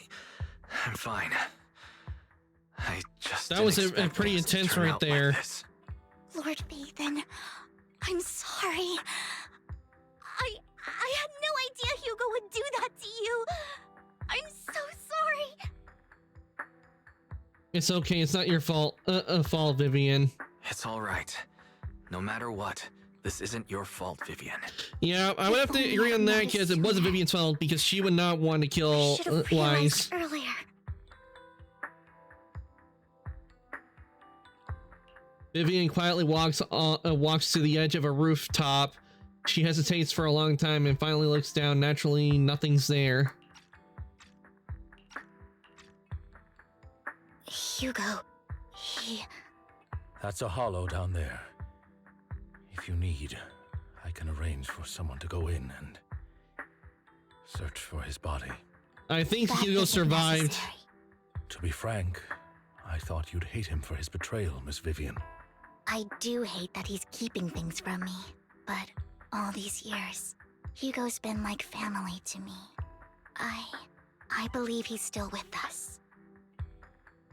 His injuries were severe, I don't think. Yeah, perhaps he's still alive. Hey Ty, welcome on in. Hope your day's been going well. We're playing the new chapter in Zenless. Give me a shout out. So I don't know how much is left of the new chapter, to be honest. Oh, why is that in caps? I'm doing good. Glad to hear you're doing good. I've been having a lot of fun on the new chapter. Doing good. Been having a lot of fun in the chapter. They did a really good job on the story.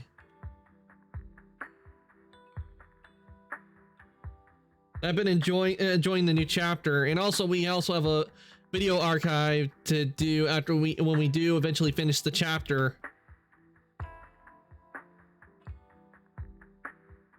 Yeah, perhaps he's still alive.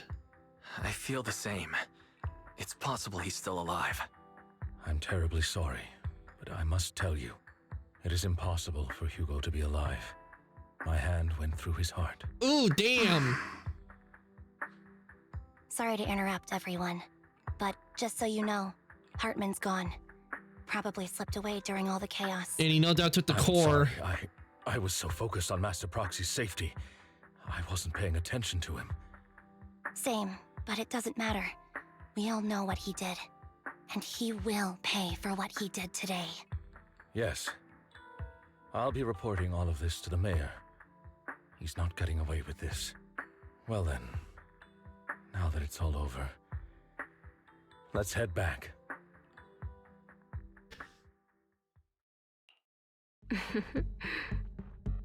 It didn't it disappear before I could finish reading. Mysterious figure. Another obstacle out of the way.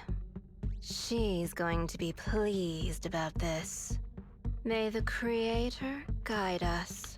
Oh, she's one of the Exaltus. Fear, suffering, despair, and destruction.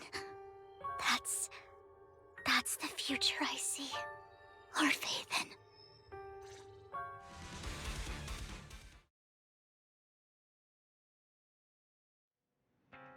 After exiting the hall, Lycon takes his leave while Vivian returns to the video store with us. But for some reason, she remains silent the entire way. Are you okay, Vivian? Lord Phaethon, I'm fine, just a little distracted. After what happened, you should get a good rest for a few days. Yeah, I need more time to think about Hugo and the Exaltus. From what I know about Hugo, he could have easily taken down someone like Hartman. There was no need for him to put on such a show. And to deliberately use you as a hostage, but I don't think he ever intended to harm you. What Hugo said in the end, I don't know. Something feels off. And that business with the sacrifice core, maybe there's some deeper, more terrible secret behind all this. I have a small request. It might sound a bit strange, but Lord Phaethon, can I stay at the video store for a few days? I just don't want to be alone right now. Sure, of course. Yeah, we're not comfortable with leaving you alone like this anyway. Thank you. I'll sleep on the couch. I won't disturb Lord Phaethon at all. If I wake up and find that everything was just a dream, how wonderful would that be?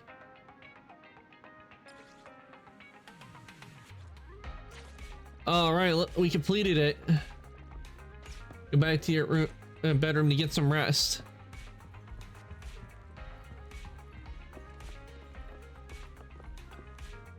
So much has happened. My head is a mess. Better get some rest first.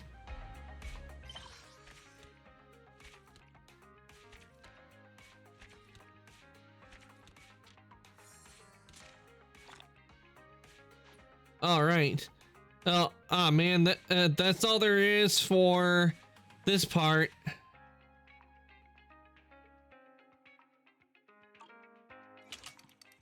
You rest comfortably and now your mind feels exceptionally clear. Alright guys, this should be a good place for us to end for the day. We've been going for close to 5.5 hours, so we did good. I'm glad we were able to start and complete the new chapter. That was a lot of fun, but we're not done with Zenless. We still got the video archive one to do, which is no doubt going to be about Ambi's Pass. I thought that's what the story would be about, but instead we got Lycon's Pass. But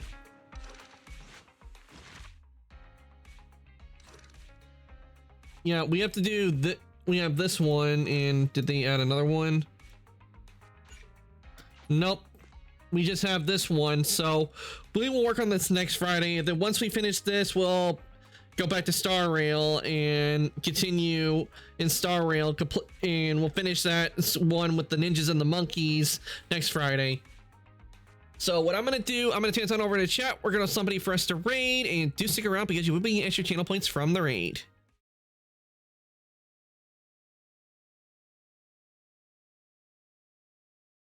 See, where is it? All right, here we go. There we go.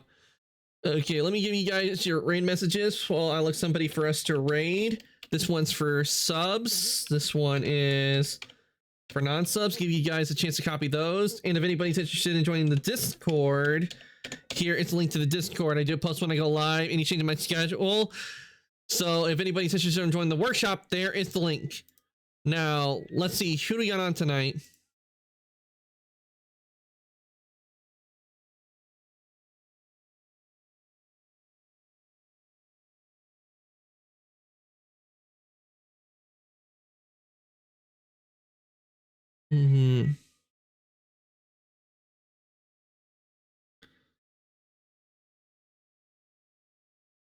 Oh, I think I know who we can raid. Why don't we go raid Umbri of the Mythic Duo? She is currently playing Monster Hunter Wilds. So I'll send you guys over to Umbri today. She runs the channel with her partner Flair, so I think you guys will enjoy being over there. What? Wrong place.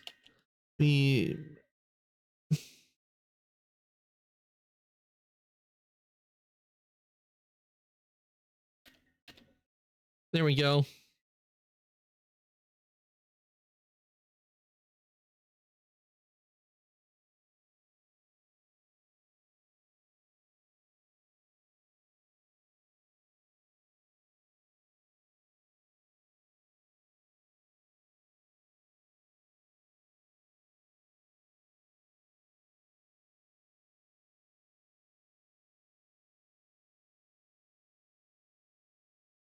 Okay, raid has been started. I want to thank everybody who came to the stream today.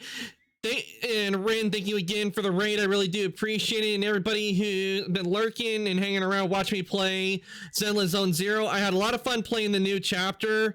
That was pretty intense, and we got to learn more about Lycon's backstory. So that was a lot of fun. This is the last stream for the week. I will be back on Monday, and it will be with Final Fantasy VII Rebirth. And we're going to continue where I last left off in Rebirth and continue on from there. And also, Wednesday's going to be a lot of fun because we're going to be starting playing the Dark Picture games on Wednesday. So look for so I can't wait to get started with those. Raid's about sending you guys over. So with that, I'm going to say good night, evening, morning, afternoon, whatever time zone. Everybody have a good night, and I'll see everybody later.